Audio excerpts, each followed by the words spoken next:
Hello, everybody, and welcome to eDIOCRACY, the show in which a bunch of idiots that have no clue what the heck they are doing sit down and save the world. We welcome you all back to Land of Galore. We've had a little break since the last time we've been here. We had a little break going through a few things, and we actually ended up talking about the OGL in a previous video we just did. So you guys can go check out the video pretty much at any time. For all the Twitch people, put exclamation point YT in chat, and you could be able to join onto the YouTube train where you get to watch all this stuff, and you can watch previous episodes. But without further ado, it's time for us to get into this because it has been a while since we've touched this campaign. Let's get into it. Ah! It's the wrong button! Ah! Crap! Wrong button! Oh no! This button! Oh gosh! What have you done? I accidentally turned on the big cam. Oh, that was my bad. Oh gosh! Avenge him, brothers! I didn't mean to do that. I'm sorry. I don't have these labeled, and I completely forgot. Is it this one? I think you need to invest. There we go. A label maker. Oh man, shut up. Okay. Don't you own a label maker?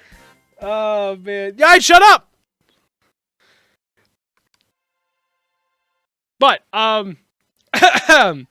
we welcome you all back to the Land of Galore, where the last time we left off, our amazing party, if OBS, I was about to say, our amazing party, is that what he calls it? It's not directed.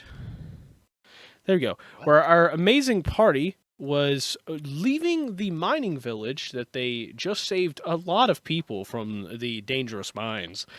They are now heading south through the desert, and they plan on moving. Are you guys heading toward the Voodoo Village again, or? Yes, at least to like go south from there, like. So we have. So you're moving past it. You're not actually going in it. Yeah. For the sake of us, yes, we're moving past it. Okay, cool. So, we're going to move on past. You guys end up traveling for a good day. Just kind of like, moving along. You get pretty much outside the Voodoo Village. It's in sight, but it's off in the distance. You can kind of see it just on top of the sand dune you guys are at. You can look over and you see you end up seeing it kind of like off to the side. And like as you kind of start moving, you see that the village itself has like not a completely purple dome, but you could see like a faint purple like aura kind of surrounding the village.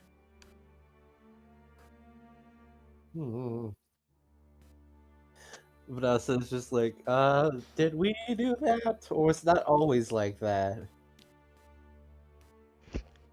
It was probably always like that. It's probably best we don't go back there again.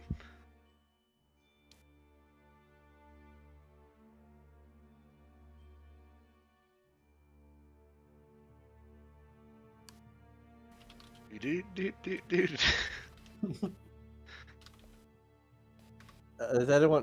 Orala gonna say anything? Orala? Oh.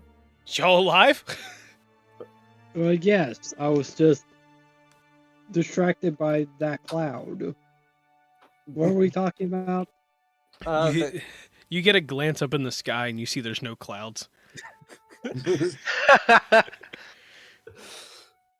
Yeah, there's like a purplish dome around the Voodoo Village. Yes, Voodoo Village. Great. That place again. Okay. Since Aurelio doesn't want to talk much, hey Marquise. Huh? Oh yes. Hello, friend. Sorry, I'm over here just kind of pondering through my thoughts. Do you have any So I don't know if you remember. You probably do. So was that purple dome over on top of the Voodoo Village always there, or did we cause that? You see him kind of like peer, you see him kind of like peer over, and he kind of stares at it for a moment, and he goes, I'm not entirely sure. It seems like it's something we've probably seen before, but it also seems very ominous, like it may have just appeared. I'm not entirely sure.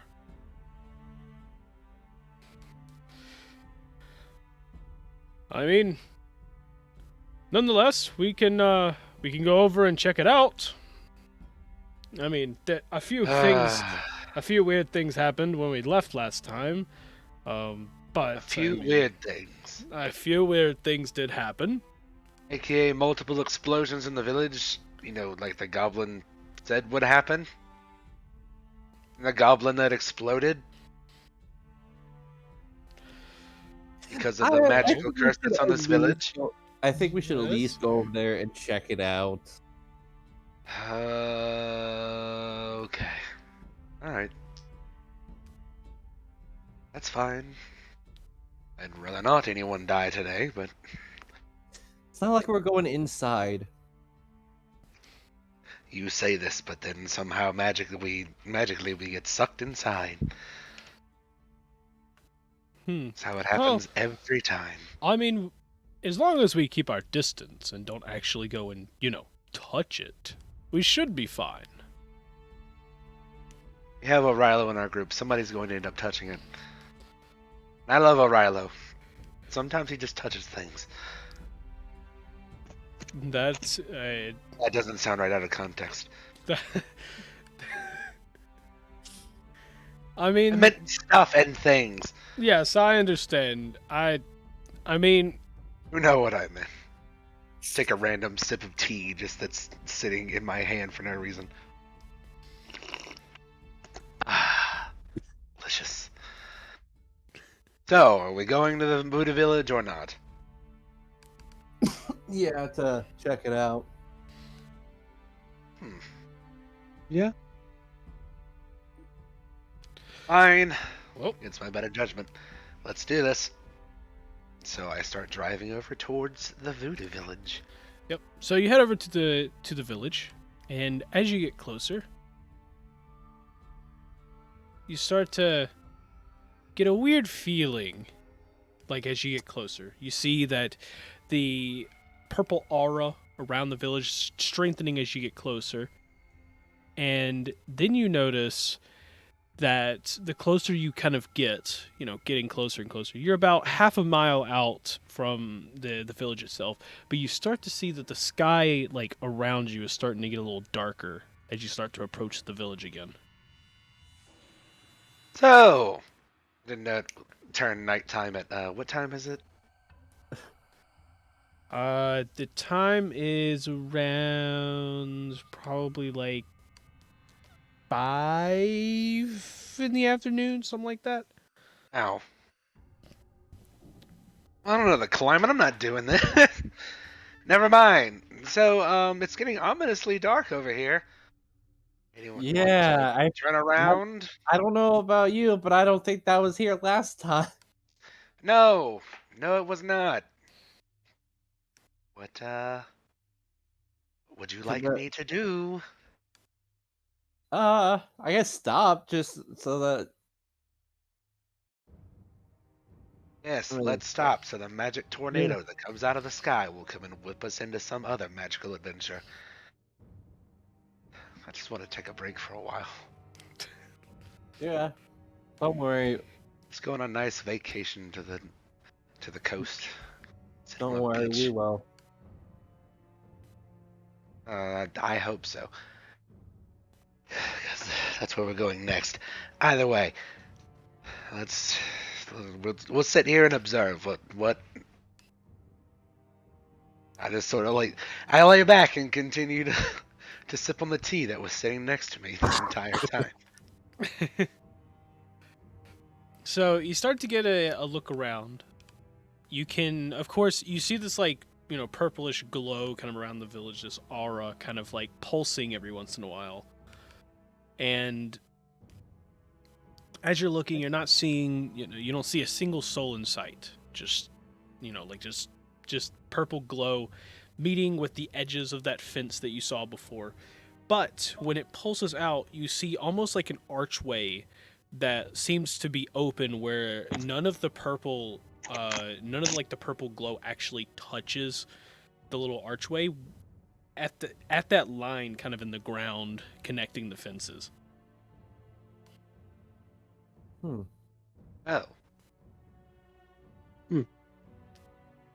Maybe it's just their new kind of barrier. Maybe. Yes, perhaps they did get an upgrade to their magical barrier.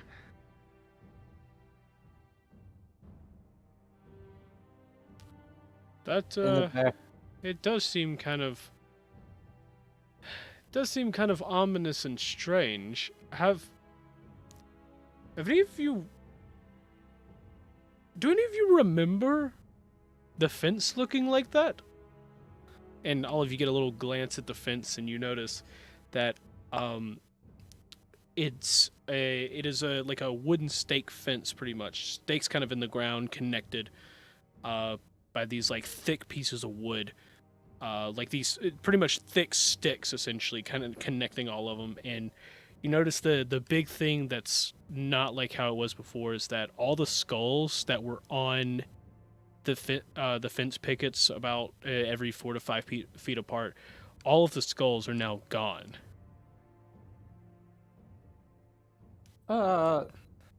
Okay. Oh.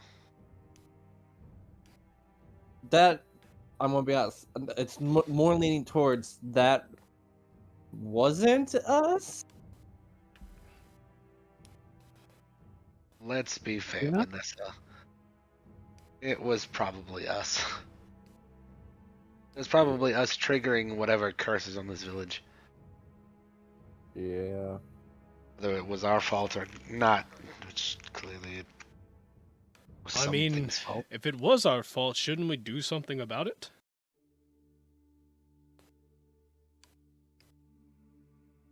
Yeah. I'm going to be very... That's fine. We probably should rectify our mistakes. Let's just go. I guess we should just go and see what happens. Yes, that's fine.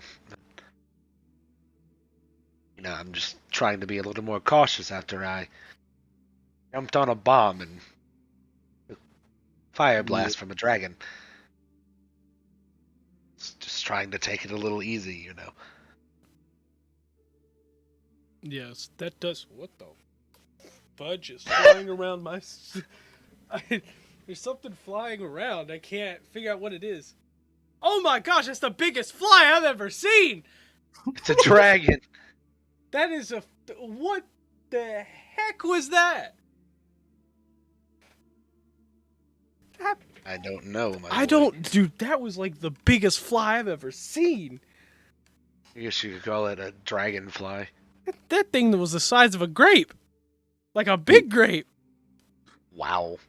That's probably like a horsefly. Man, okay, cool. Is the webcam picking it up? I wonder if... The webcam... Actually, it is picking it up. It's like picking up on the edge. Do I have a fly swatter down here? I don't. Oh, it is. Yeah, you see it? You see that dot? It's like... It's like the biggest fly I've ever seen! Give me a sec. Don't move, fly. I just said don't move! When you're walking away and yelling, "Don't move, fly," it's probably going to move. I think it's like a million little eyeballs in one big eyeball.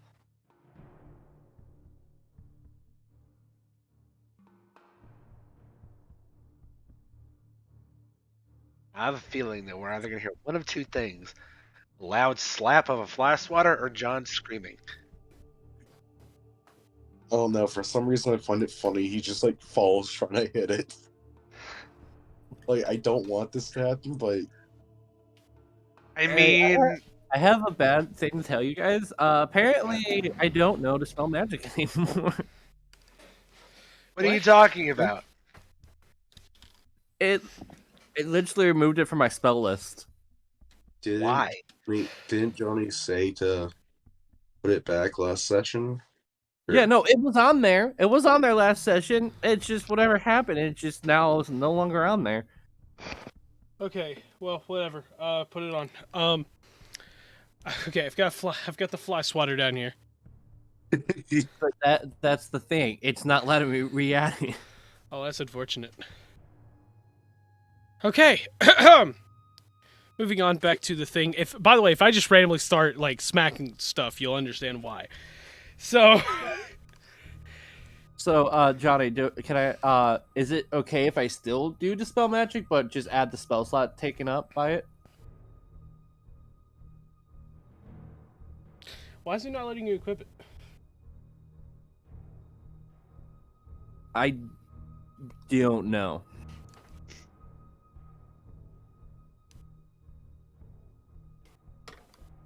Because I've gone into like the filters and did Dispel Magic, but it's not like, oh, looking for something that's not on the list.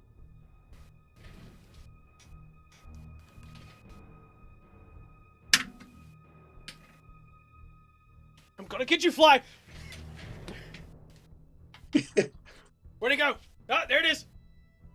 That's This is why I the was kind true of like battle. asking if I could just leave it, because it actually gave me another spell thing that I can add, but I'm not going to add it if I can just say that, oh, hey, Spell Magic's still there. I need it to land somewhere.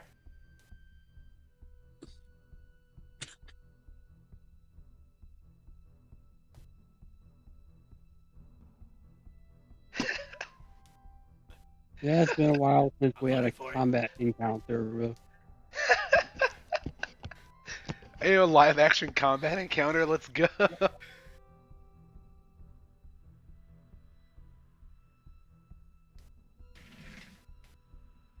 I don't know where it is. Oh my gosh.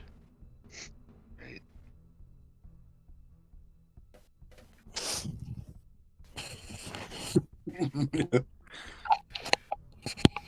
Don't let me. I'm gonna find it. Travis Is is that over here talking about how he can't find Dispel minute. Magic. I think I He goes, found it. I got this fly! I'm gonna kill it! It's under the desk. Yeah. Oh my gosh! I chopped it in half. I think. Literally just every encounter Morgoth has ever like been a part of. Oh my! No! I chopped that in like 4 pieces. Holy crap! Well, that's dead. Yeah, this just sounds like a Morgoth thing. Like, not Morgoth, but I got it.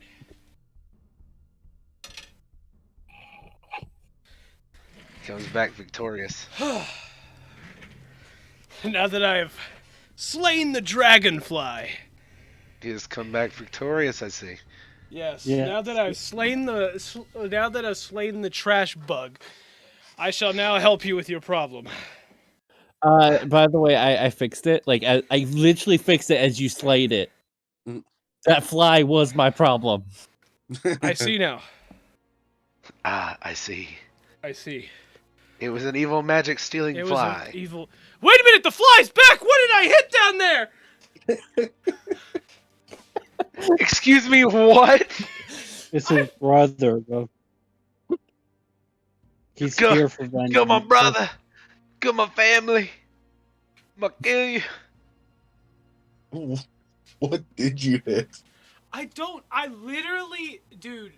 It's either it was the second one or there was a dead bug under my thing, under my desk, and I chopped it in half somehow.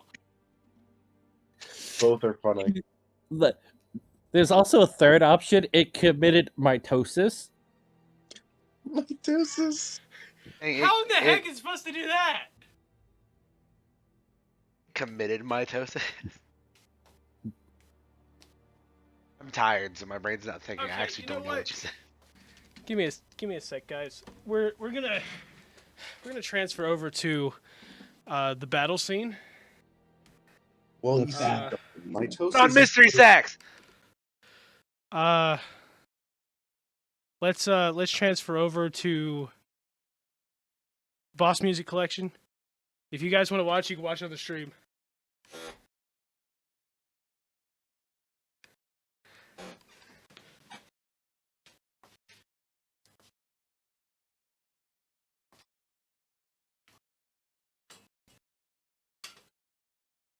I'm gonna get it. I don't know where it went. I'm gonna get it.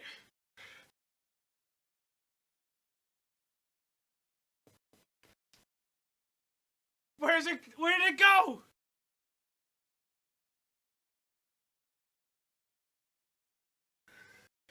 Where did it go?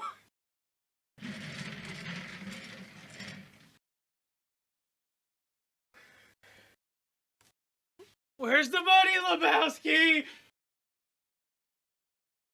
Where's the fucking money, shithead?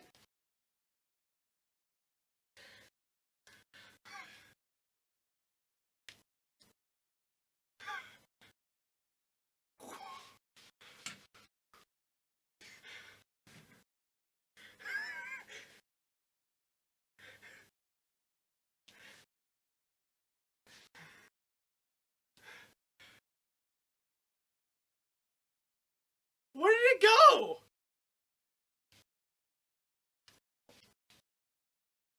Is this fly a rogue?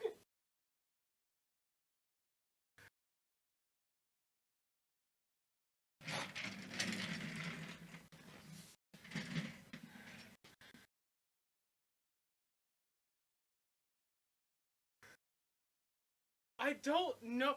Well, the problem is that there's so many lights in here that it creates like a ton of shadows.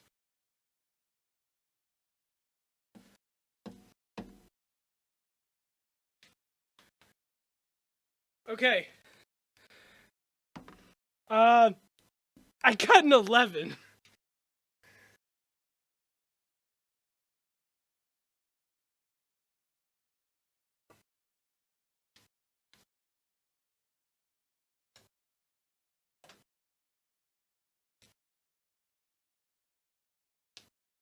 Okay.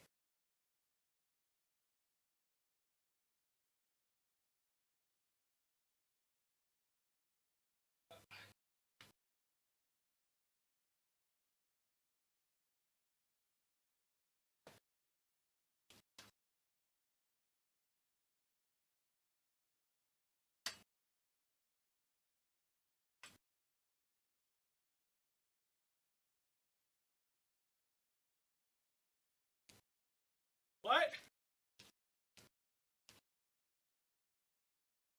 Secretly, the fly's been the DM the entire time?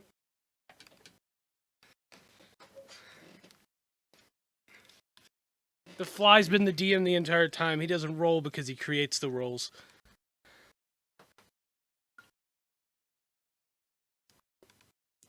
Ugh.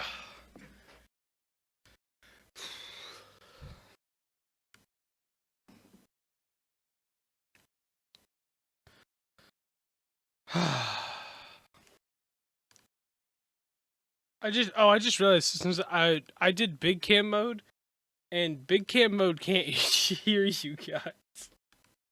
uh, Oh, Wow. Damn. they can't hear us being stupid. Cool. Yeah, they couldn't hear you being stupid. They couldn't even hear the music. It was just me running around the room swinging. And talking to us, but they can't. But it's only But they can't. one-sided. Yeah, it's only one-sided. Whoops, my bad. See, the big cam one is not actually set up to be a stream thing. It's supposed to be like it's just a thing where I could just kind of like stream to Discord and use it as a webcam. Because my webcam is actually so the ratio of it's a 4:3, and that doesn't fit the whole screen. The whole screen's actually a 16:9, so I just use the big cam one because it fills in the rest, so it doesn't just stretch the webcam. But yeah, okay, cool. Fun Bill's times. done. Bill. Yeah, fun times, fun times. Okay, back to our thing. Yep. So, you guys are standing at the edge of this village, looking at an ominous glow. As you can see, there's a little archway, kind of like entrance, showing up whenever it does a little pulse. You can kind of see the outline of it, where that line is between the fence posts connecting. And you notice that all the skulls on the fence posts are gone.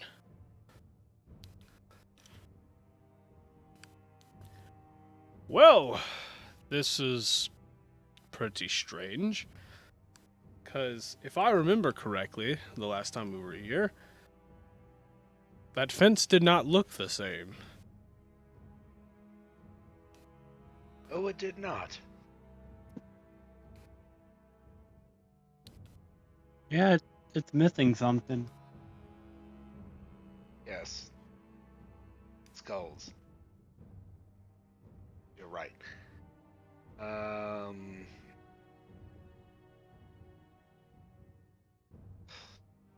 Do Did you like think? someone needed to make a throne? I don't know, but I want to sit on that skull throne.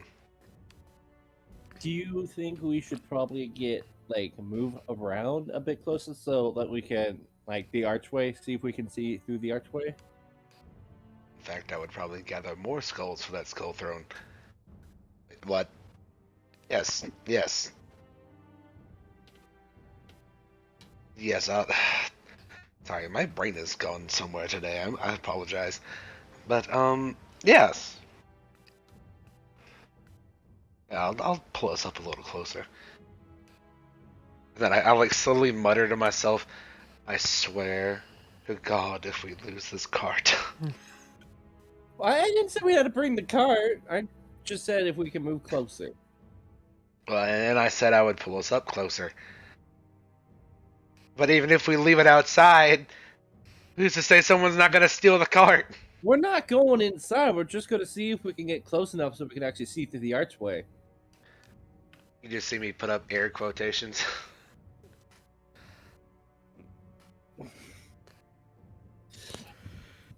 Okay, so as you pull up closer, you notice that you notice that as you kind of get closer, you can almost hear kind of like a faint whisper of some kind. It sounds very it sounds a little faint and almost ghostly. Just in a way, kind of how Cassidy ended up sounding to all of you. Oh. Go ahead, sorry. And as you get closer, you can kind of... It's hard to tell what the words are, but you can start to hear the whispers just a bit. Oh, great. Hello, everyone. This village has been possessed by demons. Shall we move to the south? Well, they're welcoming us in. That'd be rude to just leave. Listen. Could you repeat that? See? Yes, you know, I've met a demon that sounded like that before. His name was Satan. What?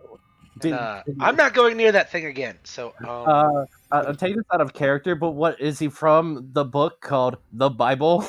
he's the devil from the Bible. The devil from the Bible. From the Bible. The Bible. But I choose not to go near that. Yeah, maybe we. How Yeah.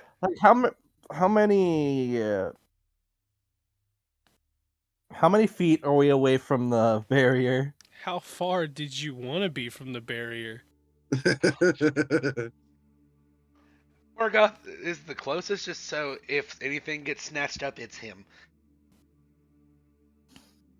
Did we get, Morgoth, did we get 120 feet of the barrier? I would say we're about 100. I'd say we're about like 100 feet away from the barrier. Okay. It's just a rough guesstimate. Vanessa, because I've wanted to do this since we got here. I'm gonna cast Dispel Magic at the 3rd level at the barrier. So, you end up Finally. you end up casting the Dispel Magic, and as you kind of fire at the barrier, you see like a or as you kind of like cast it on the barrier, you see a little pulse kind of like emanate from that, and you see as it pulses, it kind of like almost like tears apart in that spot, but then quickly like reforms and rebuilds itself. Fun. Yep. Yeah, Morgoth, you're right. Let's not deal with that.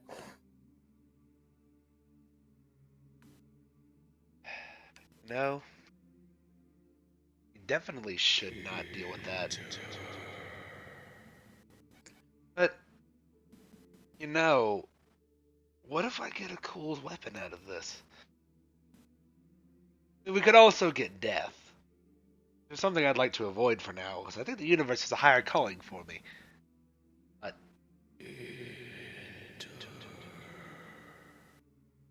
We should probably do what it says. are you Let's under see. its influence now? Let's humor it. What? Let's humor it. Oh, humor it. Oh, yes. Yeah. Yes, because this thing's... What? We gotta figure out what it's saying first.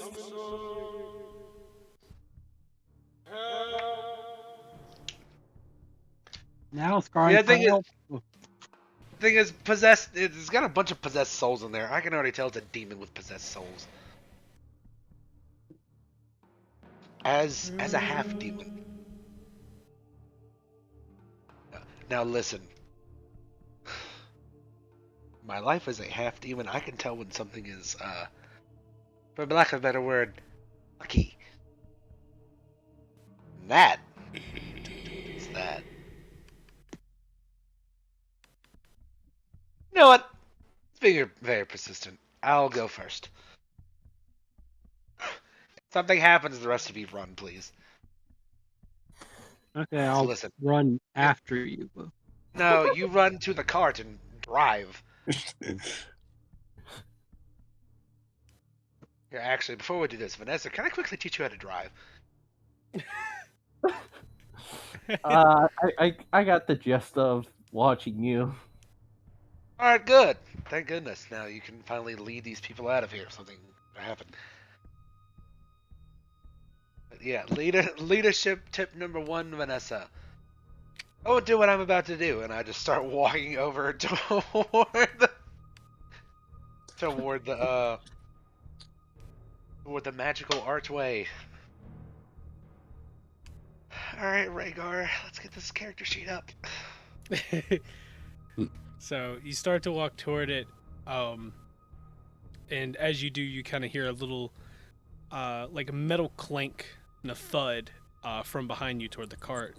As you see Marquise kind of starting to stretch his legs and goes, "Well, I think it's time." He flips at his cane from his wrist, kind of like Spider-Man, pulls it out, grabs it, and he starts walking. And he walks with his cane and just goes, "It seems we need to go on another adventure."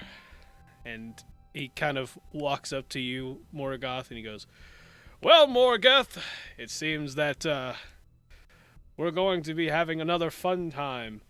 If the rest of you would like to stay out here, feel free. I don't want to put anyone in a situation they're uncomfortable with. But Morgoth and I are going to go inside and investigate whatever this curse is." So, Absolutely. Vanessa walks up. oh, I see we have another one joining us. Ug's just kind of following behind him. Like I kind of have like a worried look on my face, like, oh no, I'm really sending these young kids to their death. Vanessa just looks back like, "Hey, Arella, are you going to come with us since mostly everyone's going?" Sure, be really awkward to just be out in the car by myself. We just like leave. We just leave O'Reilly at the car, just ready for us to like run away. It would be a really funny like cutaway gag where he's just like we're like fighting some epic thing and it just cuts to him like dangling his feet off the back of the car. While Tumbleweed just drifts by. Oh look at this land cloud. It's like secretly he's got some. It's like secretly he's got some dolls with him, and he starts making them like fight and everything, like action figures. I think it'd be even funnier if he was like making them like fake kisses. You know what would be great with that is if they were dolls of the party.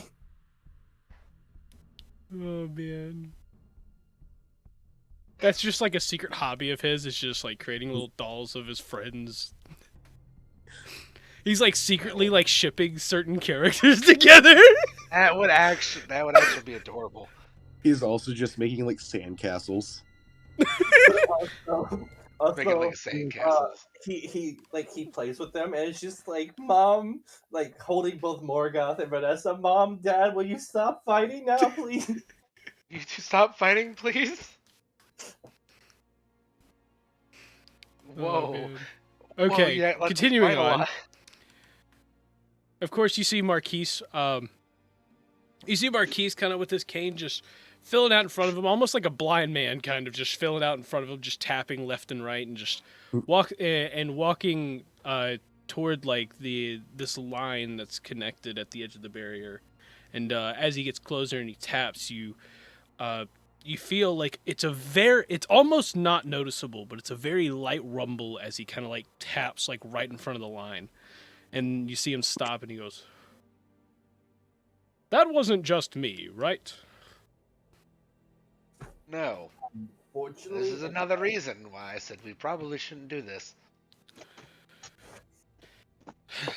Well, you might be right on that, but I mean, you said it yourself. We could have been the cause of this, as he gestures to the barrier. Yes, I mean, y'all definitely want to enter a place that tells us to go enter and all that stuff, but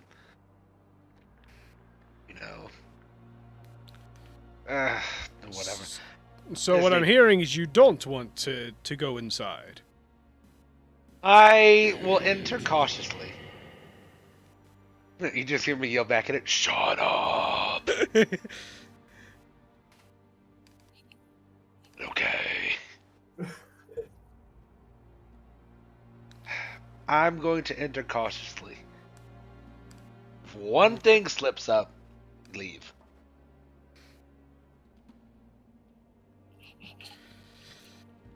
Well, so I Morgoth guess- trudges in. Yep. And as Morgoth kind of like starts to step in, you start to see like pretty much every part that passes the line start to like pretty much fade out of existence as he like moves in. To him, it seems like he's just walking in, but to you guys from behind, you see him kind of fade out of existence as he enters inside the barrier. And as he does, another pulse kind of fires down from the top, going down the sides. And as it hits the ground, you feel another one of those little low rumbles. Morgoth on the other side doesn't feel it, but the rest of you do. Oh, fun! The barrier ate him. Wait, now can I like, as I'm like going halfway through, can I just start screaming for no reason? Sure. And I just get sucked all the way in. Sure. As soon as he gets through the barrier, Vanessa's just like, yeah, I'm not promising that I'll run. And she goes through the barrier herself. When do you ever? So, you make your way in, and Marquise kind of just turns and looks at Ugg and O'Reilly as Vanessa fades out of existence and goes, "Well, I'm not going to be the last one in because, well, that would be no fun. Because then I'd feel obligated to watch the cart for all of you. So, both of you, enjoy your time out here. I'm going to go inside and see what adventures await us." As he steps into it and you see him fade out of existence. Okay. just kind of like looks over at Rilo and just kind of like, I'm just gonna go on in, and just kind of just walks on in. Okay. I'll go into. I just start walking. Go. And so, as you enter, the last one to enter, you walk inside, and as each one of you enter, you start to notice on the inside that instead of the barrier from the inside looking like it's pulsing from the outside, it just looks like a solid purple. Like it almost looks like, you know that like dome shield from Star Wars? Yes. It looks like that, but purple.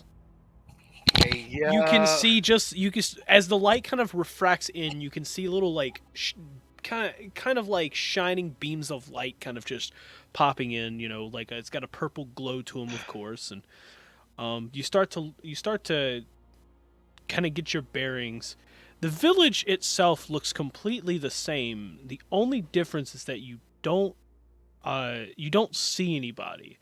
You can just get like faint whispers that you can't understand what they're saying, but it sounds like some type of chatter, just not quite far from you. They're, each one of these little chatter like whispers kind of sound like that they're within like 10 or 15 feet from you. Does it sound like I could move like closer towards it? Or... Yeah, you can walk towards it. Alright, then I'm probably gonna start walking towards it. Vanessa's gonna quickly follow behind Morgal.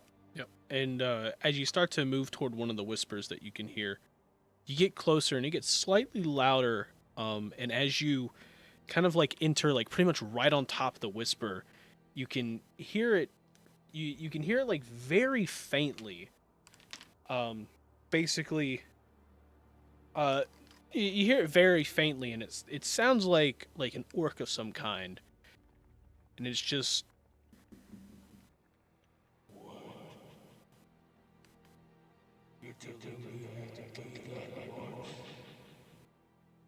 Well,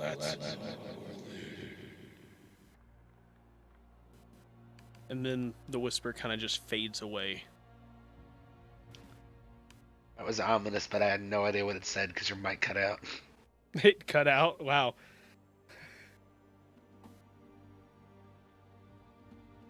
Dang, what did you say?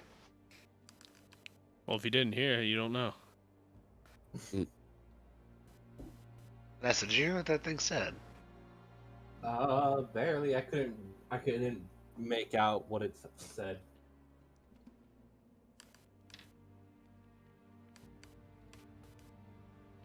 Dang. Well, do I hear any other whisper? Or actually no, I asked the rest of the group. I'm like, did anyone else hear that? Hear what it said? Not really.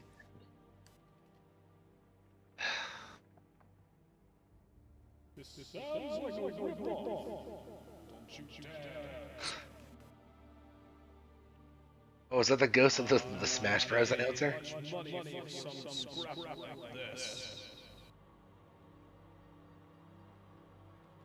Oh. It sounds like people are doing their everyday life, because that's Yeah. it. Yeah. Marquise. Yes. Sorry, I'm just little out of it. Yeah, no, that's completely fine. I would be out of it too, but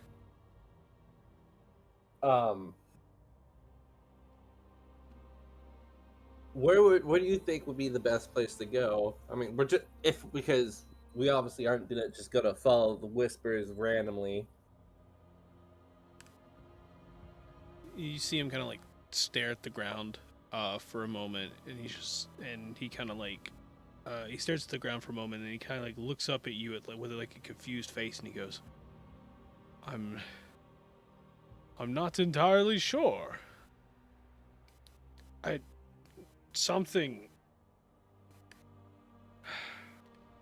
Something doesn't feel right, though. It's almost like I'm having like 10 conversations in my head. I can't get a bearing on it. It's a little overwhelming. I'm going to be completely upfront with this. Do you need to go back to the cart? I would also ask the same question. I think it would probably be best. Yes, we don't want anything to happen to you.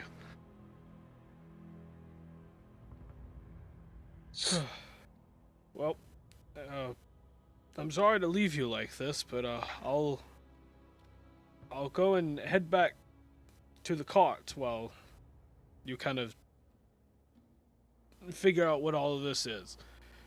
If you need me, you know where to find me, of course. Yeah. And you see him kind of turn. You see him turn and like take a step back, and as you do, you kind of like get a glance away, and you hear his cane just drop. And as it smacks into the sand, you all turn and you just see his leg pretty much just it almost like it loses like all power to his leg.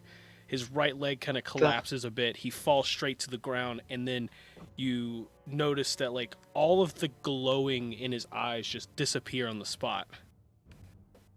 As he falls to the ground, basically it's just like he looks dead as a doornail.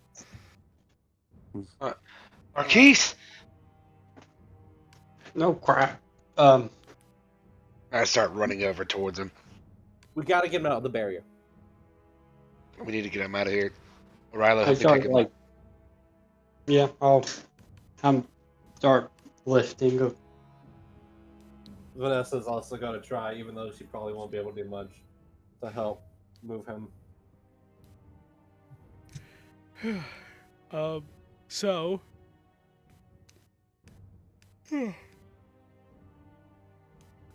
both of you like start trying to lift him. You're able to get him a couple inches off the ground, but then it just collapses again into the sand. And And we can still drag him out too. Yes, that's probably the best thing for us. Let's drag him out quickly. so you start dragging him. You end up dragging him.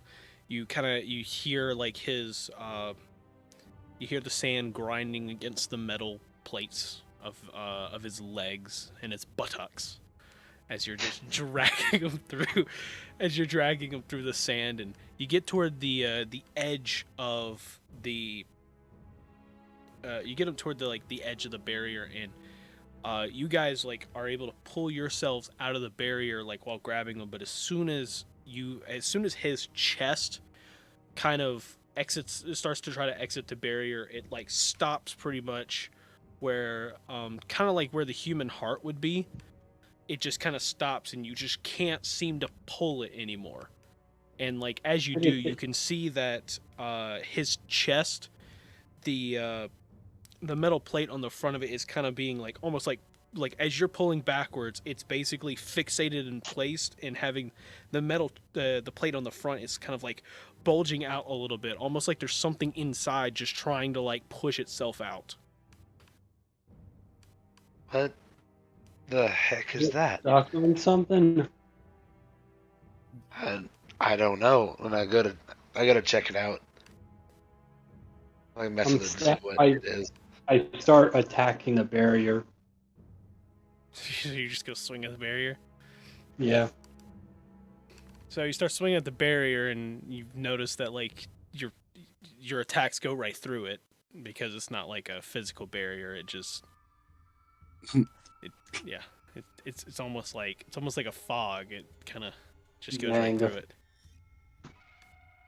I was sure that was gonna work.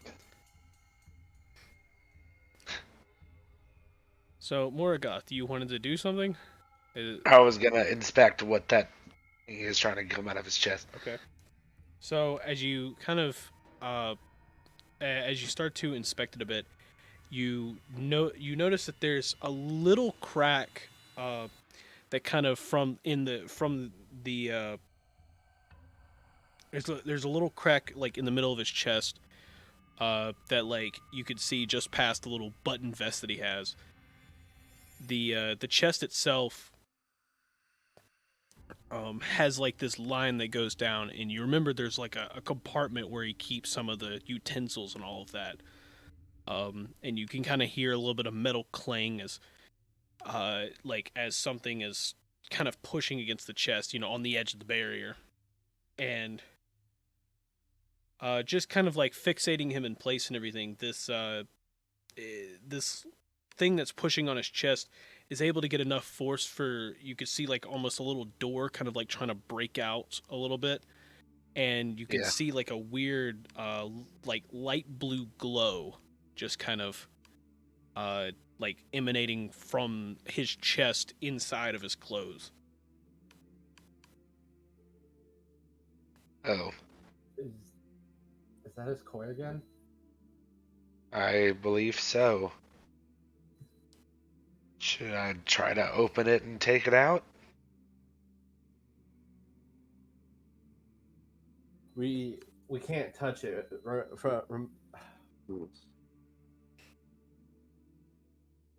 I think the answers might be in the village.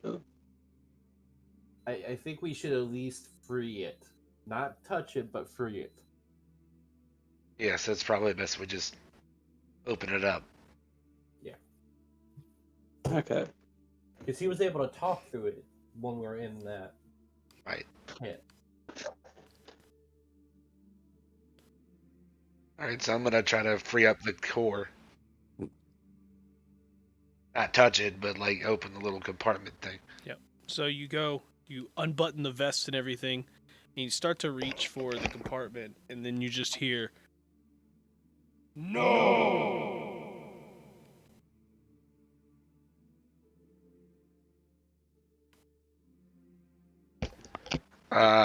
Did that actually pick up? Yeah. Oh. Yeah, that actually picked up. Okay. Alright, I was muted, I was gonna blow my nose, but Maybe.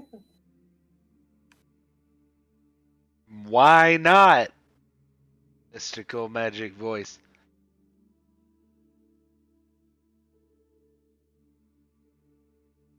Really? You're gonna tell me no, but then not tell me why?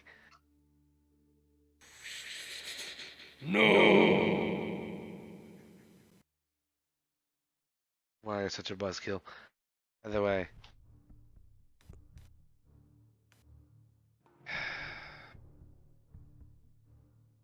What should I do? I'd say to the group. Yeah. Should we go through and freeing his core? Or...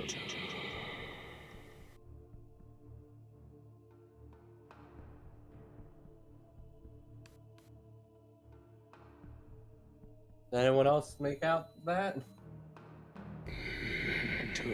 Yeah. Yes, it's telling us to enter again. Right,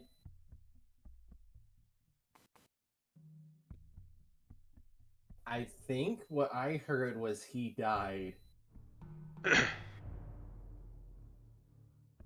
I just heard enter. Yeah, I heard enter too. That time I think I heard he died.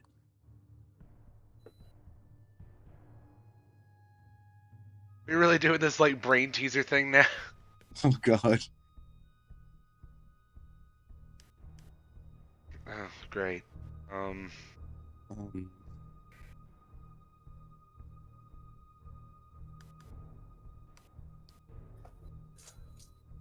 Where are the voices coming from? The voices, you can hear like pretty much the wave of the voice, just kind of like every once in a while pulsing from the like down the road toward the bazaar area. Okay. Fine. Let's go back in and just lean him up against something for now.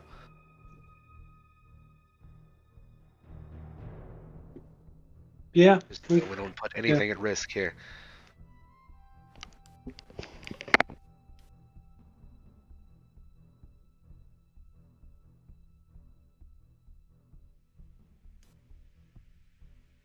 Okay.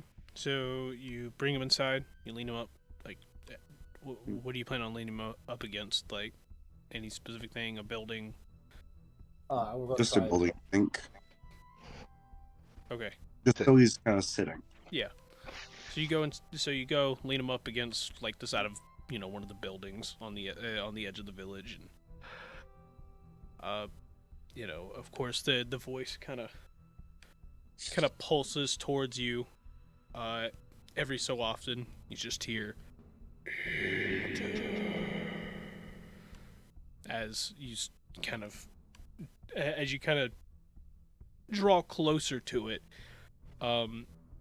You can hear it's coming from like down the road just past the bazaar.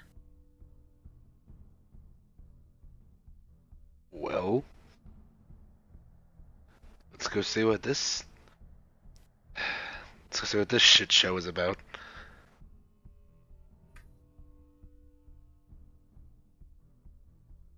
And so Morgoth starts walking towards said shit show. Yeah.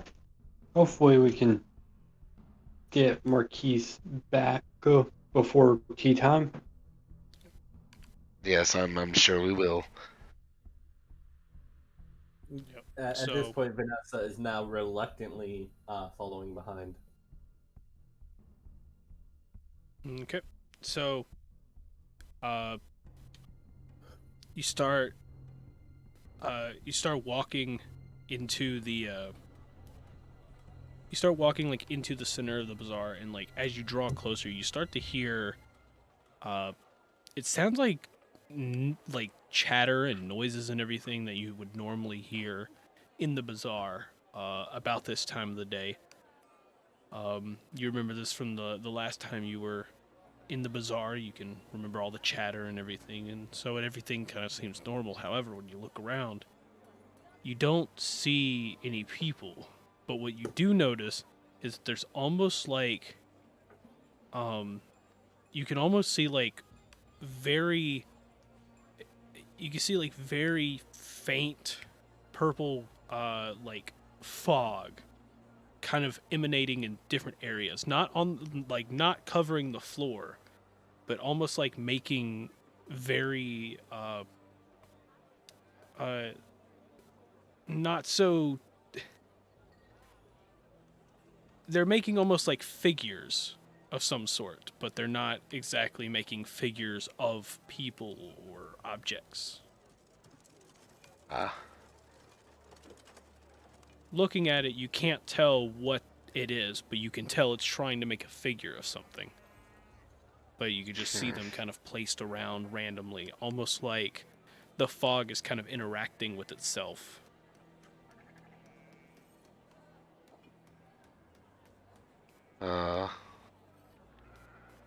This is a very bizarre bazaar, so.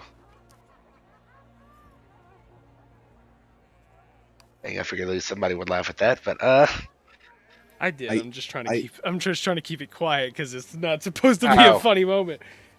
Oh, yeah. I have to say, I'm very flabbergasted. I don't know what's happening.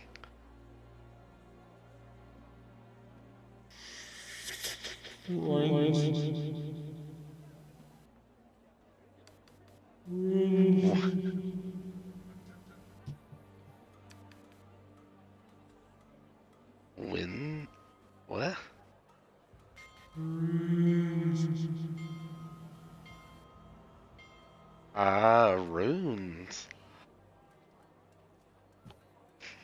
I wonder what that could mean.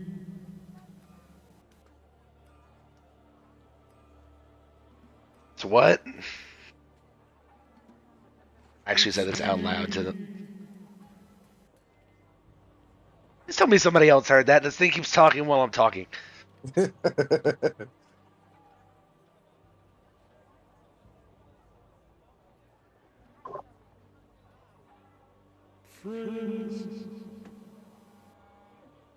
Friends? Wait. Keys? Wait, One sounded familiar. are these voices just people's souls? Is that what's going on? Oh. Oh no. So what could have been happening was that people's souls were interfering with Marquise's soul. Oh no.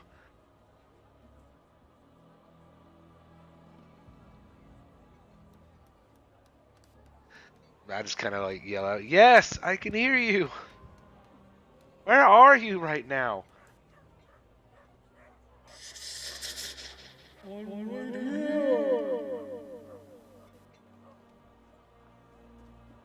What do you mean we can't see you?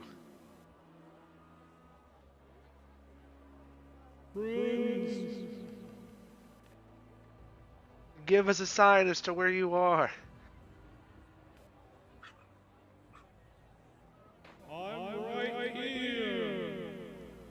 God, I want to make some phasmophobia jokes.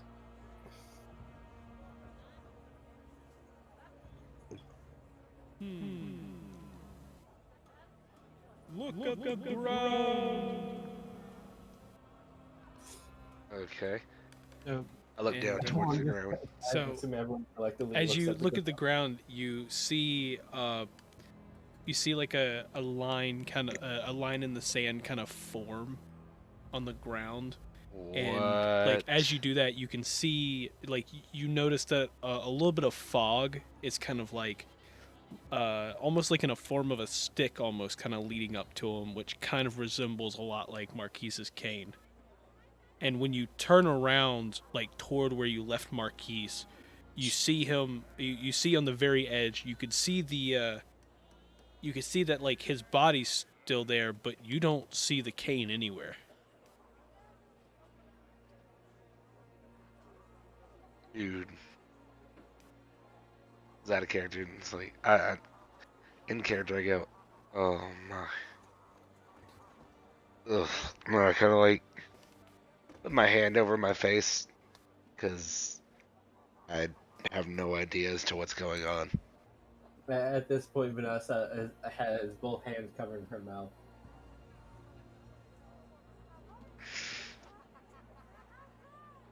I think he's in some sort of like spirit world.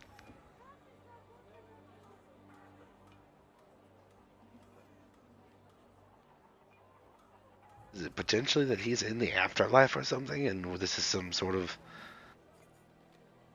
like, gateway?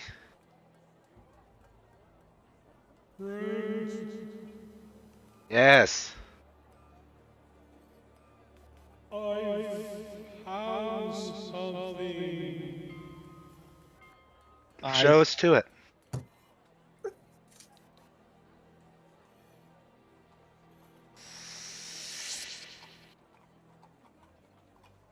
And then you like after you hear that kind of like wave, you then like see you see like almost like a drawing, you see like a drawing in the ground start to form in the sand, and you start looking at it and you see this huge circle kind of appear, and then like inside the circle you notice that it forms almost into a tear as they're starting to draw it, and as it goes for the final swirl, you notice that a water rune has been made into the ground. Well, water rune users, I think we have at least one here.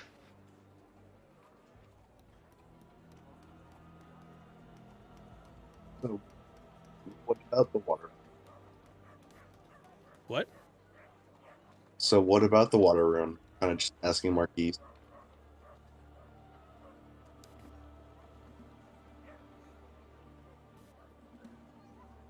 You ever seen it off the internet? You kind of just wait for a moment, but you don't get any response. Well, only thing I can think of. And I start casting the water rune on the spot. So, as you do that, you then see. So you cast it on there. You see it. You see the actual line itself start to, almost like water filling up the lines itself. You see like a blue glow kind of like start to make a circle in it, and like as it does, you see it expand a little bit, and you notice that there are other runes placed around it. You see other runes placed around it. You see the fire rune, the air rune, the lightning rune, kind of placed almost in a triangle formation, and then around on the edges of each of those, kind of almost like a border on the whole thing, you see what looks like to be a series of other types of drawings, but not like runes themselves. They just look like some sort of almost like hieroglyphics, like very simplistic hieroglyphics, kind of placed around the edges, and they all start to kind of glow a little blue, and then it fades to white, and then you see the fog, all of the fog from around you, kind of like start to form around this, and it kind of builds up in the center, and then you see an outline of like a figure kind of standing there, and the only things that you can really notice on this figure is that it is not exactly like it's not exactly short. It's slightly taller than a halfling. So it's pretty much it's a small stature, but not super small. And you see that you see this figure's kind of in robes of some sort. Kind of standing there with like a book, with like it looks like a book in their hand. Like all of this pretty much made out of like this purplish fog. And then like it kind of reaches its right hand out to all of you, and you just hear, friends, I found you. What? Vanessa's gonna reach out with one of her hands to grab the shadows, like the fog's hand. So you reach out, you try to grab the hand, and like as you do, you see like the hand and the whole arm kind of like dissipate, where the fog's kind of like separating, and as it does, you then see like the figure kind of pull its arm back, and like as it pulls its arm back, it kind of like puts the book kind of like out in front as it pulls the other arm back, and just goes, find this book.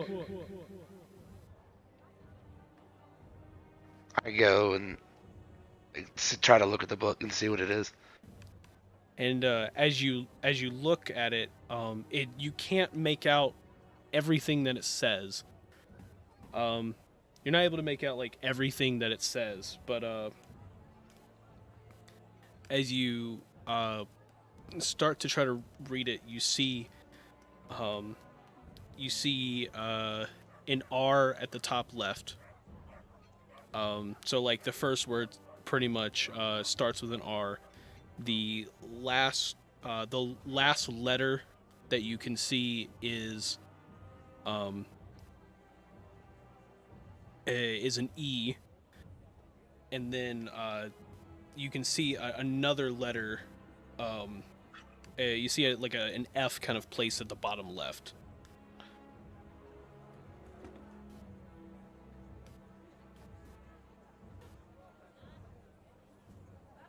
So the last letter of the first word is an E, or Yes. The last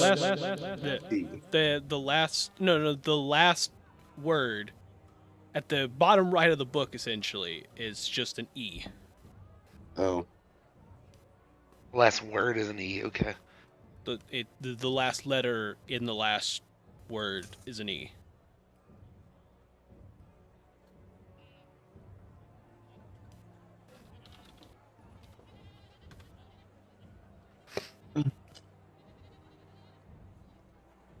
Sorry, I'm literally typing out notes. Are the runes still on the ground? Extra ones? What? Like- He asked if the runes are still on the ground. Yes, but I'm glad you said something about that. So, as you see that the top right portion, where the wind rune is actually completely faded out, and you notice that the rest of it's slowly fading away, like around, almost like a clock. Well, that's fun. Uh-oh. Find this what- book. Is it around here? It's in. And then from there, you kind of just like see the fog of the head itself, like pretty much dissipate into like the head itself kind of dissipates, and the voice kind of disappears. Um, and like as the sand drawings on the ground are just kind of like fading out of existence, you then quickly see like lines kind of like form in the sand, just like an L, an I, and then a kind of a circle. Kind of like a circle starts to form, and then it just stops. And from there, the lines start to fade away.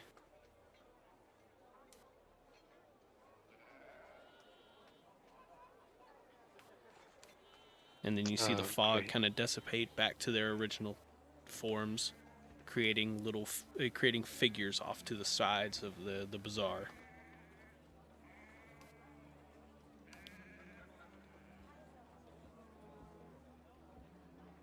Should we look for like a library of some sort? Yeah. Does that mean you would think L-I and then... Library or some sort of shop that had it. Yes. Sorry, my voice is going out. Hang on, give me just a minute.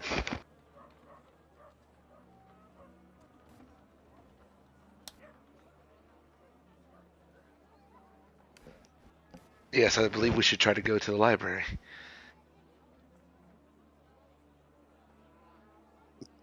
Probably is the best idea, though. What? That probably is the best idea. So I'm going to go around and start looking for a library or just anywhere I can find a book. Yep. So all of you walk around for a bit to find a library, and you eventually, after wandering for a few minutes, you eventually do come upon what looks to be a library of some sorts. Not quite as a library as in you walk in and there's a bunch of books and everything, but it looks like it's almost like a record-keeping area. You see... you do see like a couple small shelves of books and everything, but you also notice a lot of drawers, and you see what looks like to be some type of like receptionist desk, and inside of one of the doorways, you see that this double door's opened to the right, kind of behind the reception desk, and it leads into an office where there is another door, but it's closed off to the left behind it.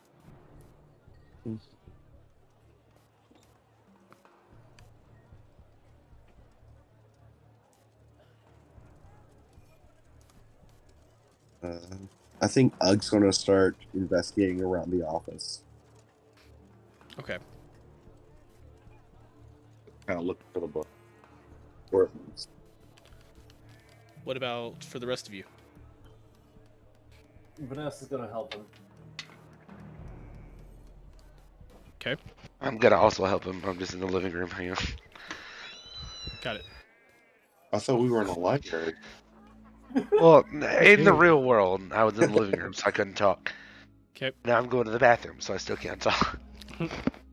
So, you start looking around and everything, and as you investigate, you kind of like look through books and everything. And you kind of as you're like going through and everything, going through books, you're seeing that there's a bunch of records of things. You see there's an entire shelf that's dedicated to what looks like dates. It's like a month, and it's literally just a month and a certain like year date behind it. Except the year dates are instead of them being dated by the year, it just says year 1, year 2, year 3, and it goes all the way up to year 207. With the and those are the like the names of the little what's the best way to put it? The nameplates that are under each of the books.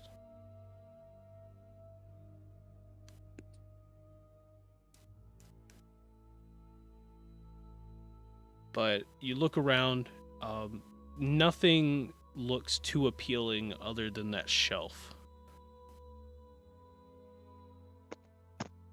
Vanessa's gonna start checking random books. So you go through, you open them up, and you look in. Is there a specific year that you wanna look at? Year 1. Year 1. Okay. So, you open up the book and you take a few minutes kind of reading it. And out of what you can kind of start to, what you can kind of start to see from the first book there, is a record of, it's almost like created in like a first-person story format, where someone starts to tell you about how the village started to thrive using a new form of governance. Instead of electing a leader or creating some type of like dictatorship or anything, it starts to tell you about how the entire like government started to form around a specific object, where everyone in the village treated each other kind of as equals, but this like object itself that like anybody who kind of like opposes anyone that kind of like opposes this like vague object essentially just ends up just mysteriously disappearing in the middle of the night, which kind of seems like an issue, but the person that kind of telling the story mentions that even though it seems like a problem, at the end of the day, it doesn't take out it. Like it, people don't go missing unless they've done something horribly wrong, such as like murder and rape and like threatening to like take down or it's threatening to like try to take over the town or anything like that. It's almost like an object that's created like this sort of magical barrier around this place in which they've started a village that's kind of like protecting the people inside.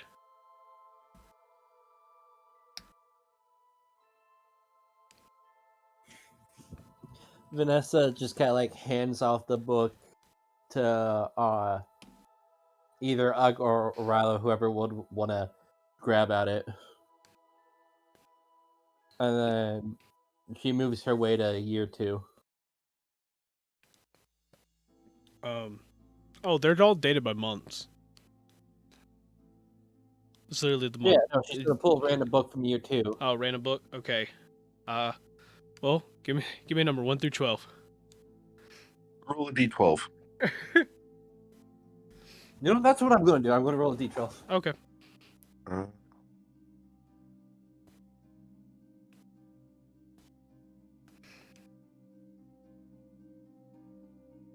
Okay, so that's gonna be a 6. So you end up pulling it out. You start reading through it, and you see that just like the last one, it was written in first person, and it starts to tell a story about how the money in the village seems to be thriving mysteriously well. The records between year 1 and year 2, there's almost like a gap, in like an influx of money that just randomly showed up out of nowhere. There was just no way to explain it, and people have started to adopt a weird form of trading instead of bartering, items and trying to pay and starting to pay with forms of exchange. They're now using coins and like parchments and stuff like that to start to form some kind of economy that it seems very strange.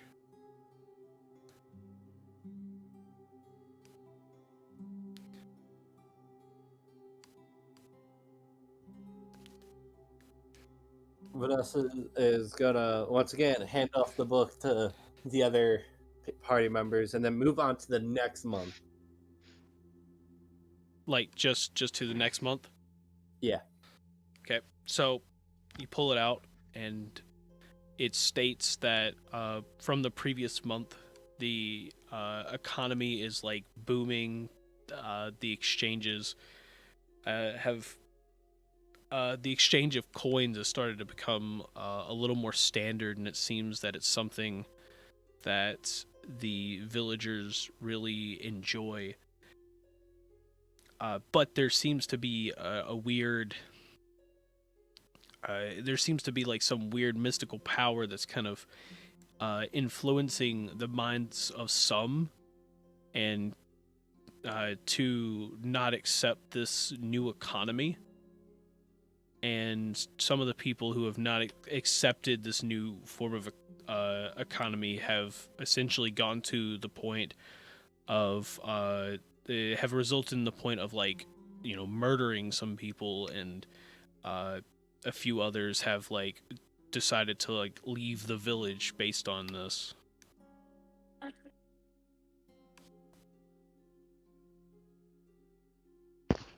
Oh man, this story is getting nuts.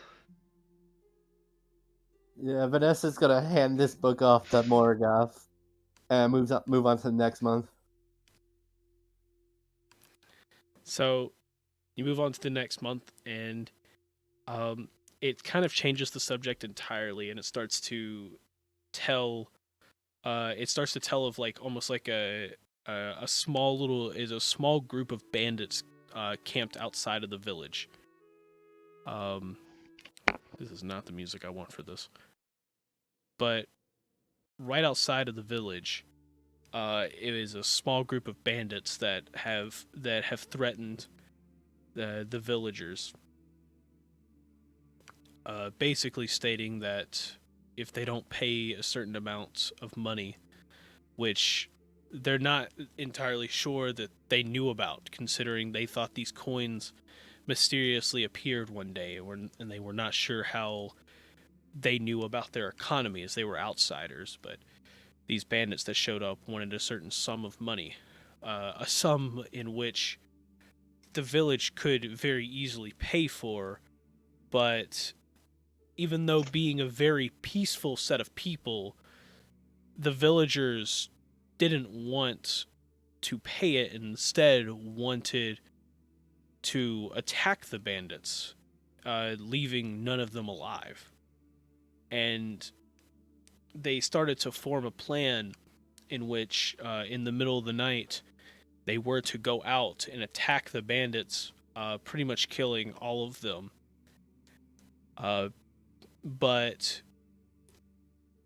the problem, with the plan that they found out, was the fact that none of them knew how to fight. None of them, knew about this, and some of them were a little doubtful on why they were even going to do this, considering some of them were just agreeing to do it, almost like there was a voice in the back of their heads, and the person that's kind of and the person that's telling the story just kind of like states as the last line in the book just goes, even I'm not entirely sure why I want them dead. Oh, but this is just like, Or there's a demon in this village. These people.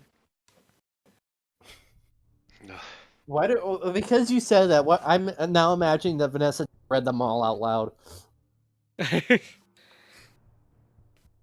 I kind of imagine that you kind of were reading them out loud, but you know. You know what? Yeah, she was reading them all out loud. Yeah, So, am I supposed to read this I'm pretty again? sure we all thought you were doing that from the beginning. So Yeah. Cool. She kind of looks over to like just Morgoth and just like, I think this might be where the curse comes in. But We need to keep reading. do me a favor, grab the last book. See if it has any information about us and what happened when we left. Got it.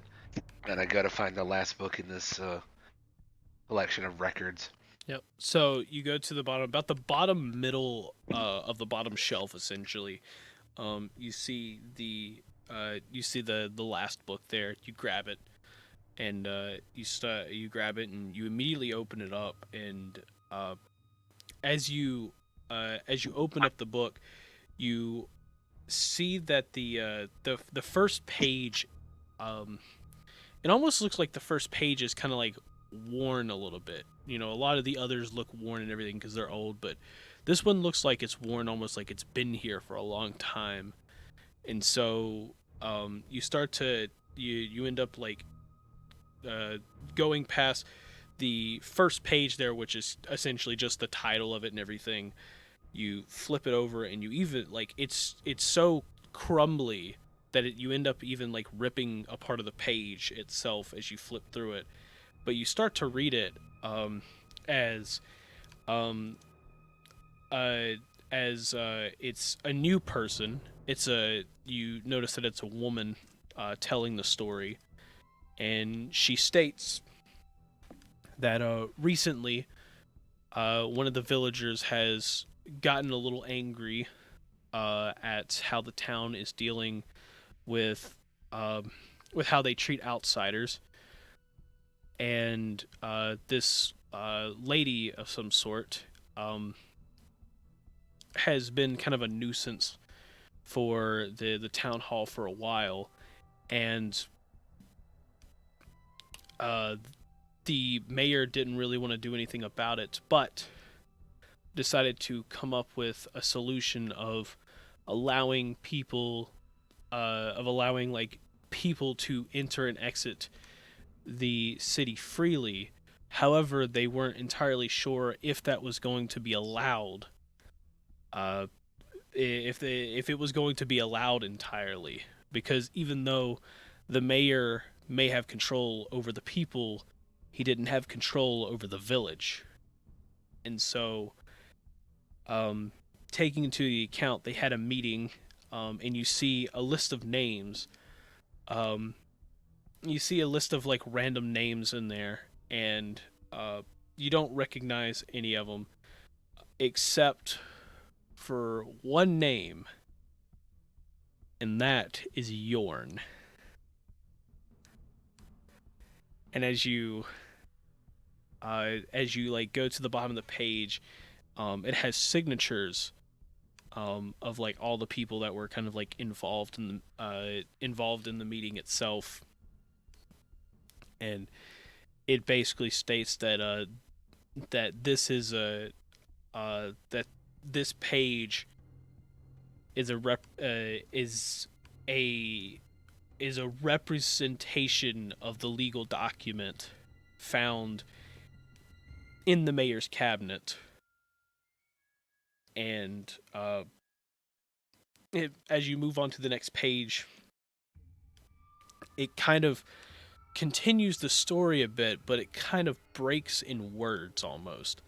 It's almost like somebody was trying to put down as much info as possible in the shortest amount of words, trying to fill the last page. And you see it just state, "I don't know what I am. Do not cross the line."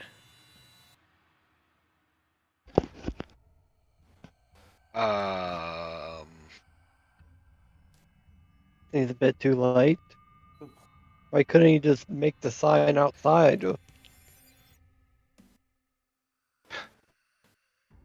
I like scoff and then like laugh at the same time. Like, I wish they did. I wish they did. Vanessa is just like, see if you can go back if you like. How far? I've already gone to the end. Yeah. What is it dated as? I go back and look at the date. Of the book the book y'all have. Yeah, the book that I just read. Okay. So it is dated. It is. I never actually came up with. It's. Good going. I never actually named the months. I should have named them. It's okay. It's basically the It's basically the equivalent of July, year 257. And what month of year is it right now? It's July of 257. It's not. It hasn't been a whole month. Okay. Whoa. Well then, yes. So It's this month. extremely recently.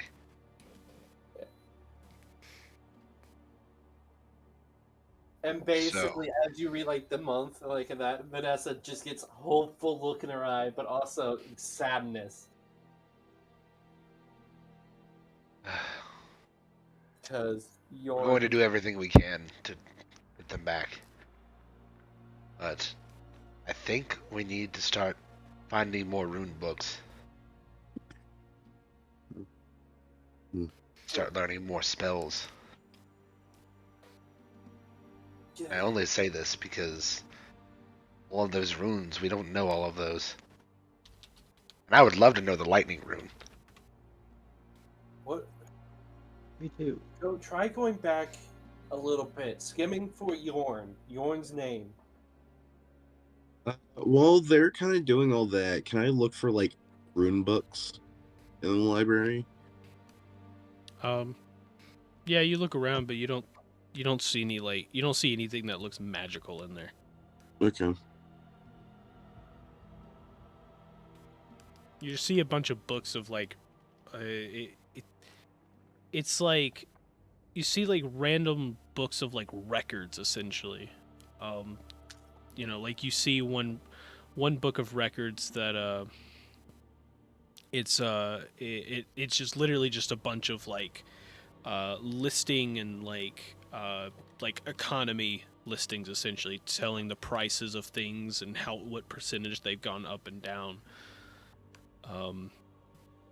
And you see like another book that's is like going through and it's keeping like a record of like the population of like, it's got a list of pretty much like everybody that's in the village, including the dwarven lady back at the shack, the bartender Bill, and it just kind of like mentions like all of the residents in there. Gotcha. But it's just a bunch of records essentially.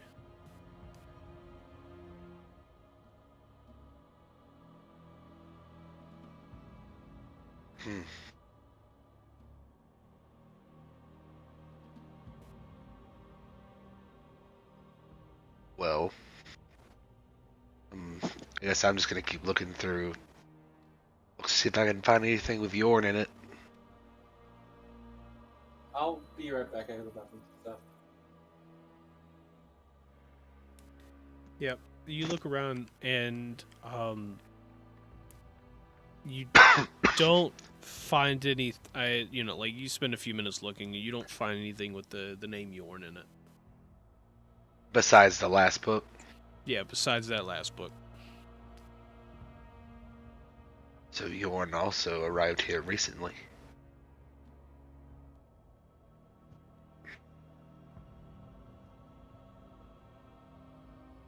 Now this book brings up an interesting point about Town Hall.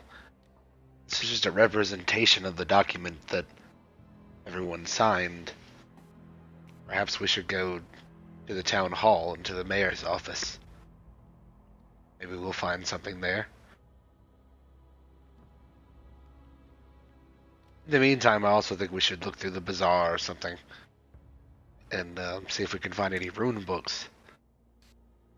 They're potentially for the taking now.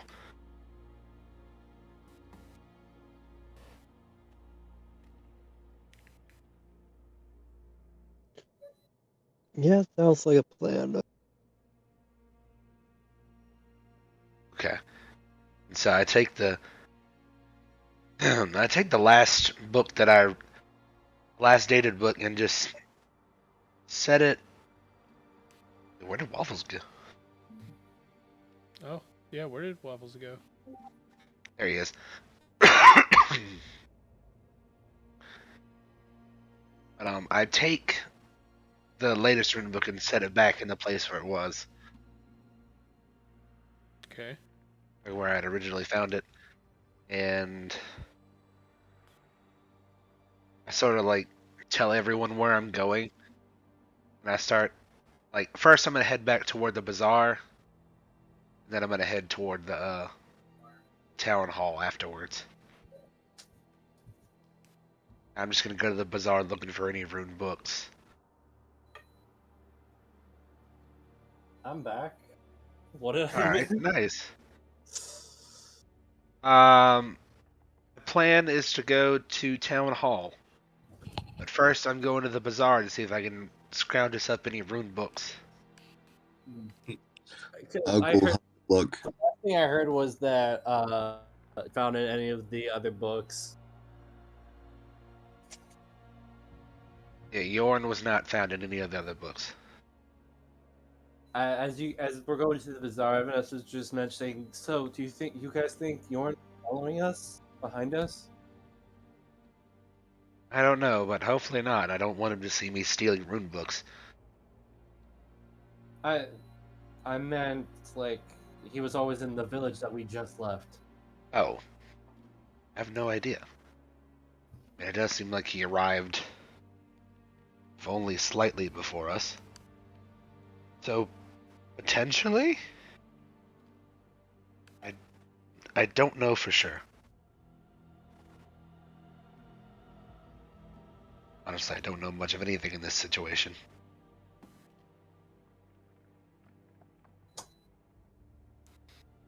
So I'm walking toward the bazaar. Okay. So, you get to the bazaar, and you arrive. Everything kind of seems the same. You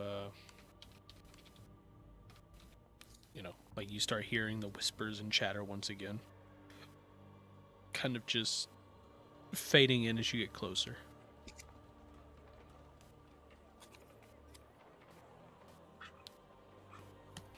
And I'm gonna start looking for rune books. Vanessa's also gonna look. I kind of like say to the group, if you find any lightning books, bring one to me, please. I want to learn. So you look around, and you see fog kind of making up objects, and you can almost make out, like a stack of books kind of off to the side made out of fog, but you don't necessarily see any actual books themselves. Guess it seems like anything in the bazaar is just made out of fog. Probably because whatever curse this is seems to be revolving around the economy, the village itself. That I've been thinking since. Do you think that wasn't Marquise that helped us? Do you think that was actually Jorn? It could have very well been a combination of both.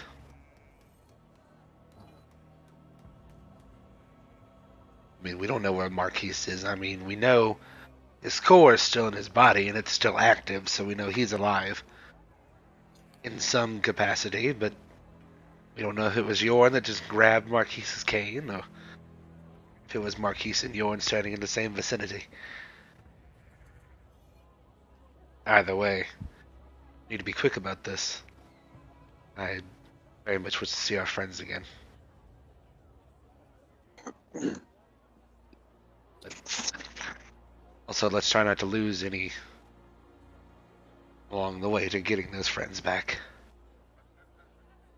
Yep. Please, It's best. I can't take another loss. So let's try to find something. So I kind of I head towards town hall by looking around all the building, well, in some of the buildings that I can get into to see if I can find any sort of rune book or anything for that matter. Not in the bazaar, just after we leave, just inspecting inside of buildings. You get what I'm saying? Yeah. Yeah. So you start looking around. You look inside of buildings a little bit, and you notice that some of the buildings seem to be intact. You notice that there's you notice that there's like a local like restaurant. It's got a few, it's got like basically plates of food and everything out on the tables. You see like utensils and everything, and you could even like see that there are like you can see like a lot of the dishes and ware are essentially like in place, not touched. But then you look at other buildings, such as a local magic shop that you can see from the sign.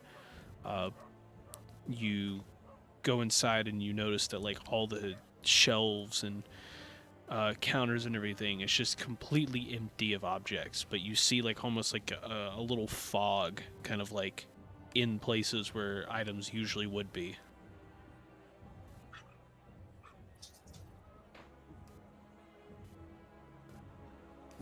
But you do not find any rune books.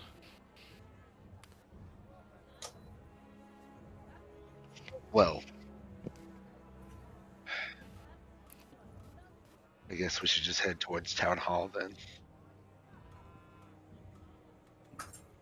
And so I'll walk out and just keep going along my merry way to town hall.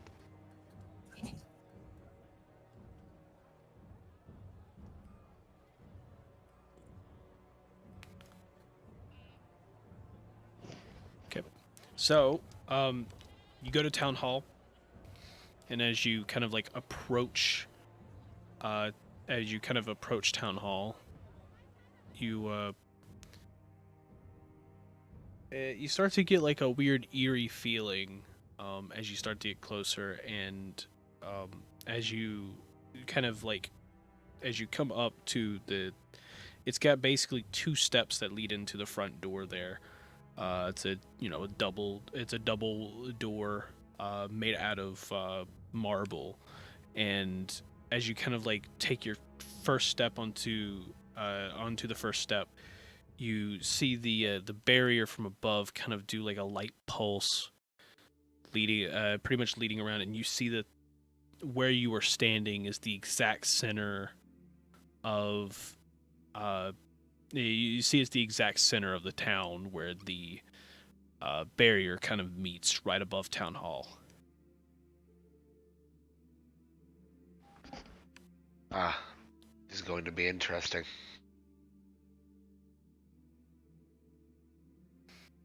And so I keep going in. So you make your way in. You start looking around, and the first room there is it's kind of almost set up like a bank of some like a modern bank where you see a bunch of seats kind of laid around. There's a couple rows of what looks like you see like ropes kind of like tied to little columns that are in the ground. The columns come about waist height. And they kind of they form these lines that lead up to the main desk there that looks like it could seat probably about 4 people comfortably. And from there you then see like another 20 feet behind them is a huge set of double doors. These double doors are about 8 feet wide. They're a good like 8 feet wide, a little bit wider than a normal set of double doors. And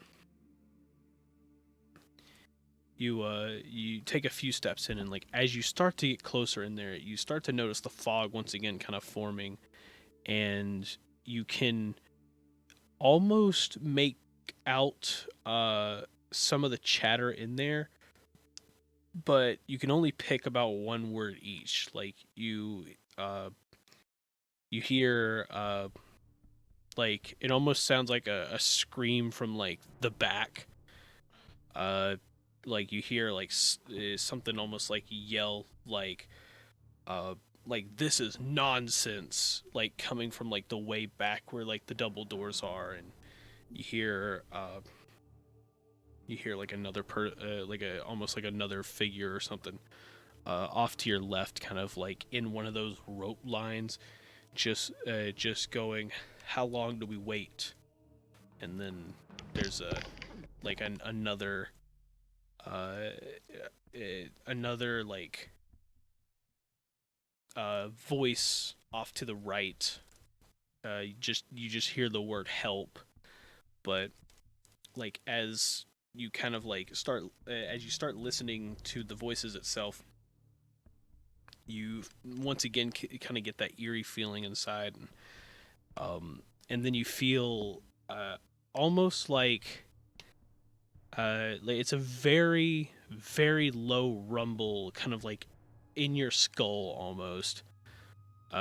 Like for a second you kind of feel it, and it starts to give you like a flashback to when Doodle made that thing pulse in the sky, make you rattle your skulls. You kind of get that like flashback once again, and you feel like almost like the same type of energy kind of like pulsating, just at a very very low volume, as you're kind of like starting to get your bearings in this place.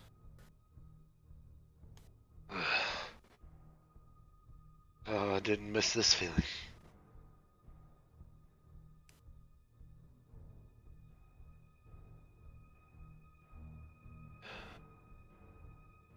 I just kind of like look around to see if I can see anything of interest in this room, other than the fog and the low rumbling. I gave you about everything. Just the fog and the low rumbling? I Okay. just Yeah. Okay. Alright, cool.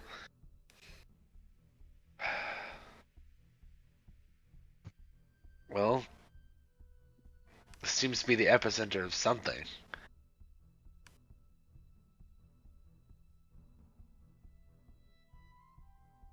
It's the same type of magic. Well, question is if it is the same type of magic that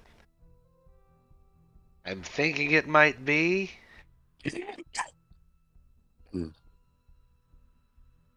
Then I wonder what's causing it.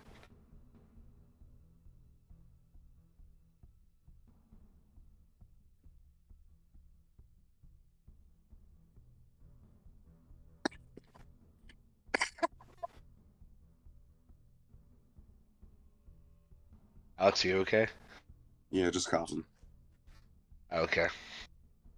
Felt that one. Anyway, so what should we do? Sort of like say off to the group.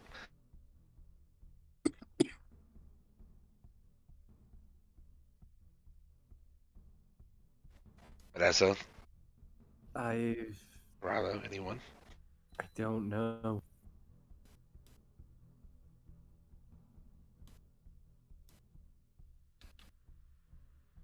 It seems like so close, but yet just out of reach. Yes.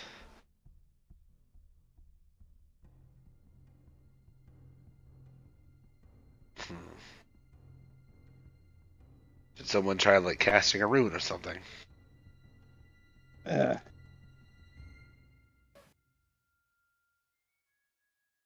fireball. Hey, Did I hear maybe that just correctly? Because I swear I heard fireball. Yeah. yes. Okay, yeah, I figured that's what you said. Oh, you're trying to cast a fireball? Yeah. Uh, Uh, maybe that's not the best idea because we're in Okay, the room. I'll cast fire rune. okay, you cast fire rune. It kind of just sits there. Nothing happens. Wait, it doesn't disappear? Well, I mean, it just sits in front of you. Huh.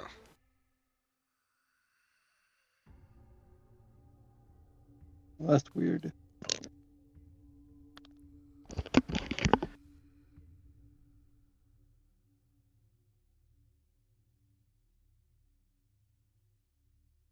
Oh, sorry. Here, let me try something. And I cast 2 void runes just because. Just Maybe if I because. activate, yeah, just if I activate a spell, maybe it'll do something.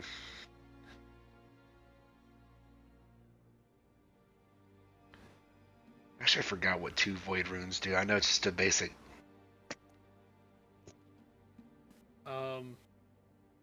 So you put 2 void runes together. Yeah, I have to go look at what this casts. Yeah, I'm looking it up right now.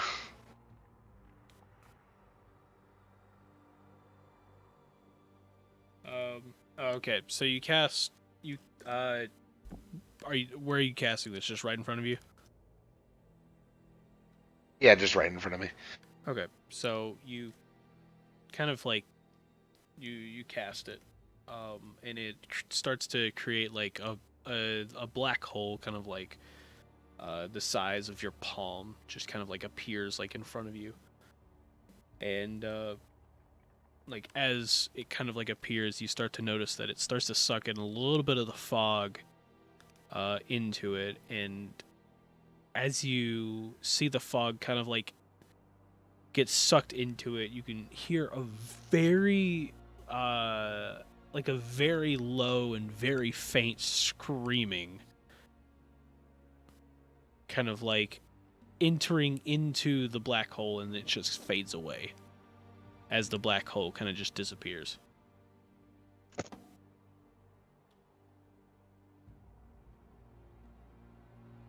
Um, Perhaps I shouldn't do that again.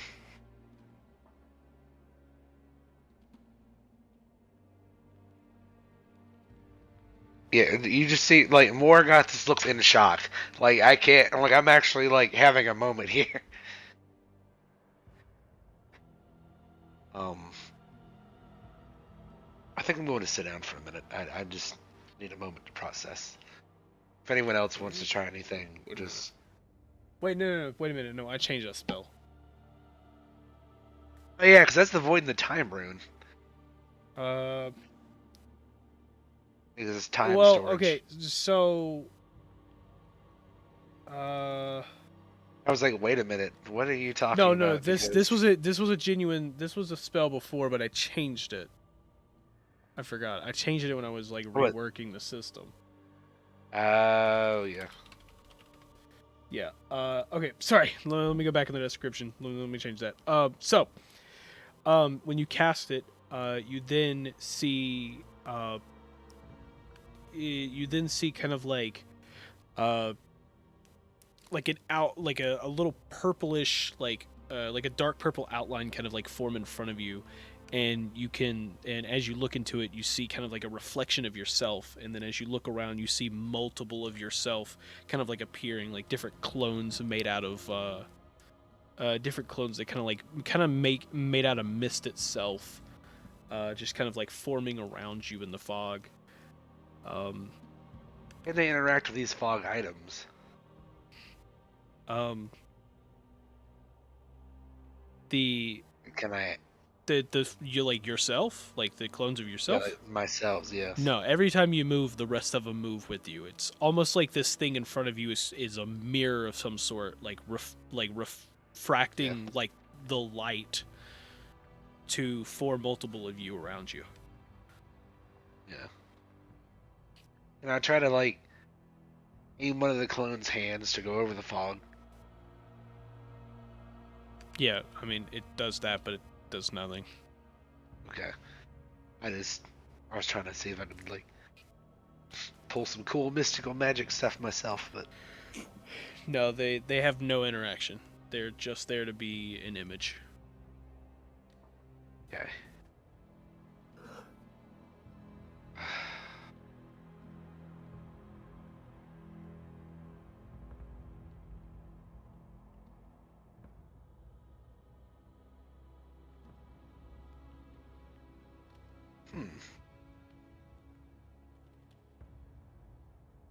Well, anyone else have anything?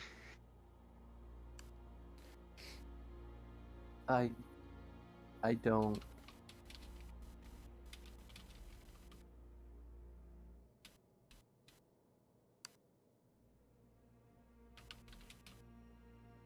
I suppose you go check out the rooms. Or maybe. Wait, before we do that, why don't we check and see if there's any, like. Anything.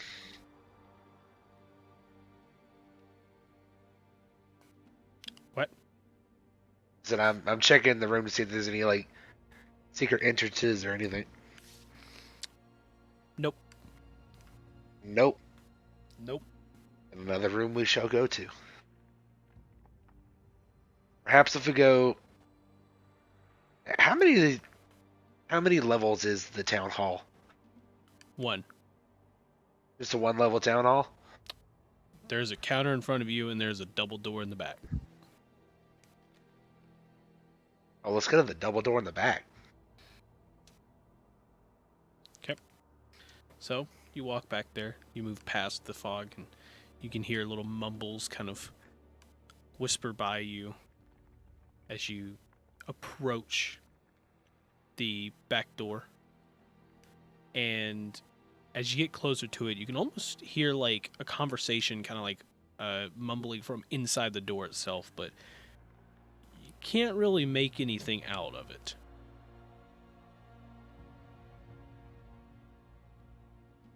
Huh.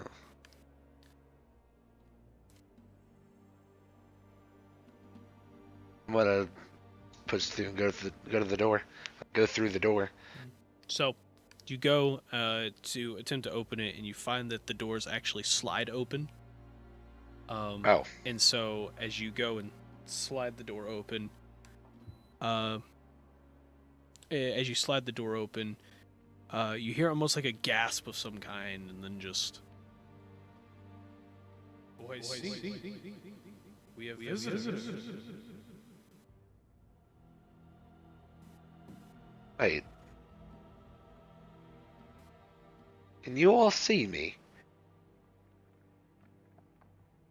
It's just a little bit of silence, and it's just pure silence for a moment, and then then you hear a faint. There's no one there. What opened the door? I'm not sure.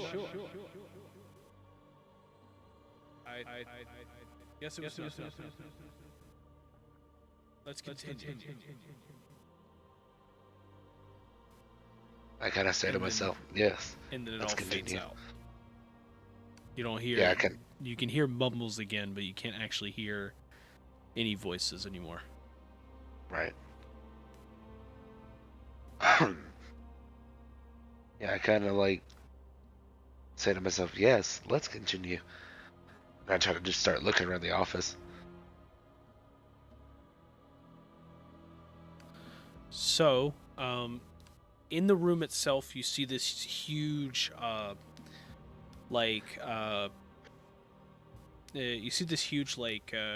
oval table with a bunch of chairs kind of outlined. You see that there are 12 in total going around this table, and on the other side of the room from where the double door is, you see that there is one. There is one small door, or you see there's just like a single door there. But other than this table in the room, all you can see is just like on the left and the right side, on both sides, there are like these basically these blackboards set up, and each one has like drawings with chalk like made across them, but it's almost like the fog itself is trying to it looks like the fog is trying to hide the drawings, so you're not entirely sure what the drawings are making up, or even if they're drawings, they could in fact be some type of writing instead, but you can't figure out what it says. It's like a mist is trying to cover it.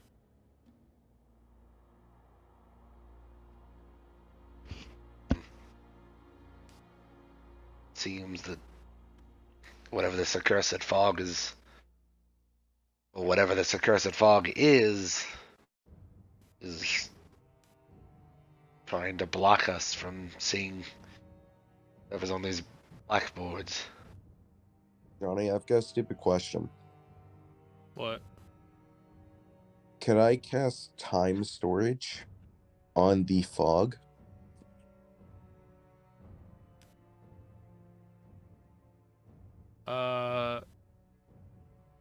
I mean, technically, yeah. I would like to do so. Okay. So you attempt to put time storage on the fog. You cast it, and you see that the fog kind of some of it kind of disappears for a moment, and you can almost see just behind it, in that palm-sized hole that the fog has, for a glimpse of just a small moment, you can see that there's a single word, and it says, it's a single word, and it just says emergency, and it the fog basically fades back in, just kind of fills the hole. And then you see almost where the time storage spell kind of ends, you see the fog kind of push itself, almost making a wave across itself again. Oh, fun. Wait, I can cast that spell too. No, I think we gotta cast Big Boy time storage. We gotta cast Big Boy time storage? Yeah, we gotta cast Big Boy time storage. Only thing is, I can't remember. Do what you did with the dragon, Morgoth. That's right. Hang on a minute. And so I cast time storage, but with an extra time rune. What order? It would be, I believe it's Void time. Okay, so you cast the spell. Try that first. So you go and cast a spell in front of it, and you see a huge like hole, kind of like a hole like pop up in front of you. It creates like this void black hole in front of you, about the size of you, appears right in front of the board.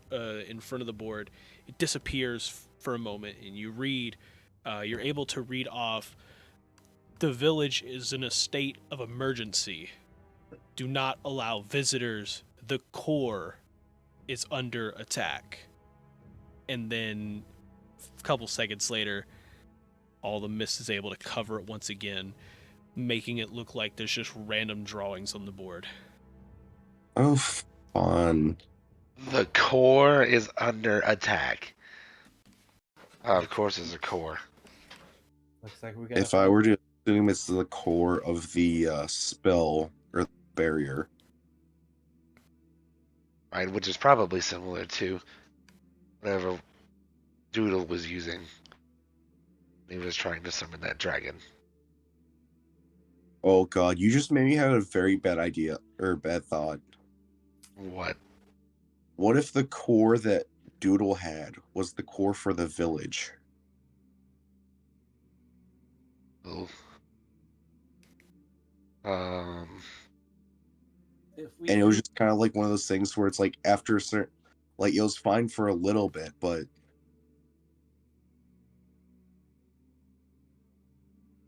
That would be our fault. somehow it's always our fault. but then again, it might not. So It could be two different cores, but it's the same type of magical energy. That's my working theory. The core is under attack. And we find it. Should we destroy it, or because that might just have them lost forever? Yes, potentially, but regardless, we should probably try and find the core. Yeah. wait, you said there were two blackboards, right? Yes, there's one on the other side. I'm gonna go read the other one. I'm gonna cast the same spell. Okay. So you cast in the other one, and then it disappears. And on there you see like on the thing itself, it almost looks like a blueprint of like a room. At the top of it, you see like a U-shaped desk. There's a huge circle in the middle of the room, and then on the left and right sides, you'll see these like small rectangles that probably form some type of like bookshelf or wall or something that's just kind of like on the left and right sides of it, and then you see like a kind of like a half, nah, not a half circle, maybe like a quarter circle almost with a little line, kind of like, kind of representing a door at the very bottom in the middle of it, and on like right around the circle that's in the middle of the room, you see lines kind of stick out of it, that kind of fade, that kind of like fade into it, almost kind of forming almost like forming like some type of like staircase like around the circle itself.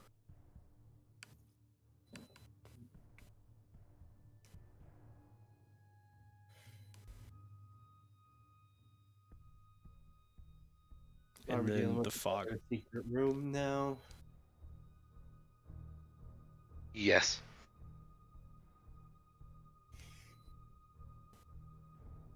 Let's go see what's in this. Huh? Are we able to tell if it's this room or this building or?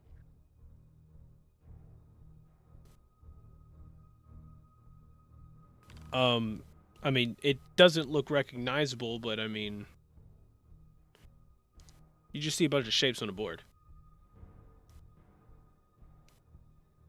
It's definitely not this room because there's no U-shaped, like, object. Yeah. We should go. We still should probably check that secret door.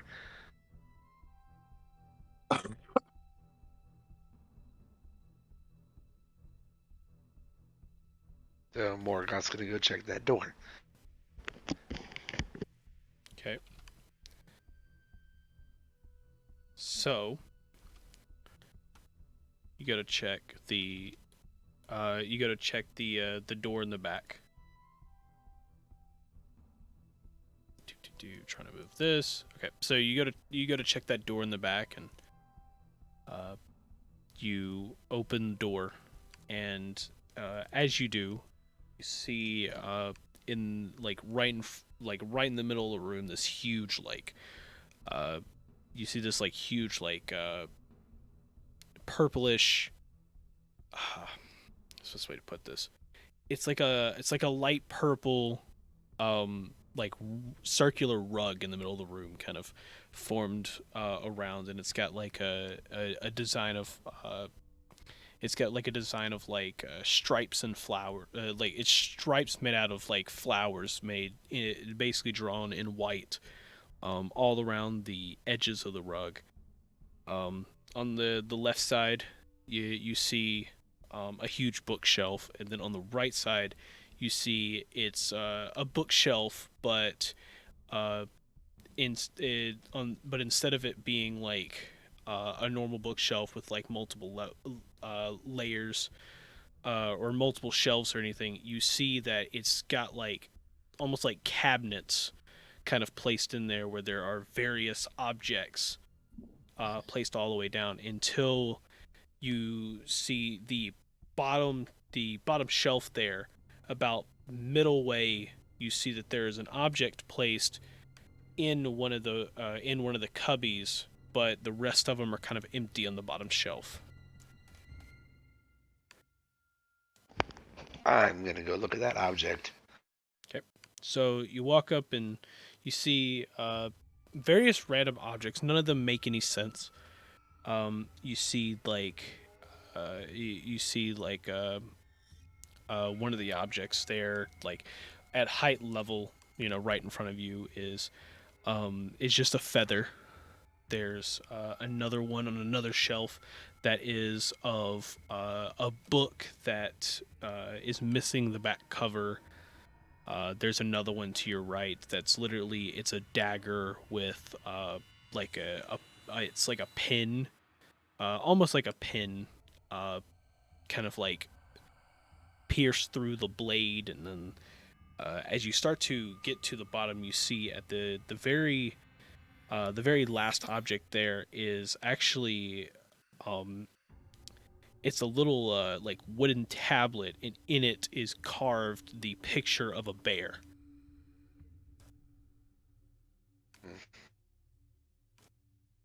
Well, that's interesting. Let me pick up this tablet. So you pick it up, you look at it, you inspect it, and it's just a wooden tablet with a carved picture of a bear. A carved picture of a bear. Yep.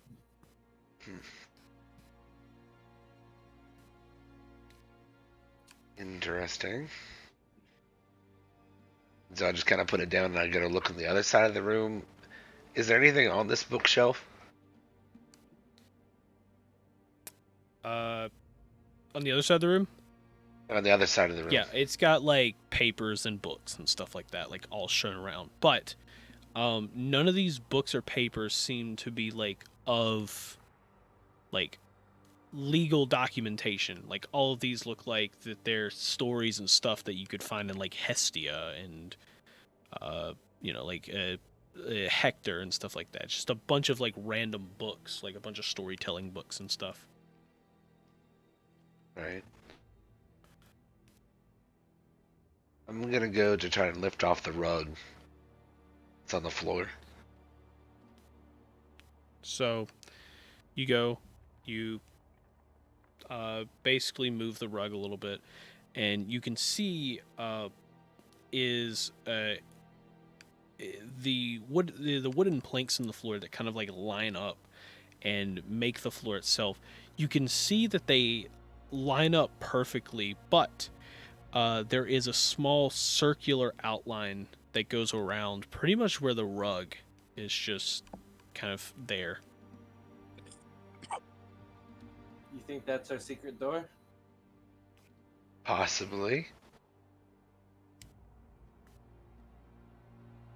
I mean, it Well, sure looks like it.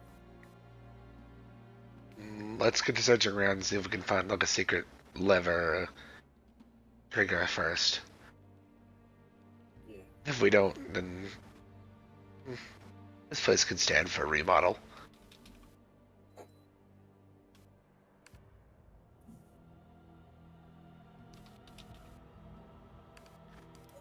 So I'm gonna go investigate.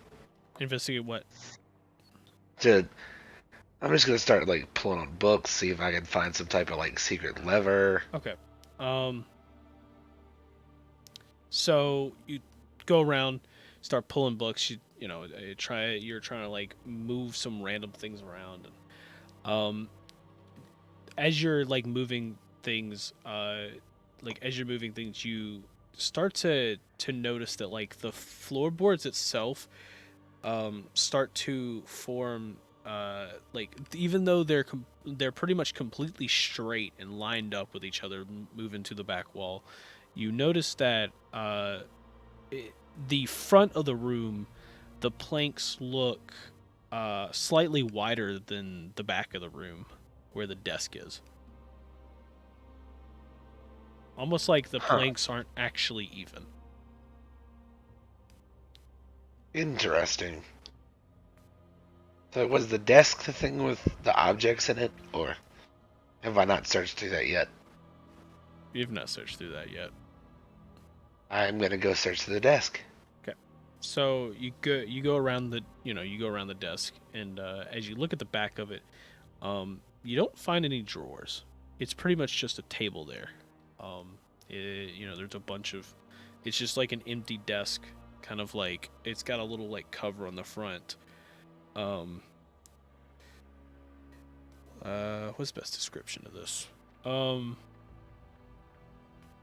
Is there any places where it could be drawers?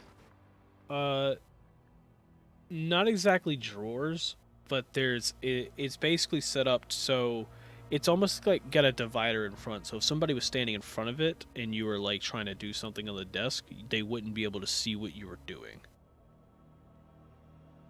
Ah, okay. So, and right behind it, of course, is just a wooden chair. Yeah. So is there anything on the desk or anything like around it? I start looking on top of it, around it, under it, try to move the chair. Everything. I'm trying to see if I can find something.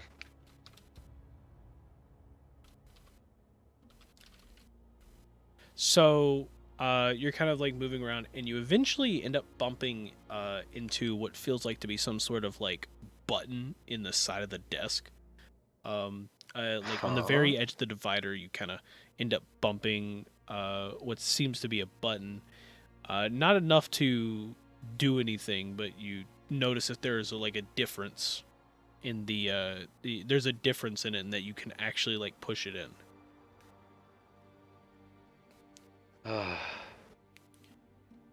Guess my better judgment on pushing buttons. I think I'm going to have to push this one.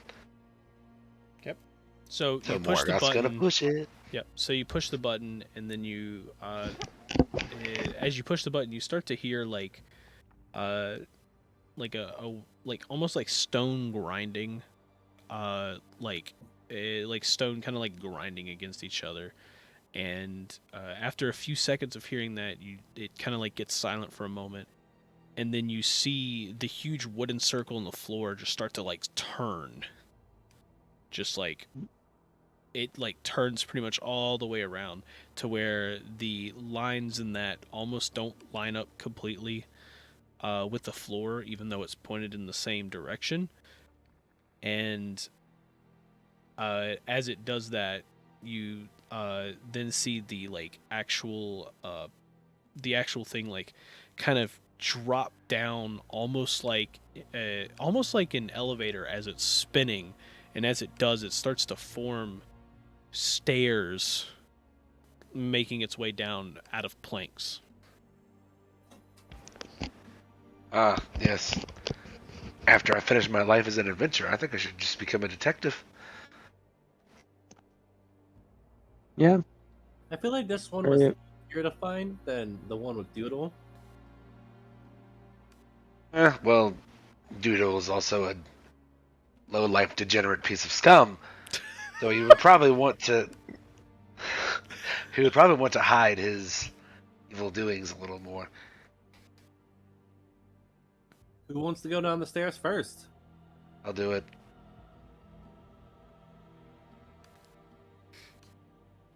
And so I head down the stairs first. Vanessa second. So, you make your way down the stairs, and as you start to get toward the bottom, you start to see like this like light blue glow, kind of like appearing, kind of like appearing in this big room. And as you start to get closer, you can actually see some type of object. It's an object pretty much like formed out of like a bunch of triangles, pretty much forming like a huge. It's a huge D20 die essentially. You could see, like the shape of it itself. So what's the actual name for that? Look, is it like a dodecahedron or something like that? Something like that, dude. But you see this, it's got a light blue glow just kind of like appearing out of it, lighting up the room, and you could see it just slowly spin, just floating in the air. And as you reach the bottom of the stairs, you look around and you see like all these stone walls and everything. The stairs, of course, started to form into stone at some point, and you look around and it just seems like an empty room with this like light blue glowing object just kind of like spinning in the middle of the room right next to the stairs. Yeah. Dude, this is the smartest I've ever felt while I was tired. I was actually right. It is a dodecahedron. Dang, that's great. That was the luckiest guess. Oh yeah, you sent a picture of it. Also. Nice. Anyway,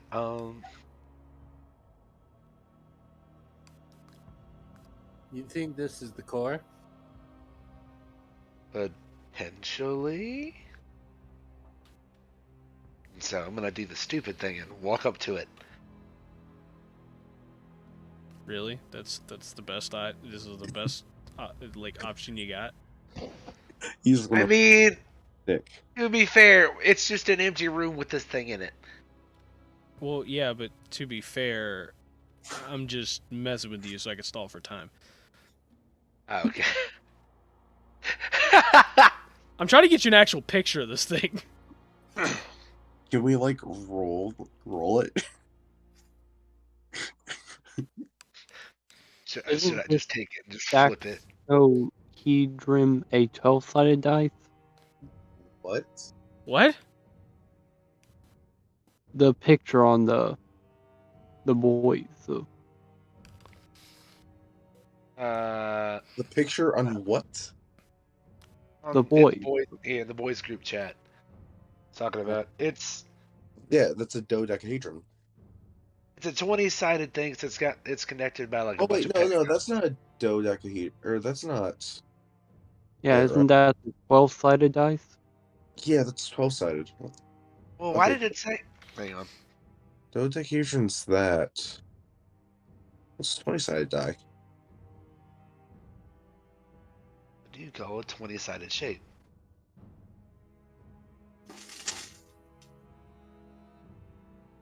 Twenty-sided polygon.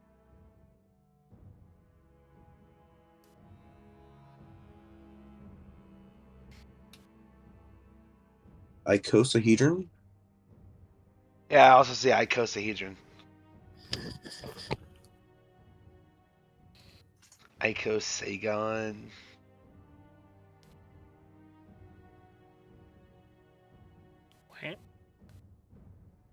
Oh no, just let me be smart, dang it. I'm so confused. We're trying to figure out a shape name. Shape. Yeah, the shape of the object that is just floating and spinning. Allow me to pull out a D20 and I'll compare. It probably is icosahedron. Yeah, it's icosahedron.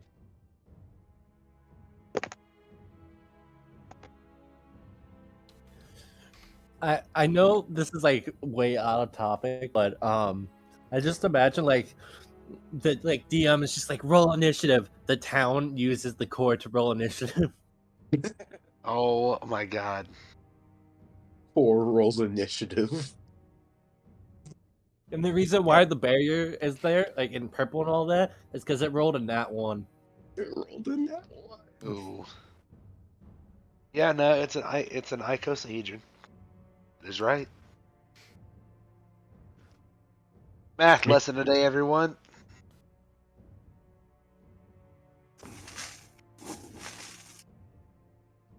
What? What? Well, geometry lesson, but geometry is a part of math, so close enough.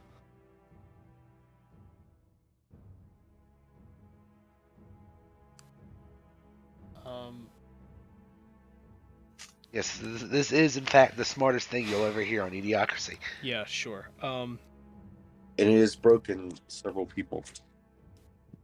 It's Including broken me. everyone. I was about to say even the DM. Listen, you said you wanted a distraction, okay? Yeah, that's true. I did want a distraction. There you go. We're the masters of distraction. Good job. Yay!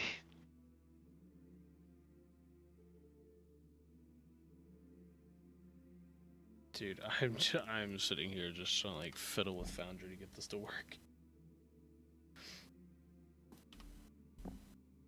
I don't know why, but as soon as like we were going down the stairs, I immediately imagined Rilo hitting his head on every step down. What the heck? You see him I mean, fall like and just I'm hitting not his trying to head. mean Rilo, but he's just so tall. How tall is El Rilo?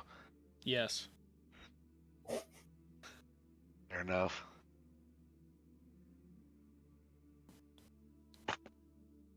Tall enough to see over a stall. Yes.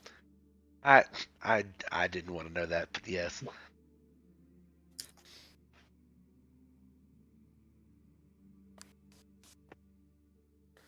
I was making a joke, then Johnny said yes. Yes. He's just saying Yeah. yes to everything. Yes. Yes. Are you God? Yes. God, are you there? No. Yeah, I knew I rolled a religion check just the right time. So I rolled a 1 earlier, and I was like, "Yep," what I figured. Did you abandon us at birth? Yes. Where's my child support? No. No, calling the IRS. Johnny doesn't make enough for them to care. Yes. It's quite literally like someone's mom. It's like waving their fist at the sky. Where's my child support? No. Not even like give a reason why, just no. No. I have something. I have a joke in my head, but it's so blasphemous that I'm just not gonna say it. Say it. Yes. So what? Say it. Say the Go joke. on. Mary. That's all I have to say. This is a No. Mary situation. Gosh, I've got a joke, but it's so bad. I'm not saying it. No. Exactly. You're just saying yes and no at random points. Doesn't even matter what we say. It's just either yes or a no. Yes. God, do you like lasagna? Yes. He You also like hates cake. Monday. Do you hate Mondays? No. That rules Garfield out as God.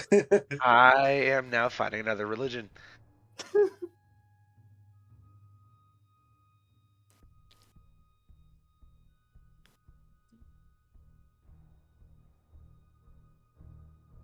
Yes. Yes. Yes. Do you believe in other gods, God? No. No. Uh, Okay, Do you cool. believe in No, okay, yourself? okay. Dude, you don't understand. I was trying to do things. Okay, so, if you tune over to the map, I can actually give you a representation of what this is. So, um, you end up walking down the stairs, of course, and you make it to the bottom, which kind of leads to this huge core here. Kind of like in the middle of the room. You're not entirely sure what the object is, but you could feel, that's like as you get closer, you feel that like small little rumble, that the rattle from inside your head that you felt back when Doodle made that weird machine. It's very low, not exactly like messing with you guys, but it's enough that you could definitely feel it. the flashbacks. Oh boy. As you're all just kind of standing there looking at it.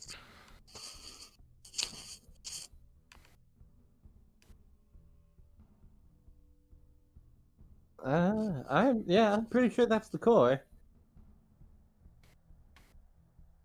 Yes. Yes, that It is a big look- blue core.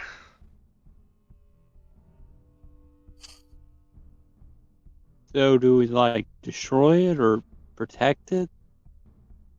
Well, I as far don't as know. we know, core is unstable.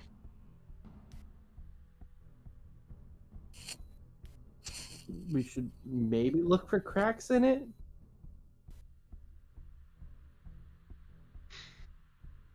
Out of character, I want Morgoth to just be like, "That's how you get radiation poisoning, Vanessa." But Vanessa, that's radiation poison. But Vanessa, But have you Vanessa, that's have you uranium. heard about have you heard about the nuclear meltdown at the Chernobyl power plant? I feel like we're about 2 steps away from this. Yeah, we should still kind of see why they're considering it under attack, though. Also, see the story of the demon core. Yeah. But you're right. Here, I'll go search for the cracks. Alone, please. I don't want anyone to I'm going to help catch you whether you like it or not. Well, why would you want to catch something, Vanessa? Okay, so you're going to be searching for cracks in the core? Yes, Yep. I'm gonna search for Alright. cracks in the core. So you start making your way up, and as you come up to the inner circle here, like as soon as you go to step into it, you feel like a little jolt of electricity, and kind of makes you step back, and you see that it makes a pulse kind of like around the core. There's like this shield that's pretty much just around it. And as that happens, you then see the other rings start to light up. Like each one just kind of like each one kind of like blasting around it, creating like another layer of shield over and over, forcing you, basically pushing you backwards essentially, to the point where you're on the edge of this, and you see that all four rings are basically like got they all have like this like light blue shield just around it.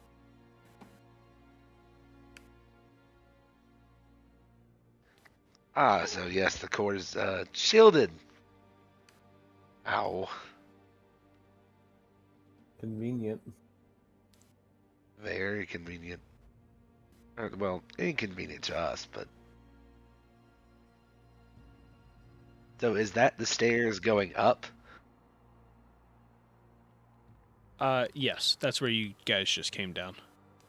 Okay. There's nothing else in this room besides just a core. That and some cool statues on the edges of it. There are the only thing that you can see that may be interesting is the statues in the four corners, but that's I about was it. just about to say, what do the statues depict? I mean, all the statues are essentially just. It looks like a person in robes just holding some sort of sword to the ground. Oh, fun. And here, I thought they looked like from up high. They look extremely different. Thought they were just some weird tree. You know. That's actually not a joke. I actually thought they were like a weird tree before. I looked at the one I that was thought they like looked facing like upright, then I'm like, fish, like with its mouth just open to the sky. of course you would think that. Hey, I'm sorry, I had to make the joke. It was too funny. yeah, no, I understand, but no, seriously, it looked like something like with its like an open gap at the top, like towards the ceiling. As John says, yes. Maybe So we should go investigate the statues. Yes, we probably should go investigate the statues. I'll take the one in the top right corner over here. Top left. I'll take top left. I'll do bottom right. I'll do bottom left. Yeah, that's the only one left. The right left. okay, so bottom left, Vanessa. Which one? Top left. Top left. Morgoth is top right, Yes. and then it's bottom right. So, as each of you move to the four corners of the room to the statues, you start to Can I say something real quick? what? This is giving me some like real like Atlantis vibe.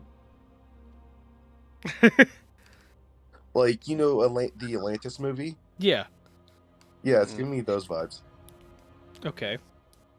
So all of you move up to the statues, and you kind of inspect it, and you notice that on the like each of you like can kind of see on the little on the side there is like basically an etching of some kind. None of you recognize or none of you can decipher what it says, but you recognize that it's got it's got like a familiar like language behind it. It's something. It's a language that's similar to some of the draconic, like some of the draconic writing that you saw before. But you can't. But it's got like a slightly different form behind it. Like it's making the same letters, but it's almost like English in cursive.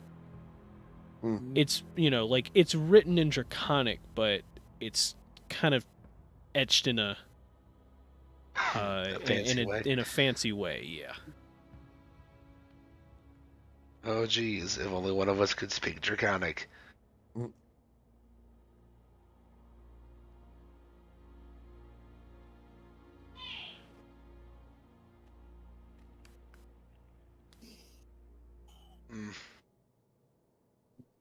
Should we attempt to like read it out loud? I know we don't understand it, obviously, but like, what if we read it aloud? Just like as best we can.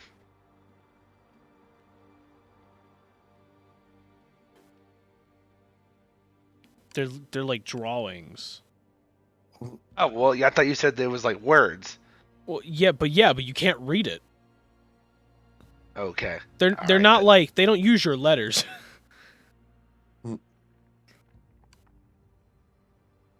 it's like And my brain just went back down the toilet again. it's like trying to read it's like trying to read hieroglyphics. Like they make shapes. You don't know what they mean all the time. Man standing there. So, I mean, they're basically runes. They're essentially draconic runes. The problem is you guys don't understand what any of them say, or like what any of them mean.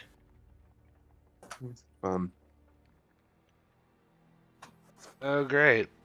More draconic runes, and we have no idea what's going on with them.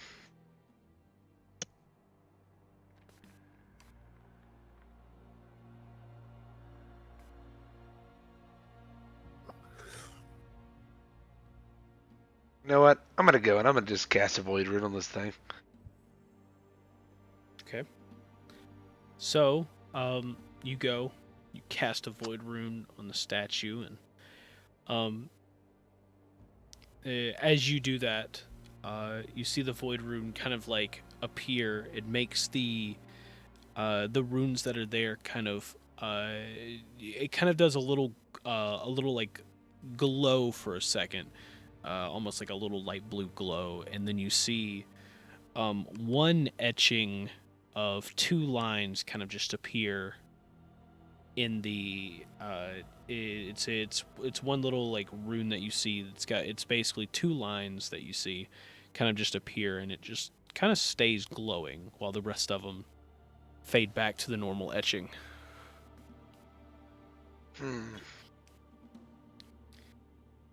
Seeing that, Everyone. Oh. seeing that Morgoth used his rune, Vanessa's gonna use the spirit rune on her statue.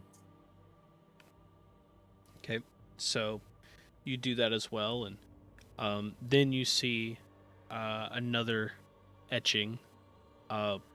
This one looks like almost like the letter gosh, almost like the number 7, and kind of just you see that start to glow, and that stays glowing on your side.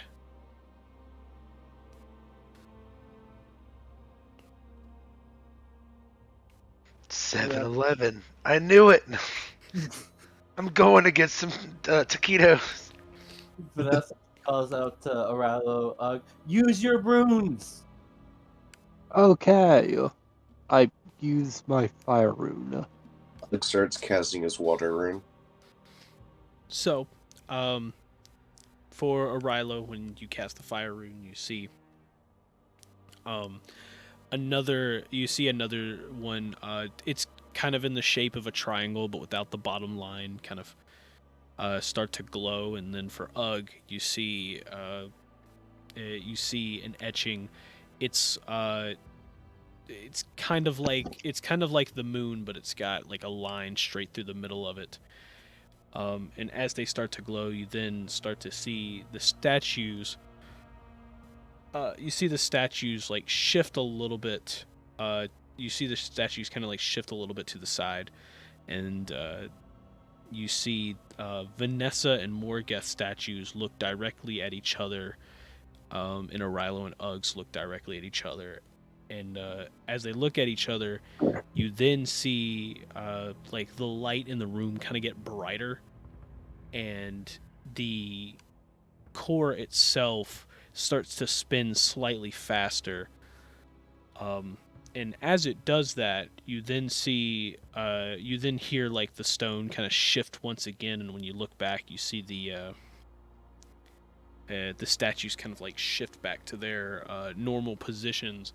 And as the core kind of like is spinning faster now, you then start to see a ghostly figure kind of appear in the back. It's a small little tunnel that leads about another like 20 feet back, essentially, and from it's just a little light blue glow that's in the figure of a person kind of like show up and start moving its way down, where it just kind of like walks over, and as all of you are just kind of mesmerized by it, it just walks over into the barrier, and you just see this ghost just kneel right in front of the core, kind of in a like a prayer state, just kind of like pray into the core, but you can't hear it whatsoever. It's just there kneeling.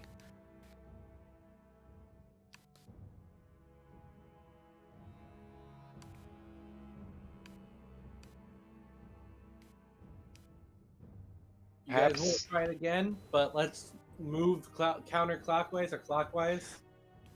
So different rooms Yes. touch different statues. Yes, that's fine. Okay. So clockwise, counterclockwise. Counterclockwise. I go to the.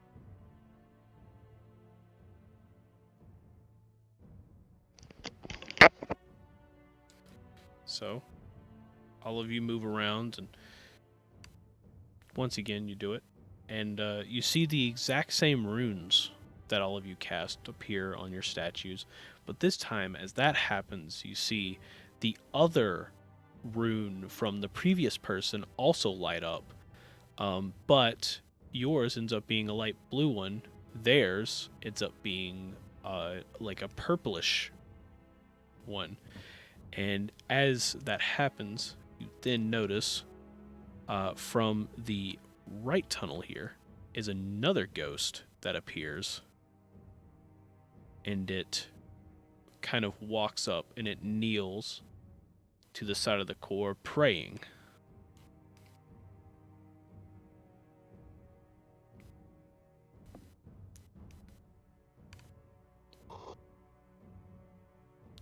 Okay. Let's do it. Rotate. Go for another round. So you rotate once again.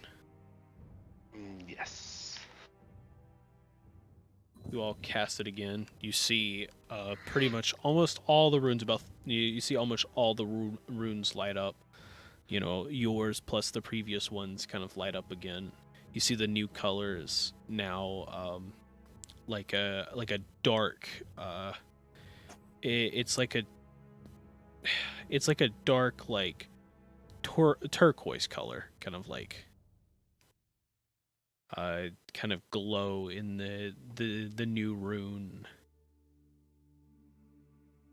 And then as that happens, you see a ghost kind of pop from the stairs, and it starts to walk its way down, comes to the bottom, and then it moves through the barrier once again, goes behind the core, it kneels down, and it starts praying, just like the others. One last time, people.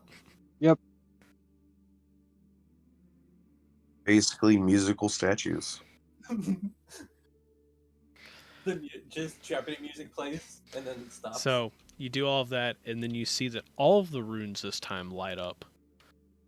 You see the last ghost kind of form over here, and it goes and kneels next to the core. You feel a small little rumble. You feel a little rumble in the floor, as you notice that like some of the bricks in the walls, like behind the statues, kind of like poke themselves out a little bit, and then it kind of like forms back into the wall. You see a glow outline in all of the bricks, and then the core itself starts to spin really fast.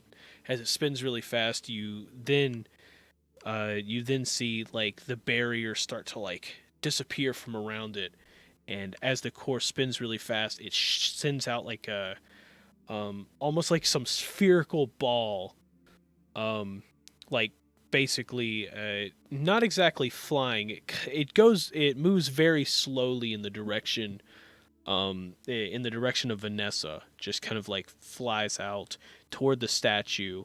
You see this little light blue ball kind of like form out, and Vanessa. I don't know. Do you want it to touch you? You know what? Yeah, sure. Okay. So as it goes out, ends up hitting Vanessa essentially. Vanessa feels this weird, like the strange source of energy, like kind of course through her, and it hits the statue. And as it does that, you then see that all the ghosts there kind of like look over and just stare in your direction. Oh, Vanessa just kind of like slightly waves. yes. Very professional, Vanessa. Maybe you should have moved out of the way. You see another there's another orb that gets fired out toward Arilo's direction. You should probably get Oh. out of the way, Uh, Rilo. I get out of the way. So you move out of the way, allowing the orb to hit the statue. The ghost still staring straight at Vanessa. But as it hits that statue, you then see the statue from the inside start to create like a glow, filling up the hollow inside of the hood. And as it creates this glow, you start to see the glow a little bit. It's almost like there's some type of blue flame on the inside, and then it fires off another one in Ugg's direction. Ugg gets out of the way. So Ugg moves out of the way. It hits statue, and once again, it's almost like a blue flame appears in the inside, and then one last one fires in Morgoth's direction. Morgoth quickly moves out of the way. So you move out of the way, and it hits the statue, and once again, blue flame. As that happens, you then see all of the ghosts kind of like stand up. They turn toward Vanessa, just all staring straight at her. And then you see the core like going from like a fast spin to just all of a sudden like stop. The room's silent. There's nothing going on. All you can hear is just the low rumble of the core in the middle of the room. And then you hear some voices. Almost like singing a song of some kind. Like some type of like chant. Kind of coming down each of the hallways. Like each of the 3 hallways on the side. Just hear like faintly.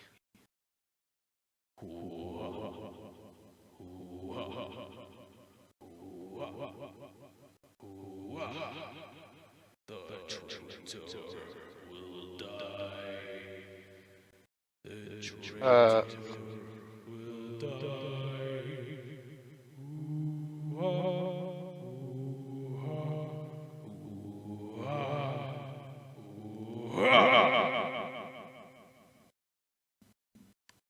And then The traitor will die. Oh god.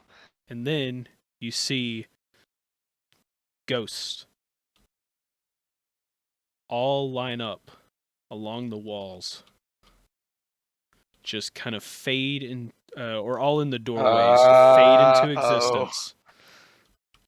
I think I'm gonna die. Each one just No. fading into existence, kind of blocking the doorways. Well, welcome to the party, wipe. If only I fucking wasn't stupid. It's like, and so we moved out want to switch what our rules that we're using. Today's a good chance. So ghosts kind of like form Yeah. along the outside, and you're all kind of there, and you then see one of the ghosts in the middle, one staring at Vanessa. You see this front one kind of staring at Vanessa, and you just hear it go. You are not fit. Find the traitor or perish. The core demands it.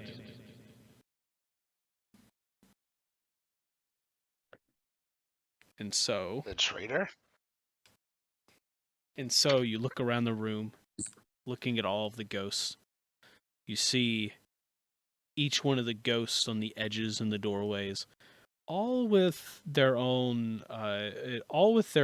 like type of soldier attire, it seems.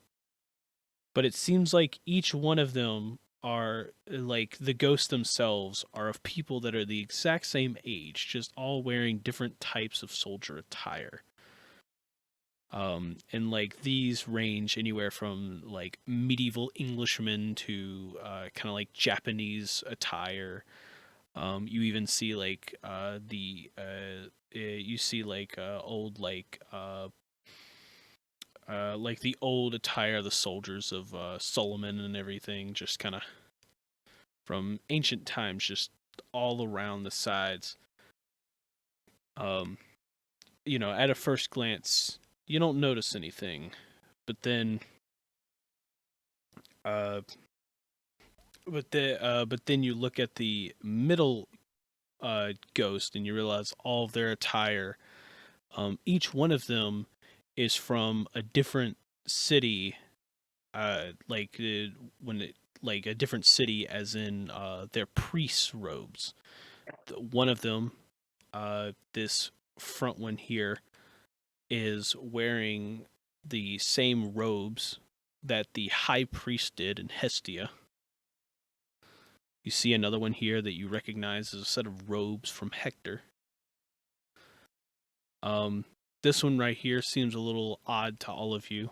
You've never exactly seen it before. And then the one on the right here is wearing just a simple set of it's just a simple set of like best way to put it, almost like a bathrobe of some kind. Oh.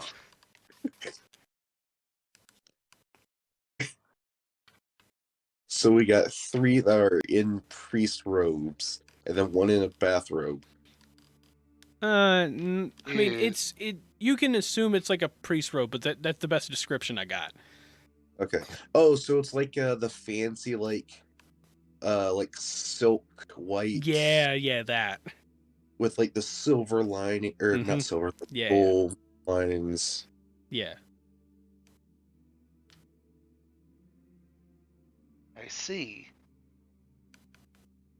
There's one traitor. Find out who it is, or perish. Are they in the room? Vanessa's just like, is the traitor one of you guys or one of us? You get no response.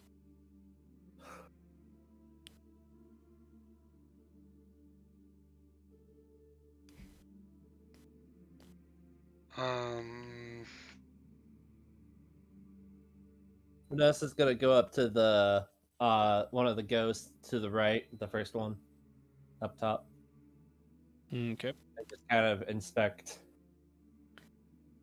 them, but this one here just looks like he just looks like a normal like soldier you would find probably like, I'd say like medieval Ireland. Well, I can't say medieval Ireland. Like that would be Viking, wouldn't it? It'd be more like Celtic, but yes. Yeah. So, Yeah, let's go with that. You know what? Let's just go with that. Sorry, the history nerd's coming at me. I apologize. Dude, I don't. I know a little bit. I don't know much.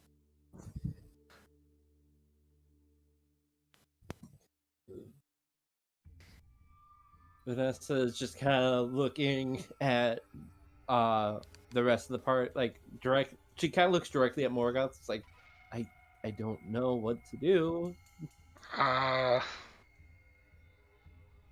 I'm kind of with you. I'm a little stumped myself. Um, Do you think there might be a way that we can trigger it again, so it can go to all the statues like normal? I mean, we can try. What I really don't know. question? Do any of the robes on the middle ghost match the robes or like the outfit on the statues or no?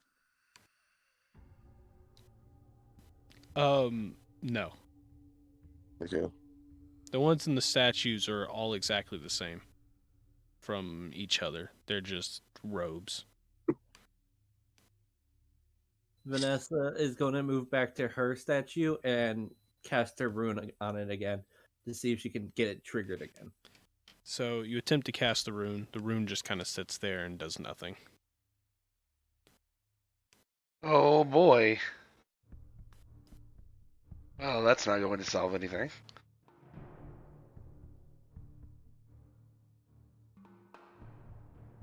Oh, great.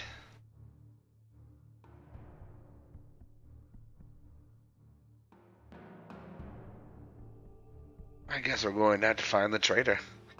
I don't know who this traitor is, but we're going to have to find them.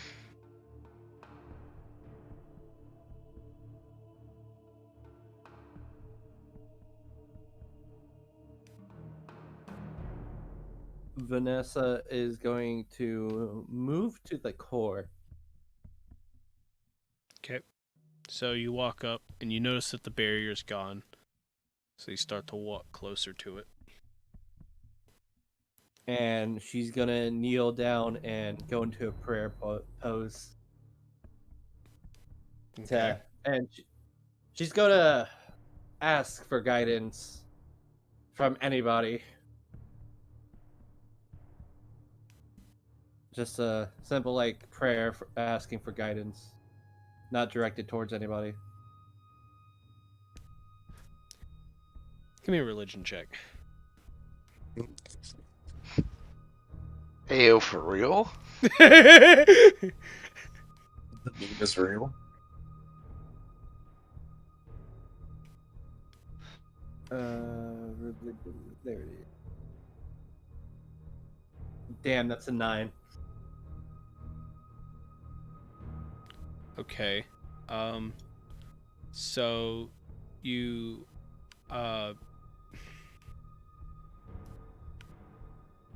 what would you get at a 9? So you start praying for a bit, and then you feel almost like a tingling sensation happening from your side where your bag is kind of hanging.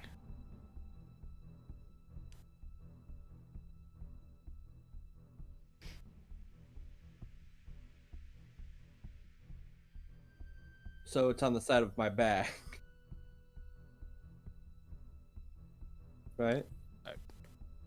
Kind of. I guess just look in your bag. Yeah, that's a oh, I do have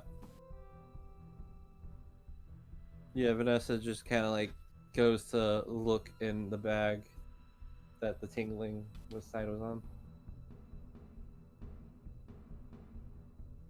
Okay.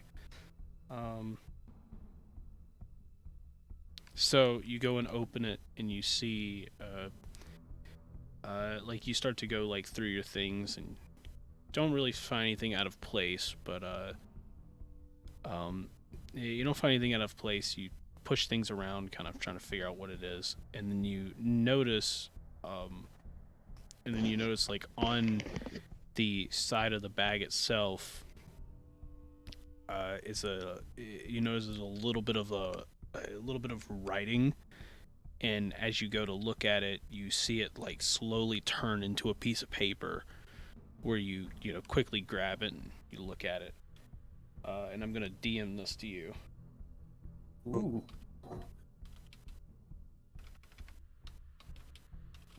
Oh, it's a DM. Okay. Ooh. Oh man, oh man, oh man. Secrets. Yeah, well, this is your secret. Enjoy it. Or don't. It might be something terrible. I can't say that. I was gonna be like, it's Morgoth or some crap like that. Oh god. I hear Something, something weird going on. Oh no. something horrible is afoot. What is happening? I would like to know as well. So, and I does as is like Vanessa's to trying to know. like take this in, the rest of you also from your bags feel, or like from your stored. I don't know. I guess you all are carrying bags of some sort. You feel I'm that carrying a same bag. tingle, kind of like, hit appear from the side of the bag. I'm gonna go check that. Yeah. So each one of you, just the same, you see on the side of your bags is a little bit of writing that appears, and then after a few seconds, like as you're starting to read it, you see it turn into a piece of paper. You all catch it very quickly, and you read it.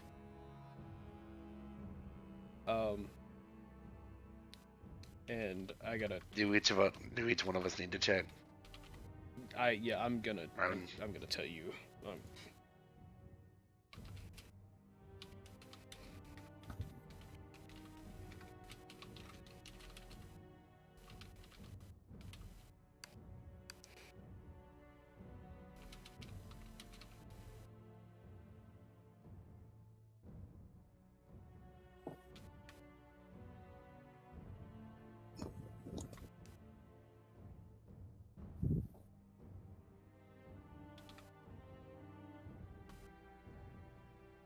Uh-oh. Oh.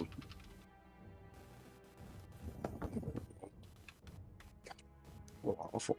Bad, I tell ya. Bad secret. Bad secret.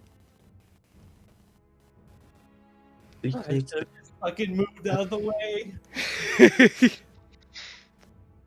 Oh god. You Johnny's should've- really going for that party wipe, isn't he? He really is going for that party wipe. Oh, this is interesting. Oh boy. So, all of you, read your little notes, and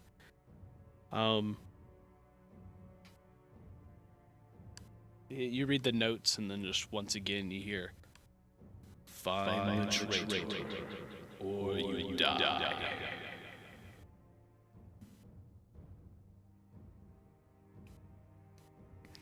And all of the ghosts in the room just start kind of like staring at all of you, as you're all just there kind of befuddled by your notes. Can we ask each other what each other say? That's all you.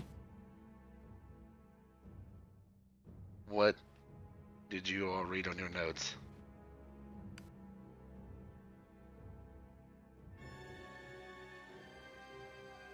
Did the notes dissolve by any chance, or are they still Nope. there? They're still there. Vanessa's just kind of like staring at hers.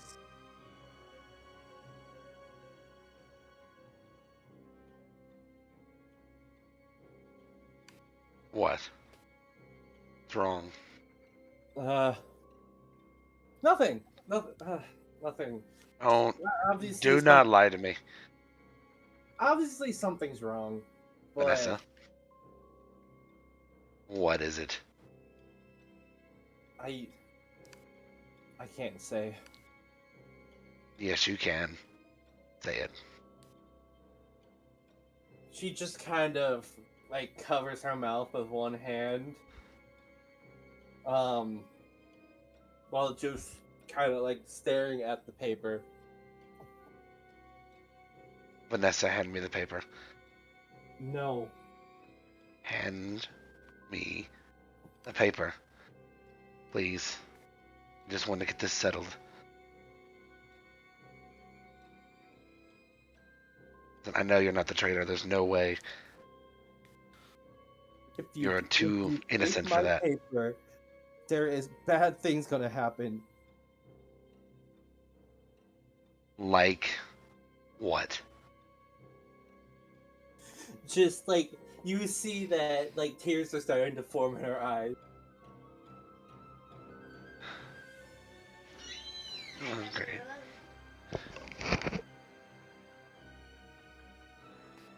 She just kind of like starts to like hug the paper close to her chest. Sorry, my sister came in to say goodnight. Can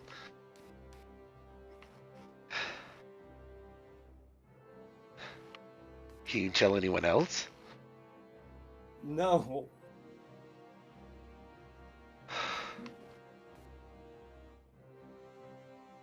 Who's... Fine. Let's read out who are the innocents. Because I can tell you... My paper said I was an innocent. Kind of like raises his hand as well and says, "I was innocent."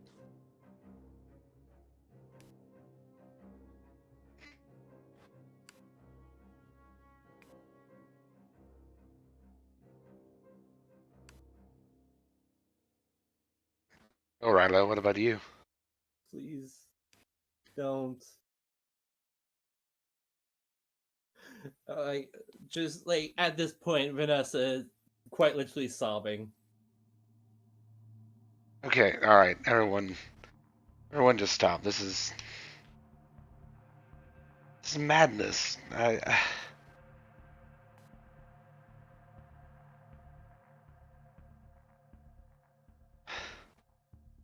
mean, we have to find the traitor or die.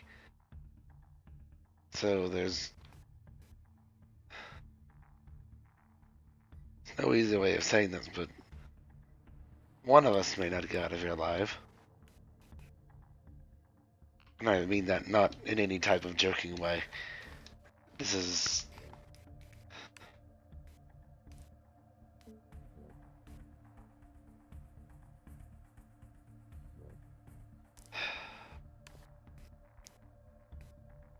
Vanessa, please don't tell me it was you. Once again, her hands covering her mouth. Oh, Rilo.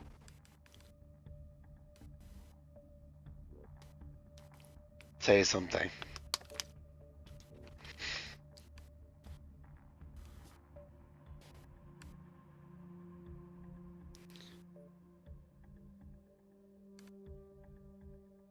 Waffles. Oh, Rilo?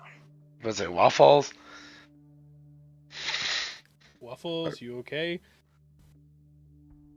Waffles, are you alive over there? Feels... Wooflas. Captain. Uh, Captain Waffles, please report what jury duty, please.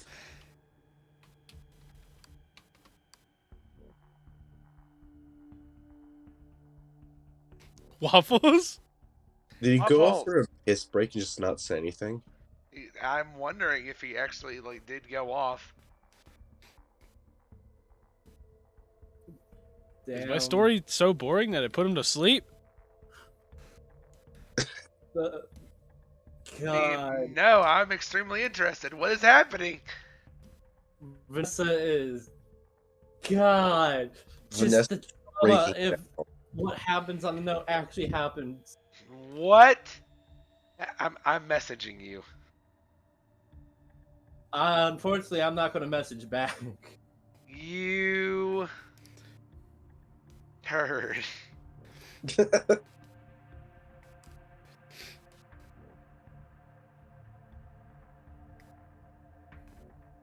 Waffles! If you're busy doing something, take your time. But like, come on. At least tell us, my guy. Come on. God, I'm kind of dying to progress the story over here. Come on. Waffles! Man, the ghost's really proactive today. Waffles! Ooh. Waffles!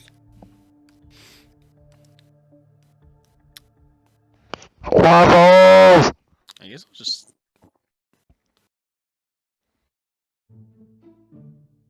Guess we'll take a break here. All right. Yeah, I guess we'll just take a little break and see where flip diddly Yeah, do someone figure out where Waffles went. I'll be back. Yeah, that's weird. Now watch as soon as we do that. Alex is he's spamming fucking Captain Waffle. Waffles, waffles, waffles, waffle. Waffle!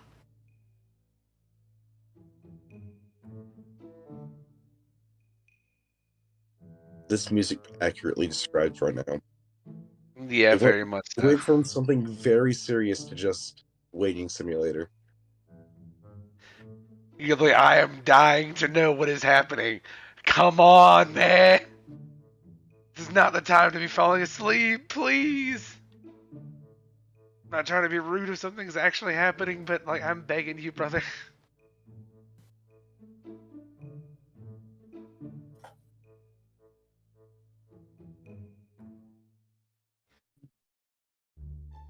Swear, if he comes back and he's just like, oh, I fell asleep.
Well, I'm back, but I don't think Waffles is.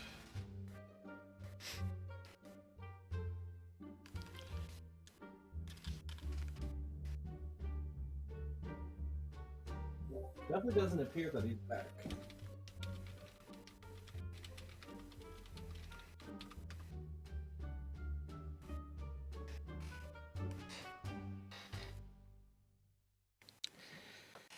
Don't mind me. I'm just gonna be over here eating a banana.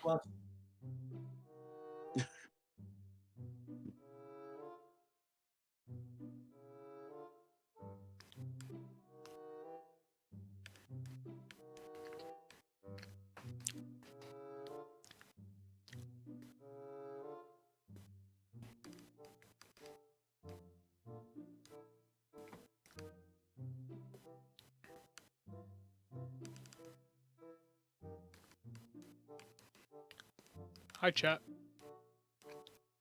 If y'all wanna, if y'all wanna talk, this is perfect time. Watch Waffles has actually like fallen asleep. I swear. Oh man. Waffles! Waffles! Johnny, how loud can you get your mic? Oh! Probably pretty loud, but I don't think the viewers are gonna want that. You know what? Let's see.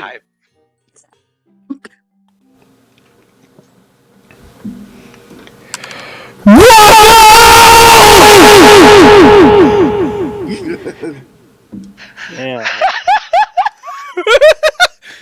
Wait, Waffles, are you Wait, back? Waffles is back? I've been here.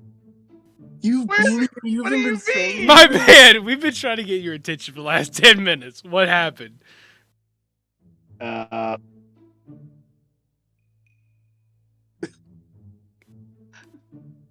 I've been out of it. So you've been just sitting there in a daze for 10 minutes and we couldn't get your attention? Yeah. This is amazing. I'm going to get some water. I'll be back. God damn it. Yeah, that's. I don't know if you were here for it, but Waffles, you gotta know. Yeah, I sent you in DMs what your notes said.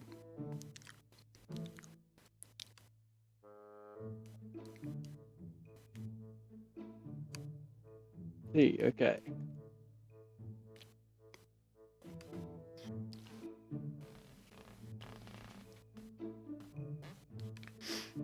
Oh man. That was funny.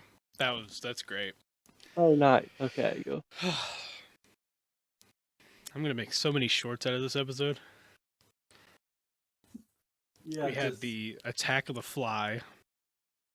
the attack of the fly and missing spell. Mm-hmm. Well, they probably wouldn't hear the missing spell part actually. Cause were you in big camera mode for most of that?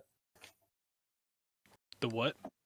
Were you in big camera mode for most of the time that? Most of the time that I was swatting at a fly, yeah.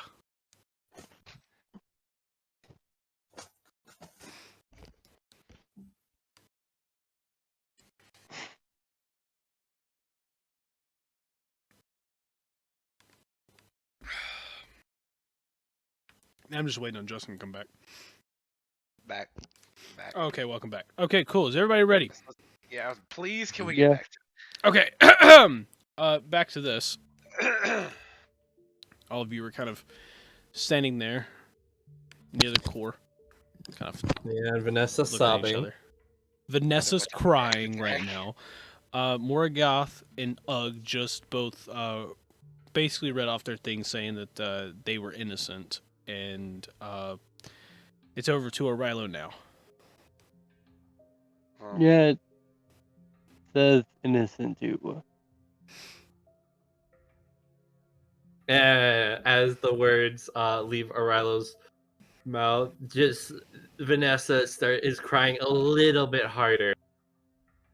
As she finally lets go of the note that she has, and just kind of just goes into the prone position, like covering her ears and everything.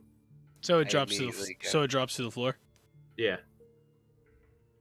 I And immediately go so- to pick up the note. Yep. So you go to pick it up, and as you pick it up, you see on the note, "You are an innocent. Find the traitor, or you will die."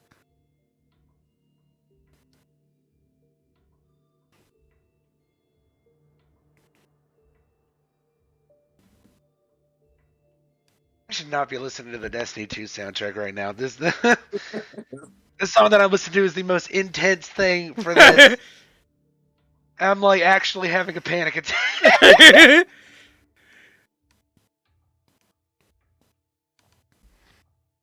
No, it.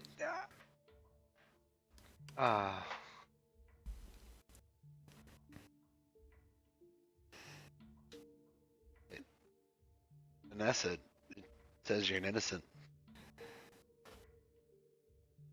Vanessa, like, obviously covering her ears, like, heard it muffledly, but she, like, kind of glances up a little bit.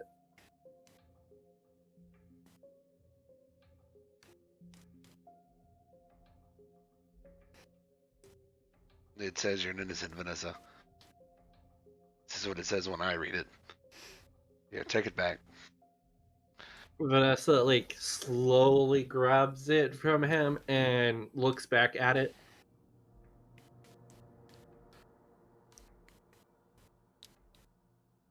I mean, you read it. It's still the same thing that Still the same thing. Still the same thing that she read? Or Yeah. what I read out loud? Still the same thing she read. yeah.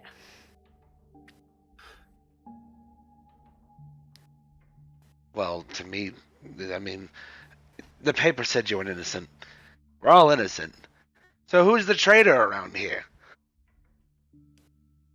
I'm innocent. Ug's innocent. Rilo's innocent. And Vanessa are innocent. There are no traitors around here. Perhaps it's one of you, ghosts. I just kind of like yell out, "Which one of you is the traitor? And Vanessa Clearly, just it's kind none of us." thinking. So It was. as She you is second guessing everything. So as you yell out the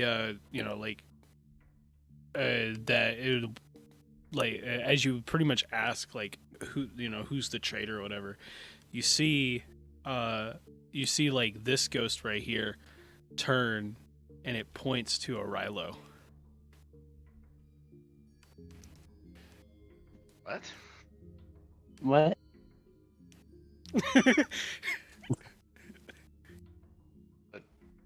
Your paper said you were innocent. You read it out loud for us. Yeah? And that is impossible. Is there someone behind me? Arella just kind of like turns around. Yeah, I don't know. Turn around and look behind you. If you turn around and look behind you, it's a statue. I knew Is it. that the traitor? That traitorous statuous A bastard. traitorous statue. A traitorous statue. Well, case closed. The statue did it. Right? Yes, I know that sounds stupid. I'm feigning ignorance. I didn't say that was out of character. Obviously, but Yep. So you see the in the middle, you see the core start to spin a little bit. It's getting just a little bit of a spin, and it fires out an orb to this bottom right, smacks into the statue, causing the flame to just turn on a bit. See like a little light blue flame from inside, kind of make it glow the inside of the hood. And all the ghosts kind of just remain almost unfazed that this is happening. That might be a timer. oh, Or either that or the amount of guesses we've got left.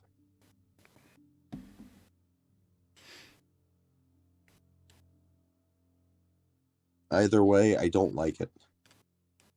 I don't like any of this. You see, this is why I said we should have just moved on and left all this to their own devices.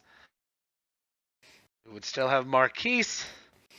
We'd have our freedom. We'd be going to Athens to meet a new friend. Or Athens and then Agrabah to meet a new friend. Now we're stuck in this death trap.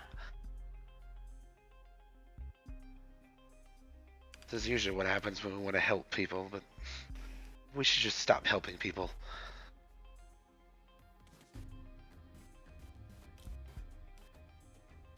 Keep us safe. But that rant seems a little too far gone now, so.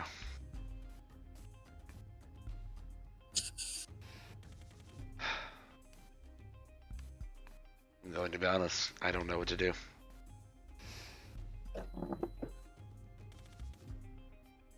Vanessa is slowly gonna grab the dagger that is labeled magic dagger, but who knows if it's actually magic. And she is going to stab herself with it. Just Whoa! enough to Whoa! draw blood. Whoa! What? Like I go, hey, what are you doing? What are you doing? You gone mad or something? Please don't have gone mad. You're the only main character in this group. And she's just kind of muttering about it, something about her fault or something along those lines. Oh yeah, Alright. no, just it's dramatic, like, oh, it's her fault, and now she's trying to stab herself. But no big deal. Yes, not nonchalantly just trying to stab myself. You know how it is. And I try to I can kind of sense what's going on here, so I'm kind of listen. I try to comfort her by going listen, Vanessa, whatever happens here today, it isn't your fault. Our own decisions as a group got us here. Okay, we're all going to do our best to make it out of this. She just looks up at you. Her eyes are just red from all the crying, and she's just like, "It's my fault." It's not your fault. You've done nothing. The worst thing you've done is not move out of the way. That's not that was a mistake. It's not your fault. You didn't know what was going on.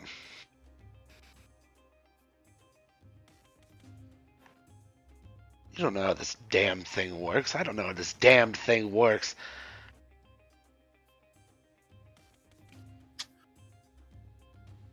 You know what? Fair enough. I'm getting sick of this. I kind of walk up to the corner and just go, nobody's going to die today. Why are you doing this to us? We've done nothing. All we wanted to do was save this town. If you were in trouble, fix you.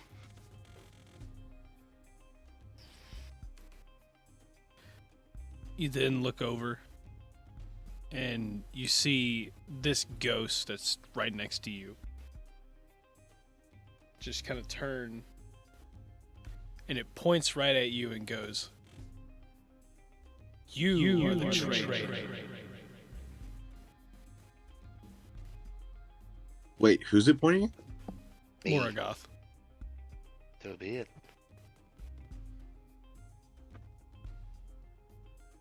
And that's all I say is, so be it.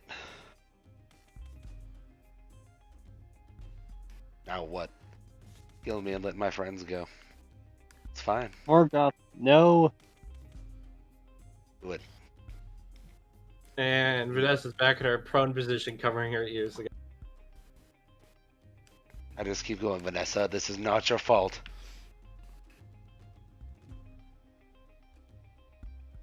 Whatever the things in your head are telling you, this is not on you. This is on me.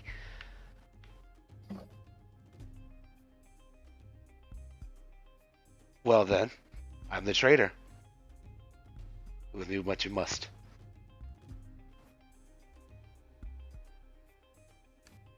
And you just see the ghost stand there with their finger pointed straight at you. And that is all. It's almost like they're a statue at this point.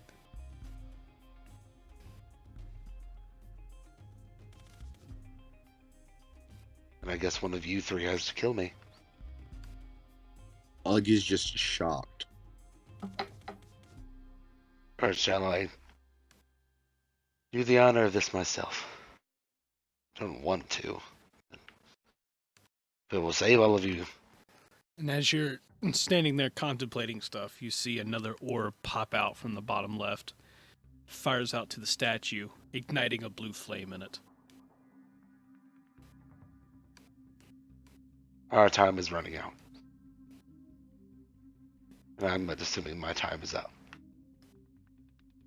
Wait, what if Vanessa just kind of perks? What if we let all the orbs touch the statues? That didn't happen the first time.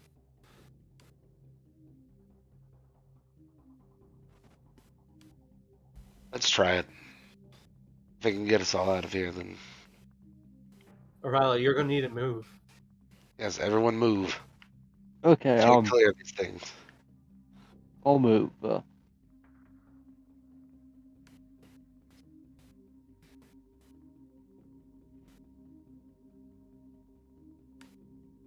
Let's just wait this out.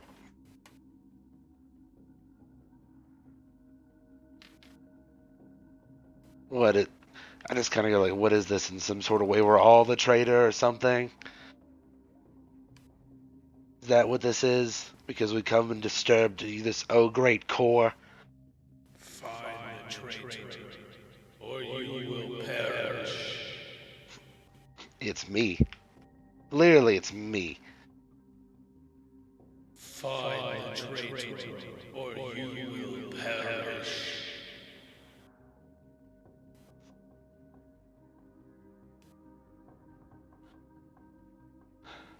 Well,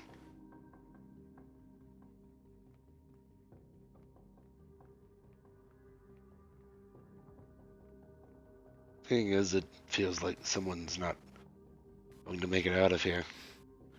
I just want to say that you are some of the best people I've ever met in my entire long life. You Just say too, Morgoth. I wouldn't have made it this far without you. Thank you. Thank you, Rilo.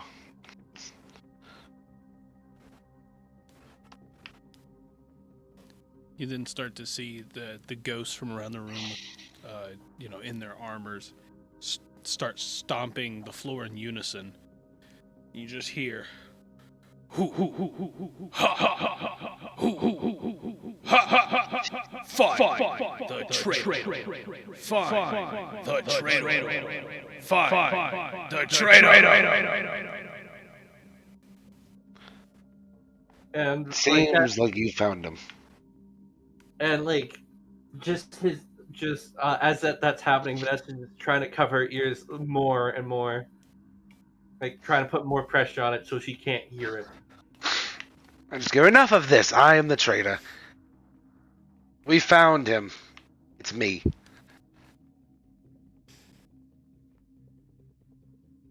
Do we all have to agree on it? Are they saying that we all have to say that? All of you agree. Just do it. Okay, go.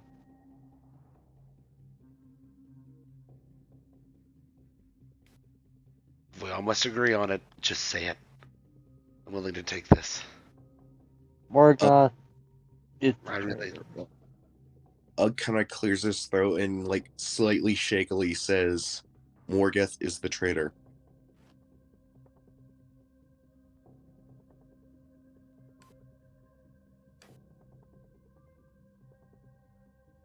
Vanessa, we need you to do this. Vanessa just kind of like actively starts biting on her hand. Do it! Vanessa, this is not your fault. I'm making all of us go through this. I need you to do this. If anything, you're doing me a kindness. Morgoth is the traitor. And it is decided. I am the traitor.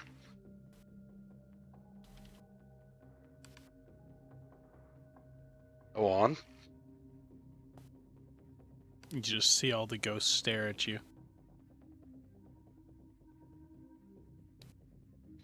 Are you really going to make them kill me?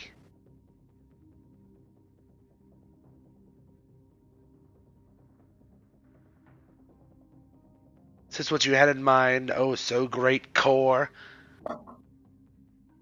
To make my own friends turn against me and kill me? Disgusting. What core are you? What deity are you to worship? Nothing but a monster.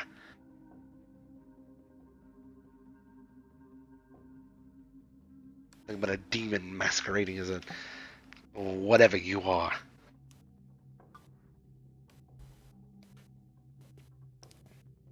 You see another orb fire out to the top left. What? Goes, hits the statues, and the statue and the a blue flame appears from the inside.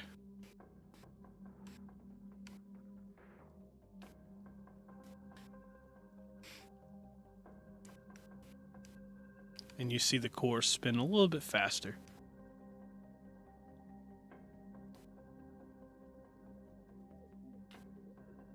Fine. Really going to do this? Vanessa, like, slowly, shakily getting up and, like, slowly making her way to Morgoth, and then just envelops him in a hug. I As she I hug. basically clings to him. I hug her back. Saying it's either way this goes, it will be okay.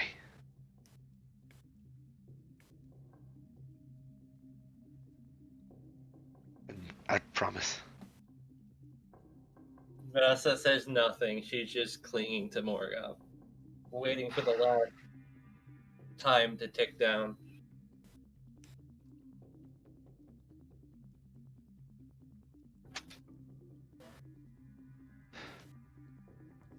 What can we do?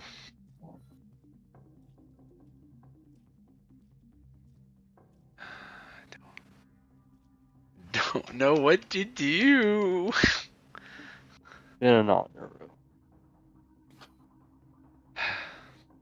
Yes, I guess we all just sit here and die. That's what you wanted? You're just going to wipe us all out because we so happen to mess up your oh so precious, what, alone time?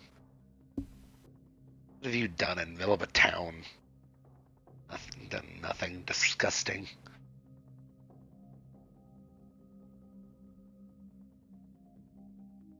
Oh, creature. Oh, whatever you are. All of you nothing but... And I look around, look at the ghost, and just go, and all of you are nothing but servants of this demon.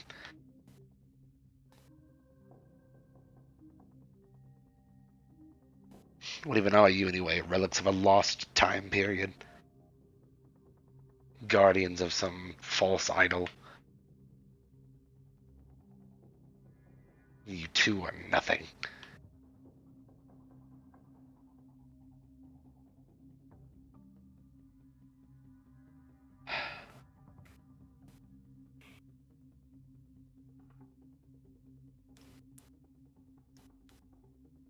I go, this quickly, I go, Vanessa, I'm sorry. And I like try to pull her off of the hug, even though I don't want to. And And I try to, she just tightens her hug again on you. there's something I want to try. Please, there's nothing else I know to do.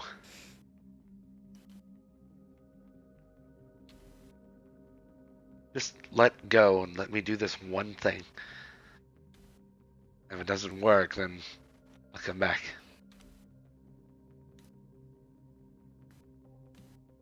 Please, just let go. I don't want to lose you too. And I don't want to lose any of you. So if it's between my life and any of yours, I'm afraid my life is forfeit.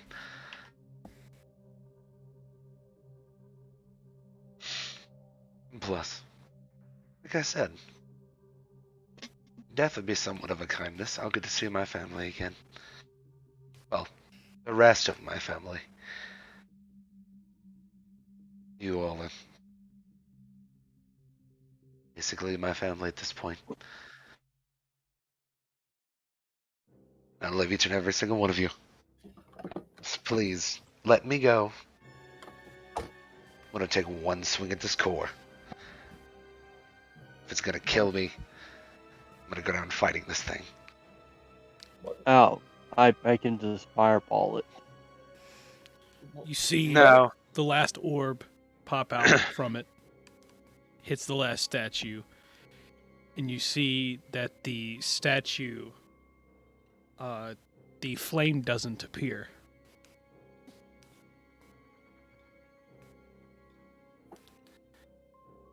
Huh. Sort of trickery is this?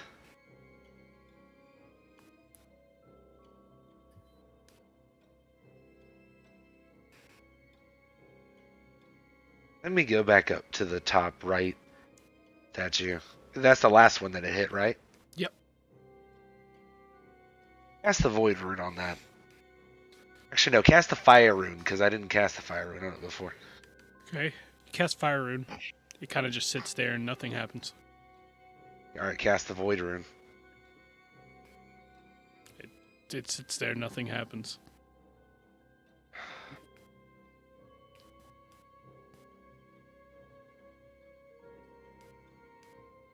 Wait, which tower is? The top right statue. That one did not light up. Who was the one at that statue? That was The first one was me.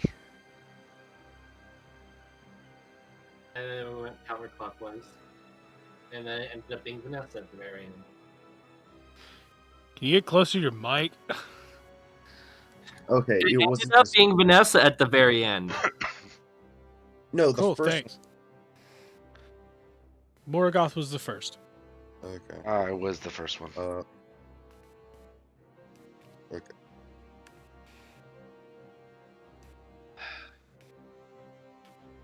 Now realizing that I'm like free of Vanessa and that I'm not gonna like physically hurt her or anything by doing what I was thinking about doing. I'm gonna pull my greatsword out and run towards the core. Vanessa's going to try to move in front of him so he doesn't swing at the core.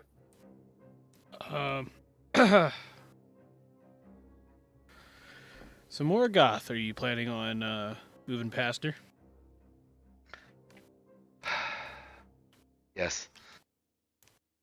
Cool. How do you want to do it? Here's how I do it. Take her and kind of like spin her around me, like around to the back, and like let her go. And then immediately like whip my sword around and just try to take a swing at the core. So are you trying to move around her or push her out of the way? Both in a way. Because it's literally like grabbing her, like doing like a dance move. As I'm trying to run. You see what I'm saying?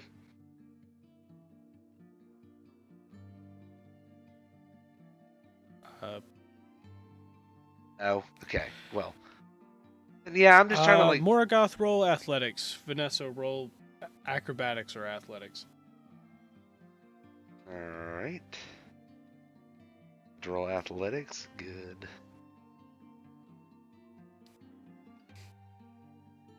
30-20. And a nat 20 plus 3. Okay. Morgoth is able to get Vanessa out of the way and basically push up to the core.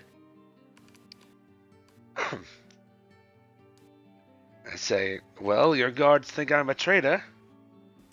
I guess I'm the traitor. Take me! And then I swing as hard as I can at the core. So you swing at the core, a pulse of energy busts out from it, pushes you and Vanessa like back a few feet, just outside of the circle, and you see the shields pop up around it. You see like the outer shield basically pop around it.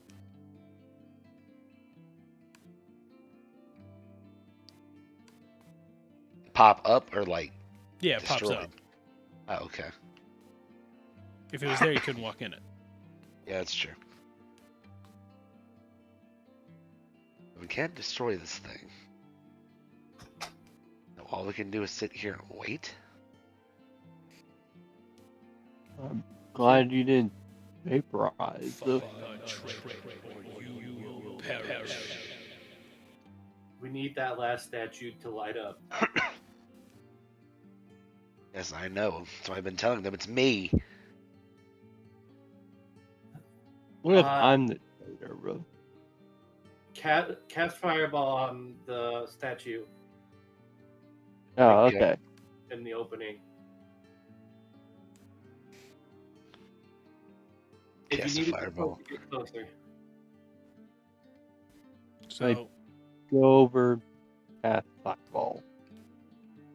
so you go over, you get up next to it, and you cast fireball. You see the fire hit up in there, kind of lights ablaze, and then it just fades away. This core is not going anywhere. Fire just gotta get- or you will perish. And what if we don't? What are you gonna do? Kill me? I say like mockingly, even though he literally just said that. What's the worst you're gonna do? Kill me? What if I'm we basically throw all the papers into the fire? Into one of the fires. it's going to be a heck of a climb, but I mean, we can try. Either that or we could just set them on fire ourselves. But I was saying their fire because since it will be more magic based. Yeah, well, it's more like their draconic magic. Yeah.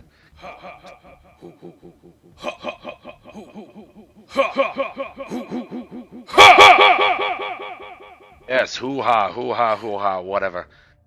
Not You intimidating see anymore. all the soldiers around just kind of stomping. They started chanting, and then they stop.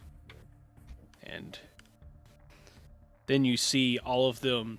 Start to summon what looks like ghostly spears, and they all point it forward, in formation along every doorway.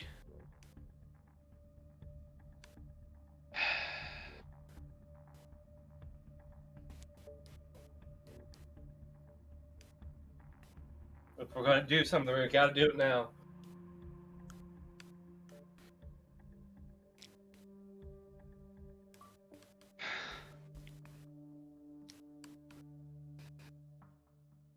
Nessa,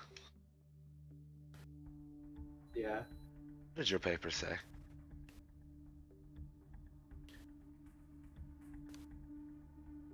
It says everyone will die. If. It says they will perish. Uh-huh. If we figure out what. Or if we do something. What happens? Did it say are you an innocent, or did it say you're the traitor? So in my point of view, it said you were an innocent.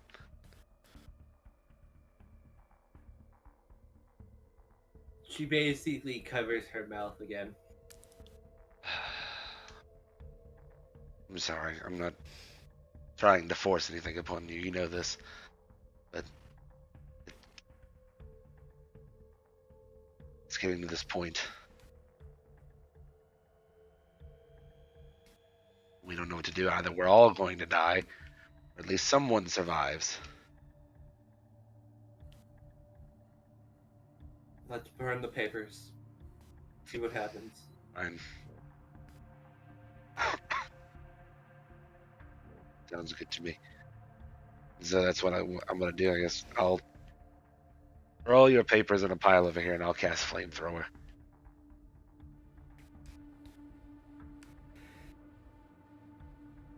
Throw papers in a pile. And then I'm going to cast Flamethrower. Okay.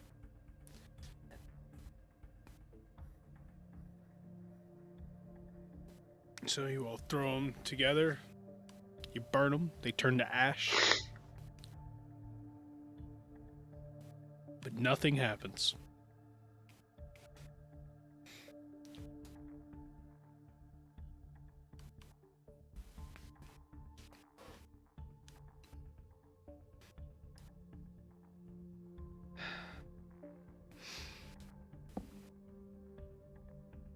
You then see all of the ghosts with spears move 5 feet forward into the doorways. And all of them point their spears kind of in your direction. We're all going to die here. Go I upstairs. pull out my sword. I'll be- All of us need to go upstairs then. Oh, Yes, each and every one of us, let's go upstairs now. okay. Make a I good mean- point, actually. Just please. No. All 4 of us are going. Yep, even if I have to drag all of you upstairs myself. Set up towards the stairs.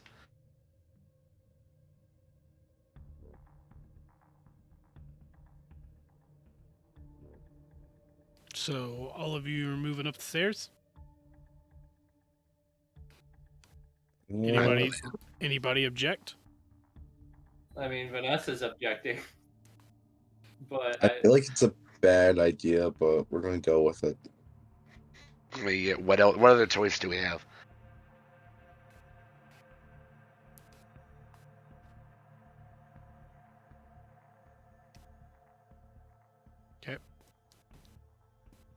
So, Oragoth, of course, trying to get everybody to go upstairs. He takes a few steps, and as soon as he goes to step on the first one, you then notice all of the stairs just instantly collapse into the ground, creating a flat playground, essentially.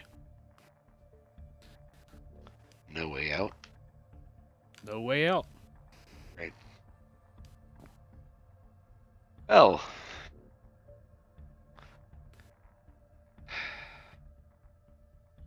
Let me see what. if we huddle in the corner and someone probably me holding a shield out and basically take cover, I'll say something.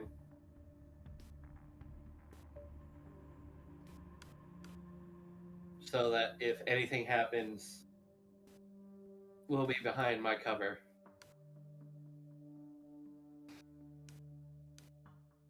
Sound like a plan? Yeah. No. We need to just solve this and move on with our lives. This is me solving this. What? Hiding in a corner behind a shield? They're all going to turn and just kill us.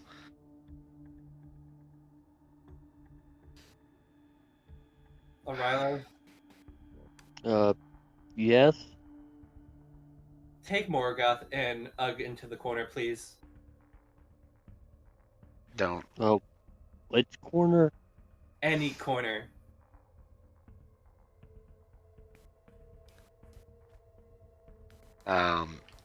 Ron, can I ask about a spell that I can cast? Sure. I'm trying to cast Command on Vanessa. Yeah. I mean, you can't. To say reveal. Because that's not. I just read it and. I don't only have to do, like. Throats drop, flee, grovel, or halt. I can potentially do another one, but. Does it say? Yeah. So with command, it's you speak a one-word command It's to a, it's a one-word command. So and then it says some typical commands and their effects follow. So that's yeah. No, it's just giving you examples. So technically, yeah, you could use that on her. Can I try to cast Command on her and say reveal? Sure. She'd just roll against it. Alright, you have to make a Wisdom saving throw of 14.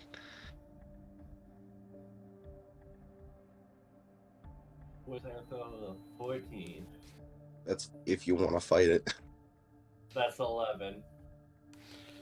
So, because she failed it and it's revealed, Vanessa just says, Vanessa is the traitor. Like, loudly.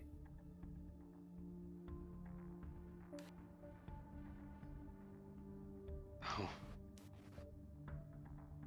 So that's what it said to you.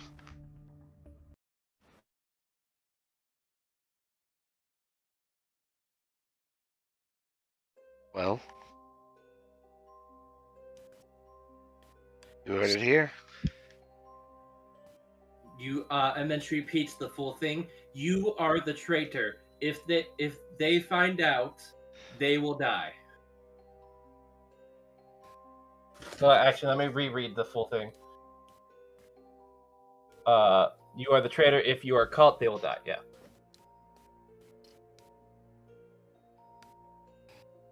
Now, see, why would you want such a hypocritical thing? If we don't catch the traitor, we all die. If we catch the traitor, we still all die except for one. Why would the traitor be the one to survive?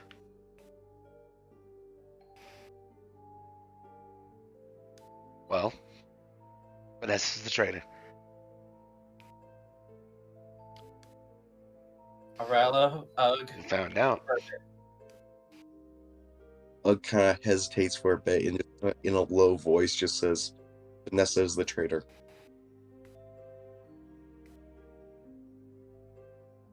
Arella. You see me look at you and I go, I'm sorry, Vanessa. I don't know. Say it, please. Just say it.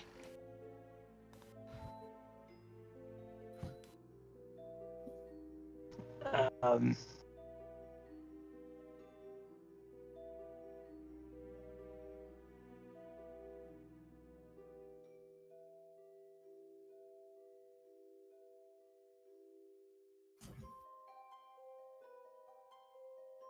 Vanessa is the traitor.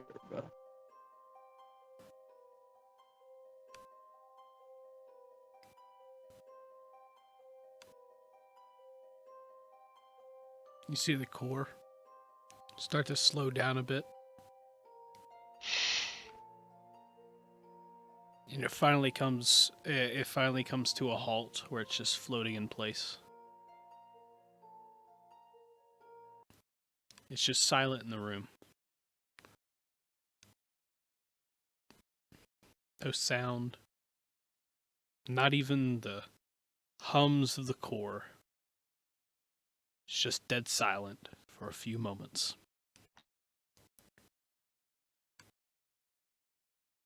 And then the core slowly starts to spin again.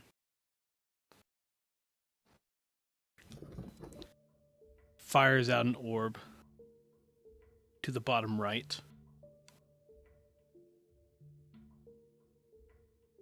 Everybody move.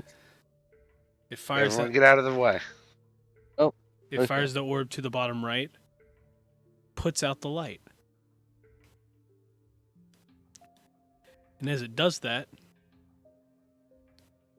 you see Arilo fall unconscious. Oh no. Ah! Find the traitor, or you will perish.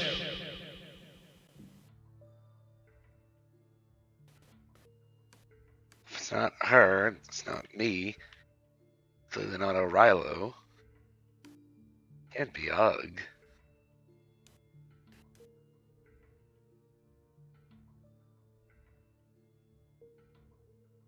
Oh, are you sure your paper said you were innocent? Yes.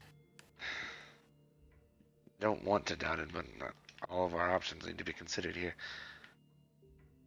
And honestly, I understand if you're all questioning about me, too. I'm not questioning. Listen, we need to bring O'Rilo back. Is there any way you could potentially heal him? If it's magically unconscious, there's probably not a thing I can do.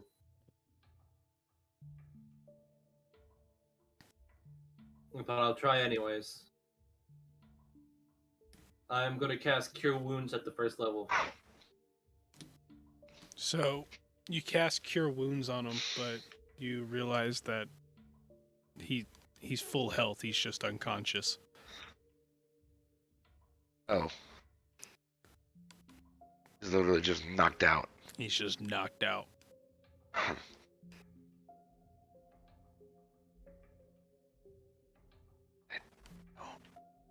Get it.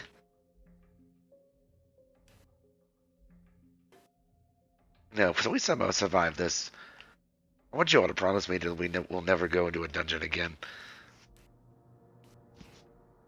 Or any freaky deaky whatever place like this is. Find the traitor, or you will perish. I just go reluctantly. It's that guy over there. Just pointing at a random ghost. Just Yep. Everyone point at the random ghost. Just say it's that guy's the traitor.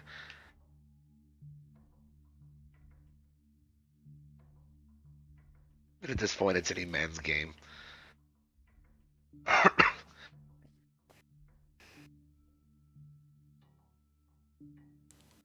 find the traitor, or you will perish.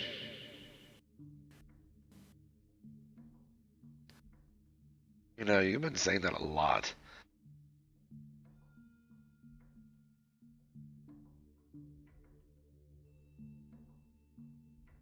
Maybe the course the traitor. Maybe. Why don't we say that? No, like, I point to the core and I go, you are the traitor. Find the traitor, or you will perish. You are the traitor.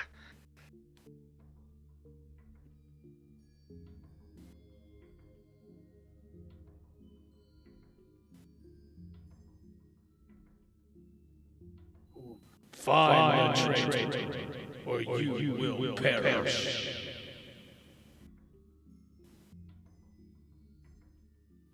Vanessa points at the statue she was at. That is the traitor. The top right statue.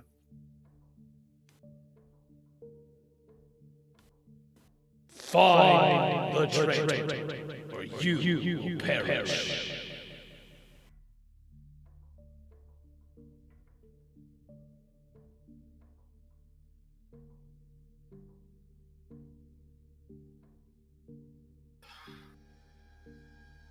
Hey, Morgoth, I think now would be a good time to get a last prayer in or something.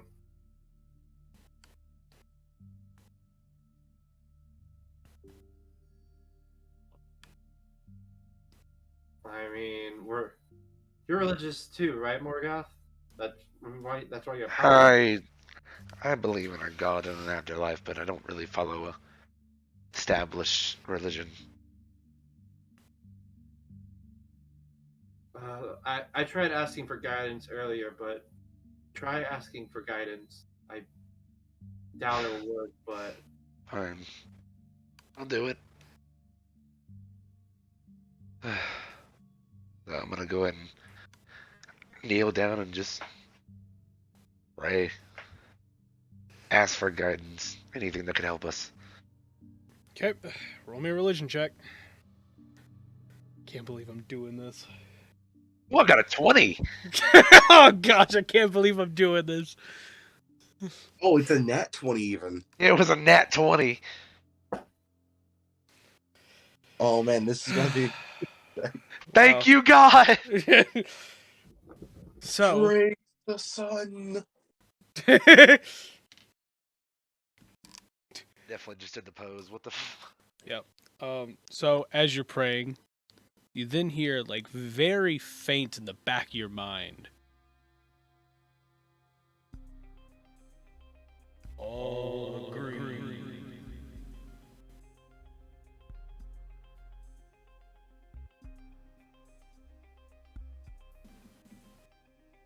Did you actually hear that? All agreed, yes. Okay. All agreed?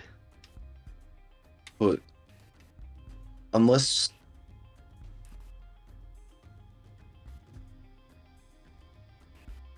Is one of us not agreed?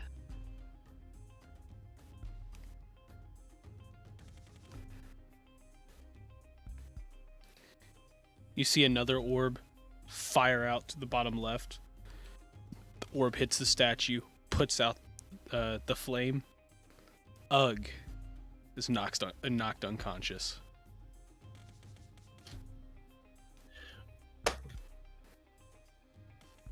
Yeah, she just gonna. Find the traitor, or you will perish.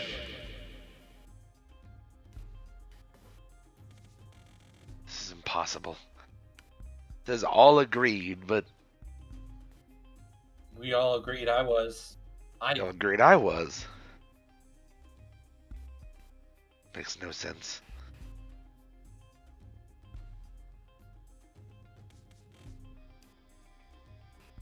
And you kind of forced me to say what my paper said, so.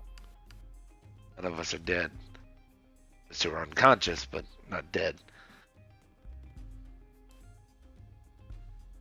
Find the traitor, or you will perish. I just realized all the guards are like right around us. Oh, great.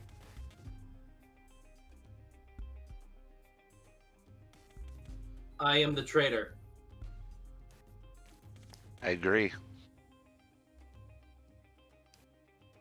Find the traitor, or you will perish. Then I am the traitor. Morgoth is the traitor. Find the traitor, or you will perish. Wait. Marquise is the traitor.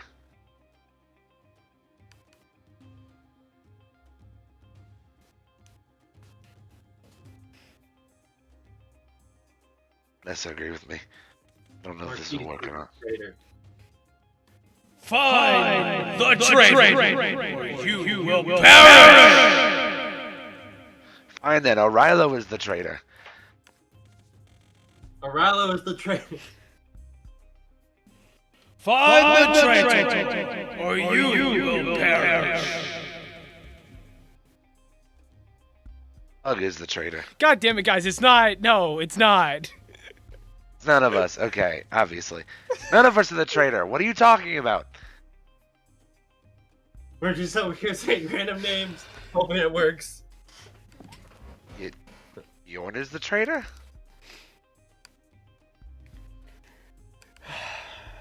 Find the traitor, you will perish. Blah blah blah. There is no traitor. Just kill us all. You're just doing this to test us. You sure you want to test that theory? Might as well call this episode "Find the Traitor or You Will Die." That is basically the name of this episode.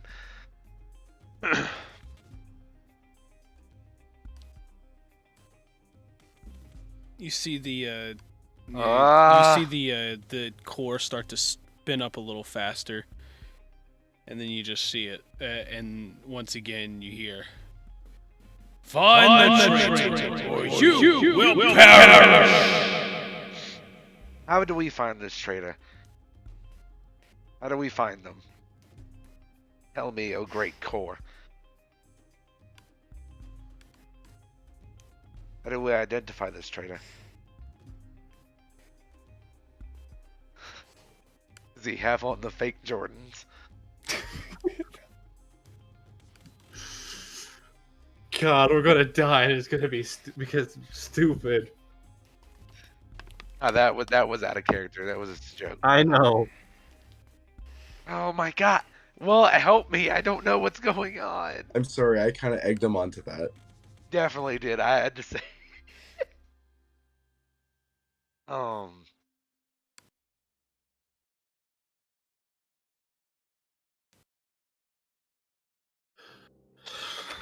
You know what? Out of desperation, I'm just gonna go swing on a ghost guard. Actually, no. I'm gonna go swing on the guy in the bathrobe. The guy in the bathroom. He's Yeah, behind the the guy- he's behind the shield. He's Yeah. he's this right guy.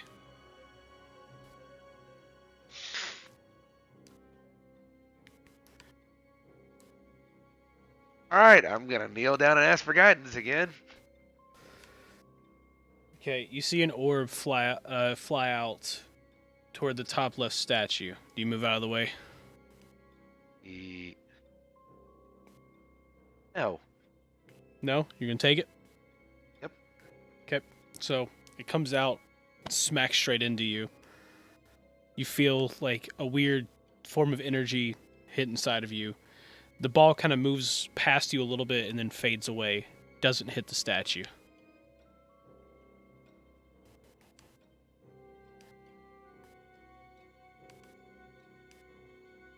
You need to block these as they come out. There's only one left. That fire is the last one. And now, I guess I'll continue to block it until it's time.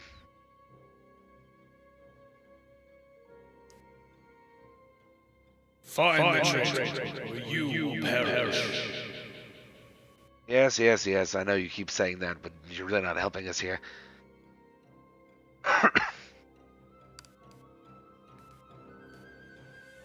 Are we even allowed to leave? Can I like try to walk between two of the guards in the formation? You see where there's like a gap in the formation in the very back up here? Yep. Behind O'Reilly. Yeah. Well, So you walk up, and as soon as you do, you see like them move like in the way. Ah, I see. So there's no real escape from this.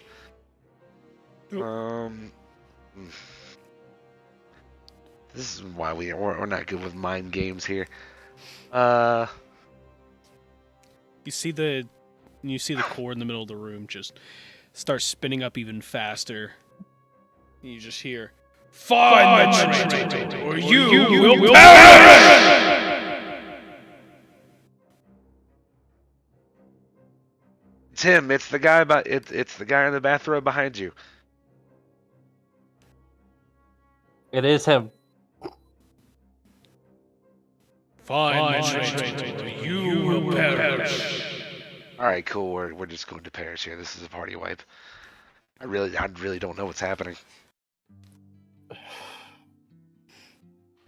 Yeah, I think this is where we die.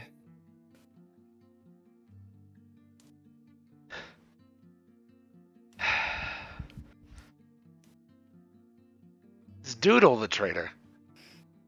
My man, Doodle's not in the room with you. I don't care, man. Well, Now, I mean, it is using the magic that the room is using. So Doodle used the magic, so it could be Doodle. Oh my but gosh, the feeling's the same. The magic's not.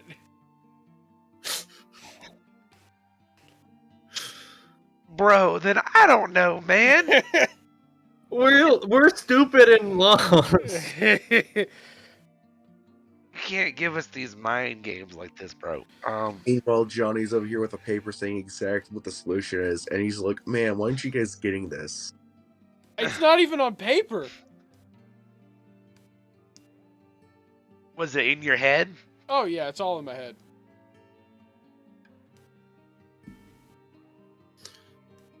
Listen, we're big dum dums. We can't figure this out. Well, good luck.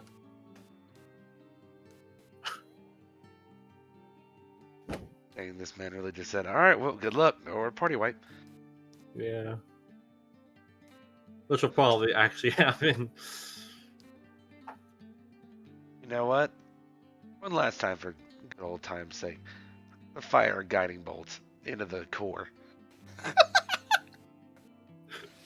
But isn't there a shield though?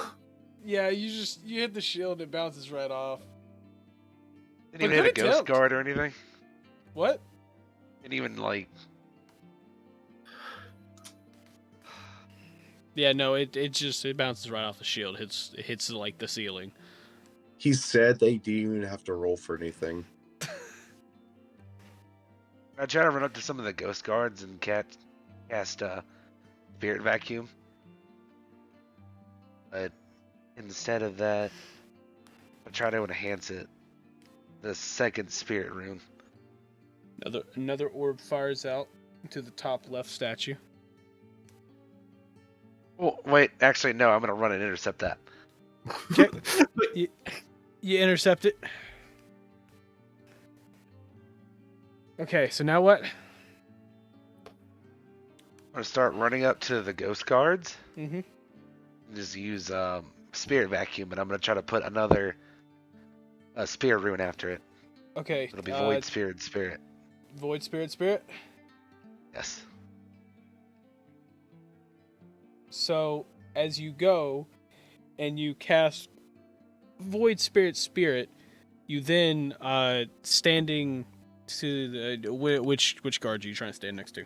The one's behind Vanessa. So Like that whole row back there. So right here. Yeah. So you go up, you cast void spirit. Do I even have this as a token? Oh, there it is. So you cast it, and then you see appearing next to you is two skeletons. Hello? Yeah. They literally just pop out of, like, they just kind of like erupt from the earth. A little like void pit pretty much pops up and just summons two skeletons. I have the power of necromancy? Well, I just want to take Skeletons, go fight the just, ghosts. like, he does this, raises the two skeletons, and just like all of a sudden, just like, I had the power of necromancy all this time. I think you're gonna need another void rune instead of a spirit. For spirit vacuum. Alright, here you. Can I cast one with void spirit? No, No, because that's not how that works. No, it doesn't work like that. Yeah, no. I was about to say that's not how that works. Well, I mean, you would do void spirit void because void spirit is spirit vacuum, and doing void is something completely different.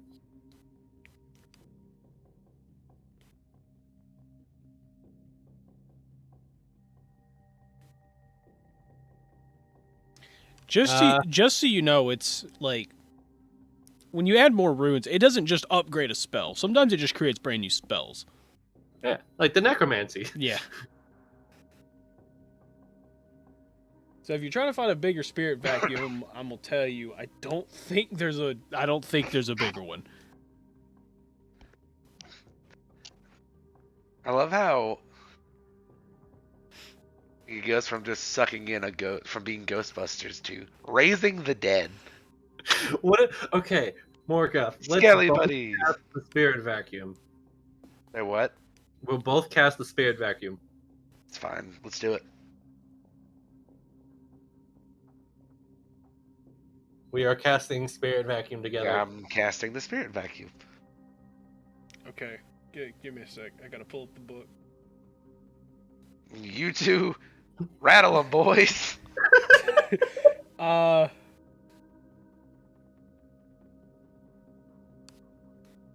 Okay. You know, that's what my next character is just going to who are y'all casting this on? the guard who are left. Okay. So both of you cast it. Let's see. What's your spell DCs? Spell DC? Yeah. 14. Like a save DC? Yeah, it's your 14. save DC. Vanessa, what's yours? 13 and 12. What? Because I have Bard as well. Oh, okay. Well, cool. Cool. It succeeded. Nothing happens. Retry. Yeah, retry. What a retry. Oh, no, I said we tried, not retry. Oh, okay. Well, then never mind. Yeah, we tried. Yep. You've literally tried everything. Except for something that's probably not. You will perish. Just start going around to the ghost asking, hey, are you the traitor? Are you the traitor? Are you the traitor? Anyone? M&S is going to sit there and accept any... Wait. I'm going to cast... Can I cast Detect Good and Evil? Sure. Where do you want to cast it? Let me see. Where is it? I detect good and evil, mother trucker. That, yes, I do. Hang on, where is it?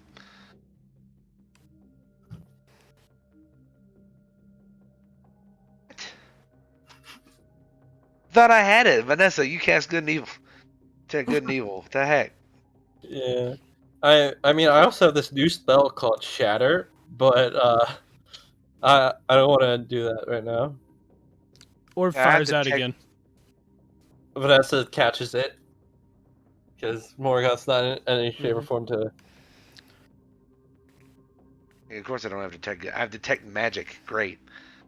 We all know everything around us is magic. Vanessa's gonna Vanessa, cast Detect Good and Evil. On what? Uh, the core itself. Okay. So, you're able to cast it toward the core. You notice when you cast it, you're able to cast it inside of the shield itself, and when you do that, it is like a range, right? It's not like a touch, right? Yeah, it's a range. Okay. So it goes. It ends up, allowing you to cast it on the core, and you end up seeing that the core is in fact evil. Ah, yeah, that's what I figured. It's some sort of evil demon. core is evil. Simple as that. We gotta figure out how to fix this fucking core.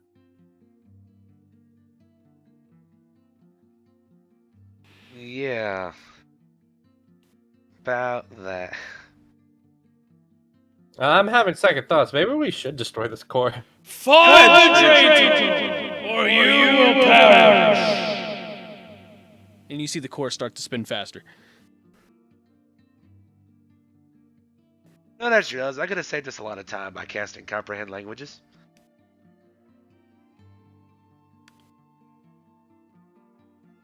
No, it doesn't. No, it wouldn't have worked. Actually, that's not. Wait, you have comprehend languages? I do, yes, but the spell doesn't decode secret messages in a text or a glyph. There's an arcane sigil. This isn't a part of a written language.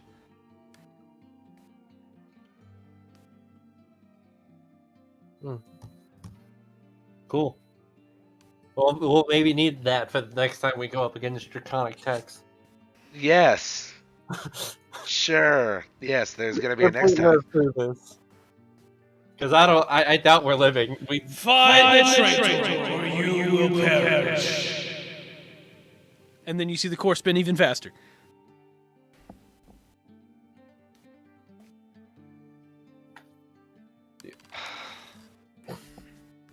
Bro. We probably should have looked for that book even harder. You see, yeah, you And- also notice that both of the skeletons are literally just staring at the core. Skeletons, go attack the core. It just walks into the wall. Like, it just walks in that barrier over and over, just, like, staring at the core. I'm gonna What is cast. it? What is We'll try this again. Cast dispel magic on where the skeletons are trying to run into the barrier. Do you cast it and it... Wait a minute, like, where they're running into the barrier? What is the... Let me look at a spell magic again. Choose one creature, object, or magic effect within range. Any spell 3rd level or lower. Target 7 for each sports level. The DC equals 10 plus the spell's level. On successful check, the spell ends. The higher level is blah blah blah. Oh, so you just cast it and it affects, like, the actual object? Yes. Okay, it does nothing. Nothing. You don't even have to roll. It does nothing. There's no rolling to it, anyways. Oh, I thought you just said you rolled. That's the DC equals. That's what Oh, they have. okay, to yeah, no. You just... Yeah, nothing happens. Well, there goes that idea. Yeah. Uh, You just see the skeletons just kind of like walking to the barrier, just staring straight at the core as the core starts to spin faster. Find the traitor, or you will perish! And you see all the ghosts pull up their spears and get ready to attack.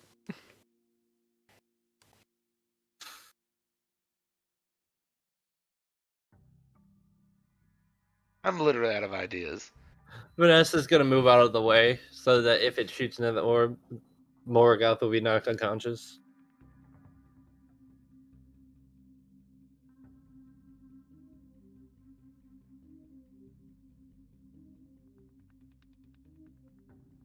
Yeah, I do the same thing. So if it fires into the orb, either one of us will get knocked unconscious.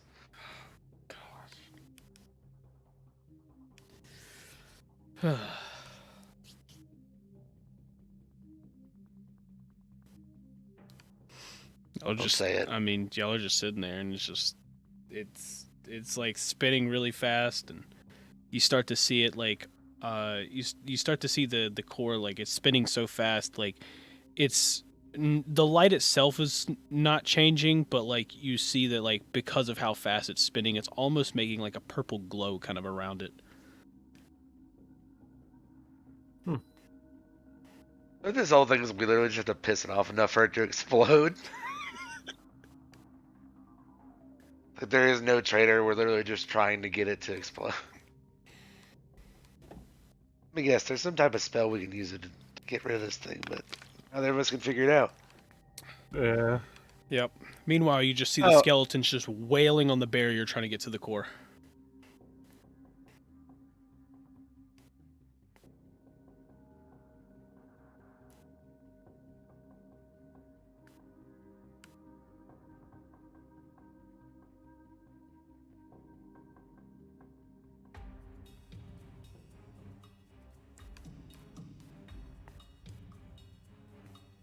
See the core just spinning super fast. Skeletons. I don't know what to do. All the ghosts pulling out their spears, and you start to see the other sides out here are moving their way in toward you. Good for them. We don't know what the fuck to do. Yeah, good for them. We really don't know what we're doing here. All we're knowing is that we gotta find a traitor, and we already found the traitor, and they don't want to accept that. So you? I've gladly accepted it. I mean, like, dude, kill me, man. Like, for real. I don't know. Our DM's looking pretty sus right now. Yeah. Yeah, I'm just gonna try. I'm gonna cast Thunderwave towards the. You're gonna cast Thunderwave right next to your skeletons? Man, you really don't care about them. I'm gonna run up around everybody, like away from everybody, and cast Thunderwave. Yeah, not to mention Vanessa's also standing right next to you too. Yeah, I was like, I love my skeletons and Vanessa. So where are you casting this? Toward the barrier around the core. Like, I'm getting up as close to that thing as I can get. Cast a Thunderwave. Okay, you cast it. Alright, let me see where the flip diddly dude up. I don't think anything happens. You just see this thing just spin very fast. And the skeletons are just, like, they're pissed off. The skeletons are wailing on this, trying to kill the core. They want it dead. They're just swinging at the barrier. I'm assuming that means we gotta kill the core. They're just swinging. Find the traitor, or you will perish. Yeah, not gonna lie, the core is kind of looking like the traitor, because, I mean, the dead that it just came out of the ground wanted to kill it, so... The skeletons are just swinging! I don't know, the core's looking kind of sus right now. I mean, you did command the skeletons to attack the core. Alright, yo, skeletons, stop attacking the core. The skeletons keep attacking the barrier! They want that core dead! Skeletons, I command you to stop attacking the core. They're still swinging. Yeah. Okay, this thing is evil. We need to kill it. How do we kill this thing? Can't dispel magic. And there's no like. I can't do. Find the traitor, or you will perish. Get it! We get it. Damn it. We don't know what the traitor is. Dude.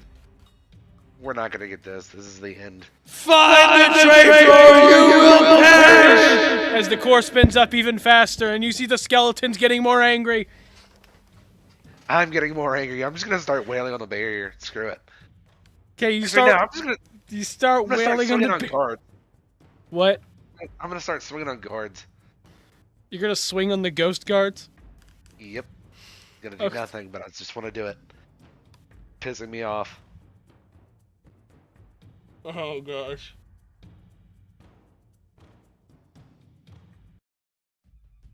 Okay.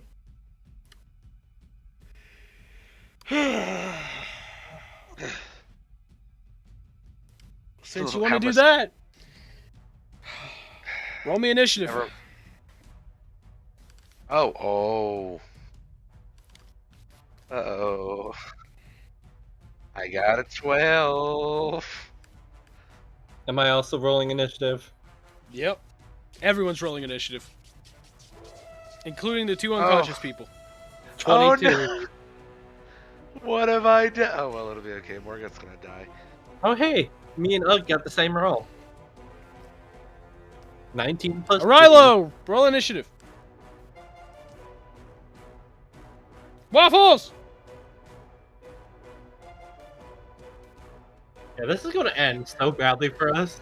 Waffle! Come back to life, buddy! Sorry, I know the viewers probably don't like that, but daggone it. I know. Waffles! You're muted. And I need Waffles, you to roll. we cannot hear you.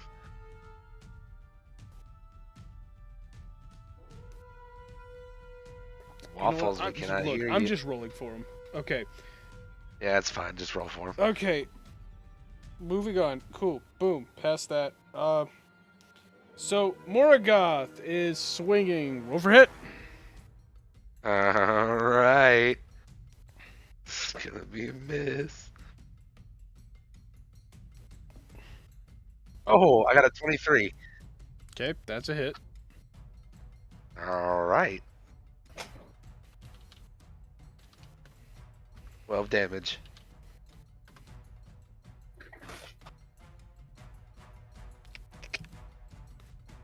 Okay. 12 damage. And then I'm gonna swing again. Okay. We're already here. Might as well just keep going. Got a 20. 320. 20's a hit. Rolling for damage. 9 damage. Okay. Find the traitor, or you will perish. And you see the core spinning up even faster. And the skeletons are just wailing, trying to kill the core. Skeletons! Wail on the guards! Skeletons are wailing on. They're trying to wail on the core. Like they're trying to get to the core. There's something about it. They just want to kill the core.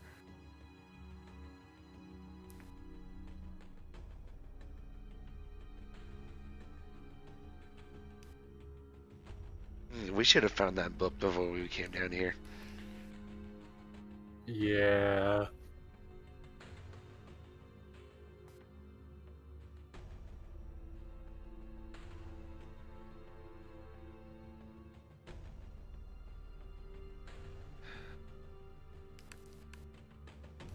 I don't know about you, but I've kind of started to accept my fate. Yes, Morgoth, wait, is that the end of your turn? yeah, that's the end of my turn, man. Oh, okay. I'm gone. Okay. So We're actually about to party wipe. I can't believe this. So from there, you see the core, spin up, and then you see it kind of do a little pulse outward. A little wave kind of hits. I need both of you roll me charisma saving throw. I have a +6. Let's go. 21. I got a natural 20 with a 24. Yo. Nice. Okay, so both of you succeed on that. But as it does that, you notice that both of the skeletons they get hurt just slightly, and then both of them kind of stop for a moment, and they just both point with they stop swinging and they point with their swords at the core.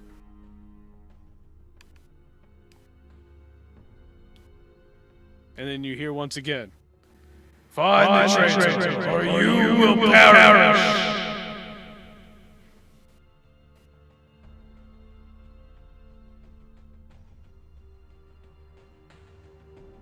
Towards the core. Don't say anything. Just point. They just point. The skeletons can't talk. I'm not talking to the Oh. damn skeletons. Vanessa. Talking to Vanessa. Sorry. How'd you? Sorry, what are y'all doing?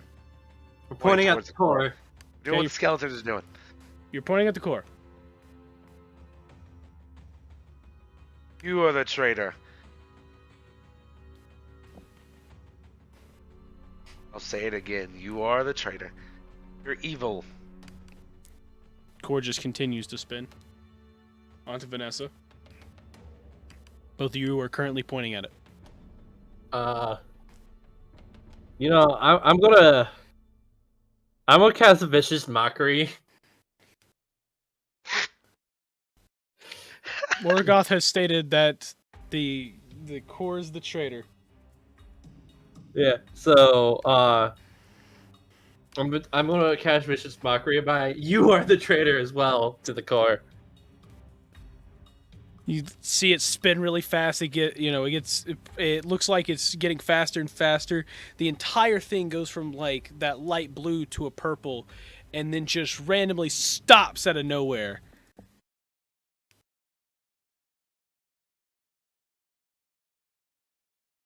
And then you start to hear almost like a whisper of some kind.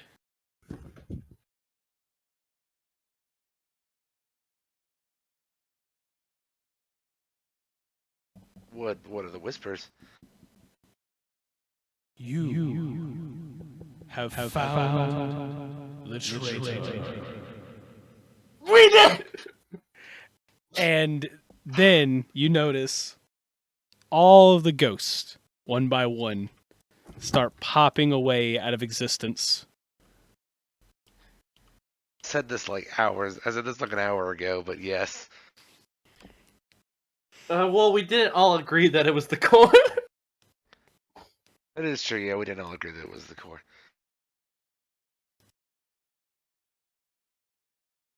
There was supposed to be music playing, but At this point, Foundry's just not listening to me, man. it'd be alright. Yeah, that works. Why is this not working? What the heck? Fine, let's play this one. There we go. Yeah. So, the core stops, and then you start to notice Hugget and Rilo start to wake up.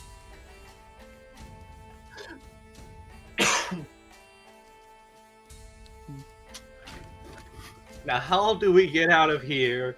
The stairs are in the floor still.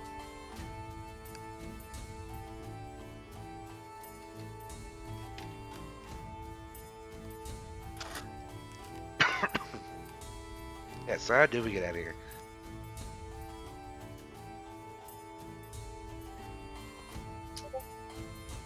So, yeah, the stairs start to appear again. I forgot to mention that. The stairs! That's so excited for them stairs. We can leave!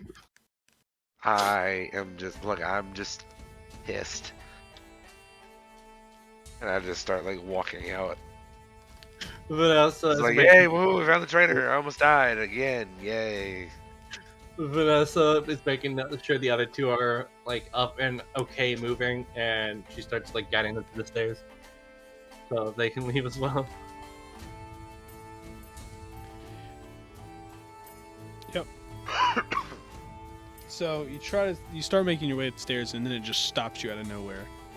And then it kind of stops you, like some barrier of some kind stops you on the stairs before you can make it up to the upper part. And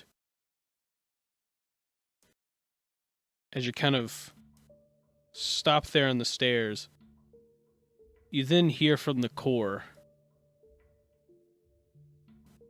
"Wait. Do not go. I must speak with you." Oh. Oh, Yes. Vanessa making her way back down the stairs. You see the barrier kind of. By the way, both of them are awake, right? Yeah. Okay, cool. So, you see the barrier's gone. You're able to actually walk up to it and everything.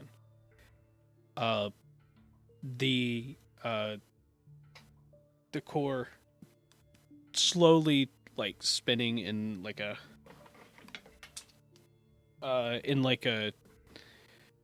back in its light blue state. You just hear it ask you, "Do you know exactly what I am?" I do not. No.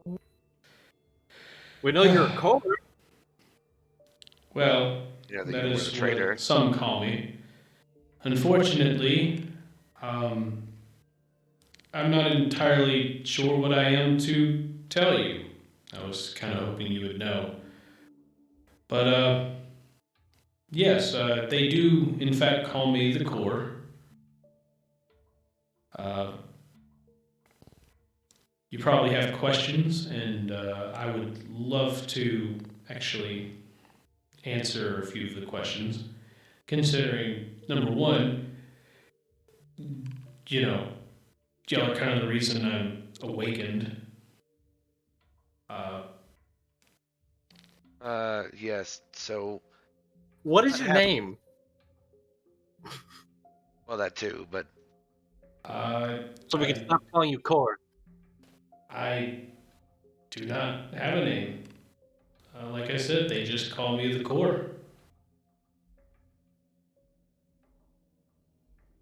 yes, I see.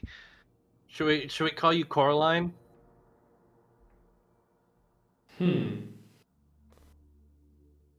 It's not exactly the typical name that I would have come up with, but I mean, it is a clever use of the word core, so sure, why not?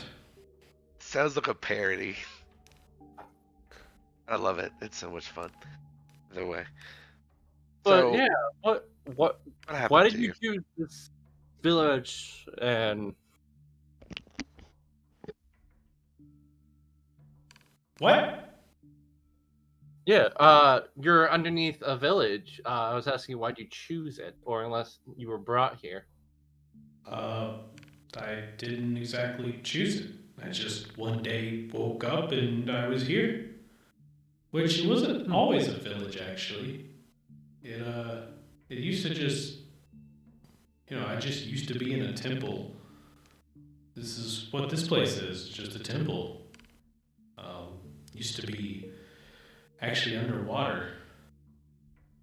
Not sure how long it's been since then. I've lost count.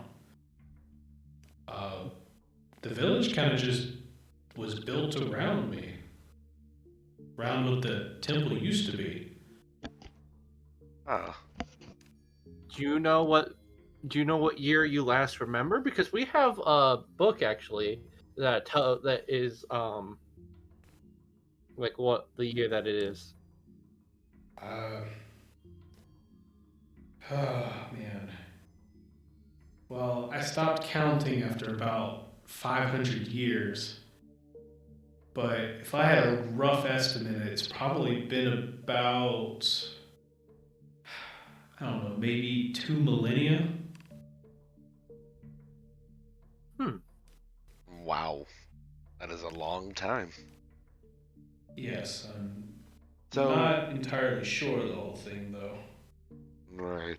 So, are you some sort of god? Uh, that's what some say, but I don't believe so. I don't exactly do any miracle work.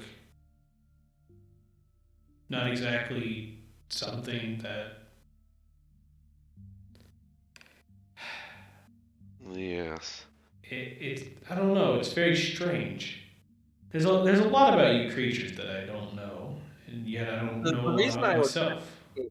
the reason I was asking was because the ghosts were praying to you.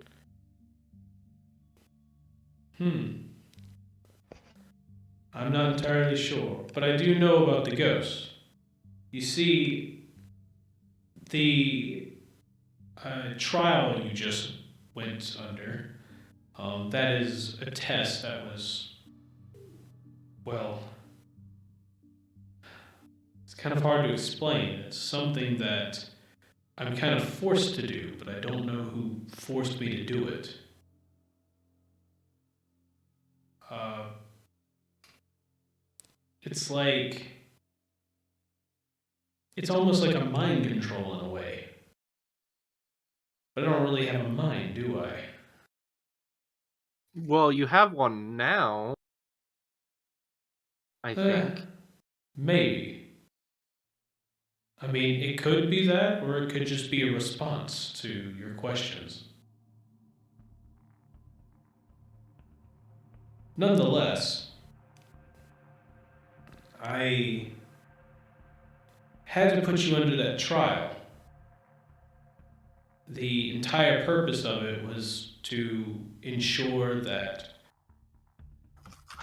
well, uh, people who were not pure and were to turn on each other, they were supposed to basically run out of time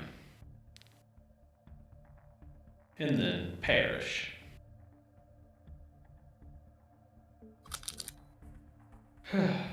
But Ah, I see. yes, but it seems all of you passed. Or at least 2 of you did. The other 2 kind of had a good nap. Yeah. But I actually have a question about the trial. Why didn't my papers say I was the traitor when Morgoth looked at it and it said I was innocent? well, if I remember correctly, um, with the other trials, it's it's something to help lie and deceive. You see, the traitor is not exactly who amongst you is selected as the traitor. The only time you are the traitor is when you decide to betray the ones around you. And, I mean, as the core, threatening to kill people in the village, that's me betraying my oath to the village. Or at least my oath to this temple. The village is kind of just here. So, I think that the paper itself was just supposed to be a red herring, something to kind of make you lie and have to deceit to each other, which none of you did. Kind of just accepted fate and mysteriously wanted to die. You Yeah. are definitely a strange bunch. Yes, we're very We've accepting been through a people. lot. I see. Well,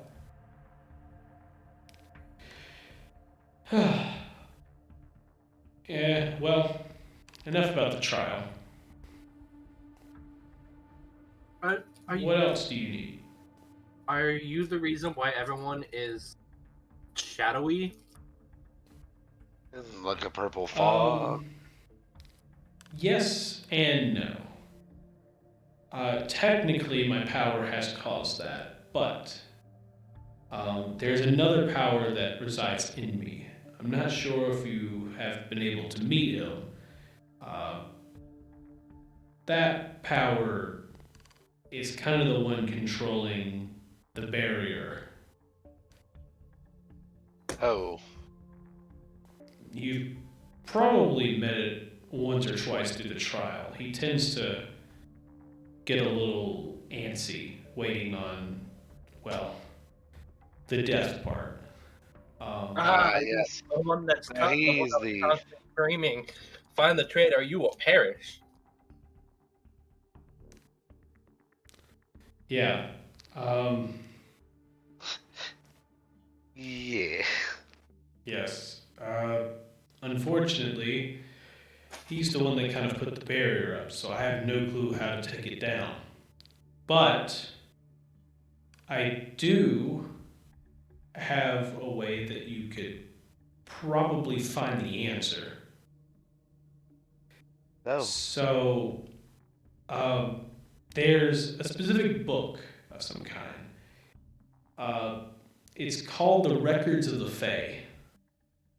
And yes, that makes sense. it's a book that's located somewhere inside of the main office of the mayor's, like the main office of the mayor's council. I'm not entirely sure. Like what's in it, but I have heard others when they came down. They have brought that book before, and apparently that helps them know what's going to happen next with how the barrier is going to react to certain events.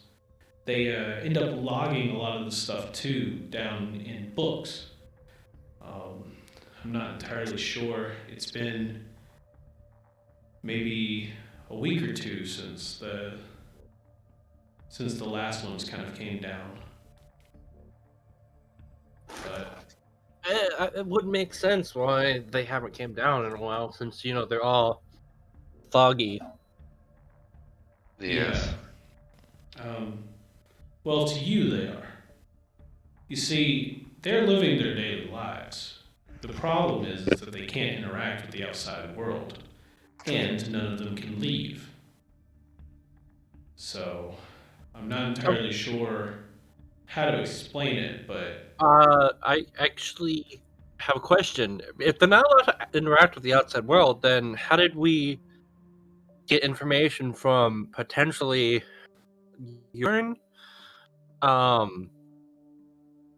Someone drew on the ground and showed us the records of the Fae, but it wasn't fully there. yeah. That is something I'm not entirely sure. I think there are weaknesses in the barrier and what it can and can't do, but I have no clue how that was a possibility. I'll have to process that for a bit. Here, I'm gonna run to the bathroom real quick. I'll be right back. I don't know. I think in the meantime, you can possibly find that book, or if you very so much want to, you can go up and find out about the whole, about what the limits of the barrier is.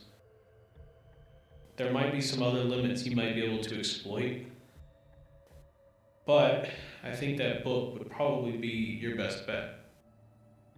And you said it was in the main office, right? Yes. The main office is located just above me, actually. But I'm not sure where they would put it. You see, I have eyes on pretty much anything inside of the barrier, but there are a few key places that I can't quite see inside. I know there's one specific spot behind one of the bookshelves inside of the main office. The bookshelf with all of the random stories and everything. It's about 2 feet from the left on that bookshelf, about head height. If you pull out all the books from it, you'll actually start to notice that there's a small cubbyhole you can climb in. And from there, it's like this dark room, but it's like kind of like a fuzzy glow.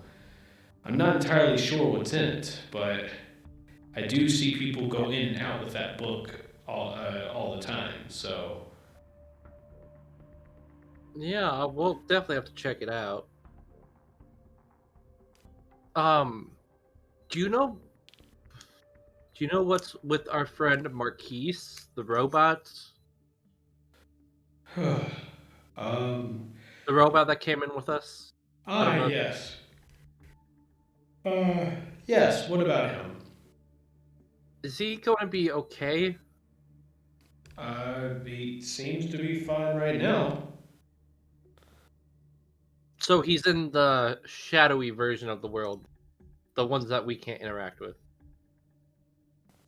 Kind Or- of, yes. He's a strange situation. I think it's more of the fact that the energy from the core that's inside of him is it's kind of like me. Huh.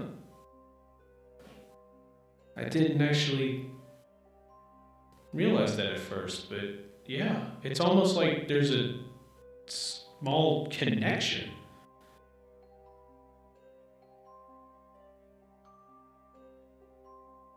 That's probably why. That's probably why he just dropped. There's actually, I can't, like, it's strange. I can see perfectly fine around him, but I can't exactly interact with anything around him.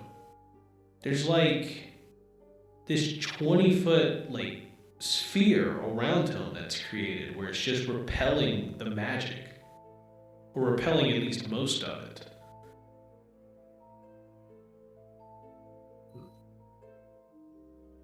It's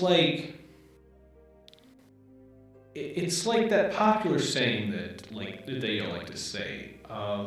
What is it? It's you fight fire with fire. It's essentially like another force of fire pushing out against mine. It's the exact same heat. It's the exact same pressure. It's like a miniature version of me sitting in his chest, which is strange. I mean, hey, eventually, if we ever find the big enough chest cavity of a robot, we could try putting you inside one. I'm joking, of course. Well, I'm not entirely sure what kind of joke that is, but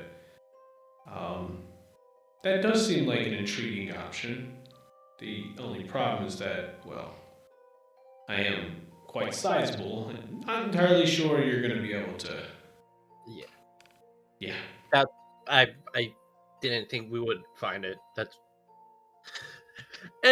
Anyways, do you know our names by any chance, or do we need to introduce ourselves?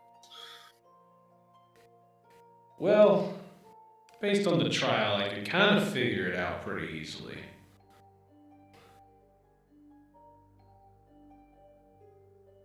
Yeah, y'all did kind of mention your names a few times during the trial.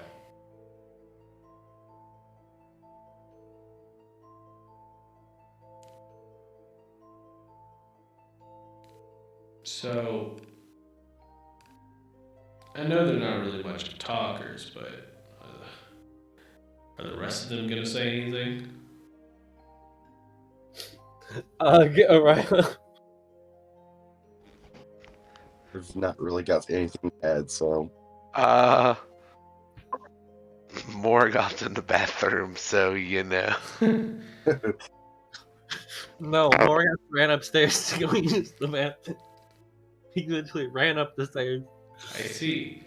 It seems Morgoth has pulled out a brick and is now taking a shite in a hole. On your temple floor. It is okay. It happens to the best of you. Serious note, while we're here trying to find that book and all, you think maybe we could rest down here? Because I don't think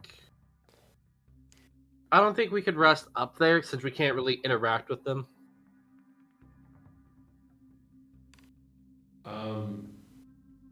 If that is what you need to do, then sure. But I will warn you, if you stay down here for too long, I'm not entirely sure if the other one will take over. And let's just say that's not the only trial that he has. That one was one of the easier ones. Easier? Easier! Yes, I have seen groups of about 20 to 40 people perish in here to some of his trials, and some of them are mind games like that one. It seems he kind of likes you, so he decided to test your wits. But then there are some times where he doesn't exactly like the group of participants and, well, has them all kill each other. You'd be surprised on how fast people will turn to killing each other. I'm not too surprised I've witnessed it. Yes, so... Well, that's what makes this group better, is because we actually rely on each other to keep us grounded. I see. Well, whatever you're going to do, you might want to decide fast, because the longer you sit here and try to decide, the less time you have to do anything else. Yeah. And by the looks of this, I'm not sure entirely how long you have. best bet is probably to go back up. Yeah. If we come back down here once we find the book, will you be able to talk again, or do we have to do the whole statue thing all over again? That part, I have no clue. The whole statue part, as you stated, was actually part of the test. And like I said, that was because the other one took over.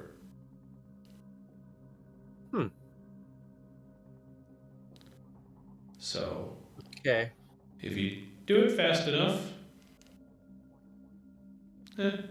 I might be here. But if not, well, good luck in your next trial. Yeah. Well, we'll hope to see you soon. Real soon. And Vanessa starts making her way towards the stairs. Yes, I just came back from the bathroom, so what's up? We're going back upstairs. Oh. We're gonna Well. find a hidden spot in a bookshelf. Oh, okay. They told us about. Well, I mean, technically Morgoth was there the whole time. Yeah, I know. But That's why all of I was saying was out of character. Oh, okay. I definitely heard all of that, so. Yeah, we're gonna go find the book. Alright, cool, we gonna go find a book. Yeah. Well then, it's been nice meeting you, core friend. And it has been nice meeting you. Good luck on finding the book. And Thank you all you. make your way up to the top. And with that, we come to a close. If you would like to know where the party ends up next time, and how the party will figure out this whole mess, join us in the next episode. Because it is getting late. It is getting very late. It's getting very late, and I have work in the morning, so Longer because we're big dum dums. So, yes, we are going to leave this Yes. on a cliffhanger for next time.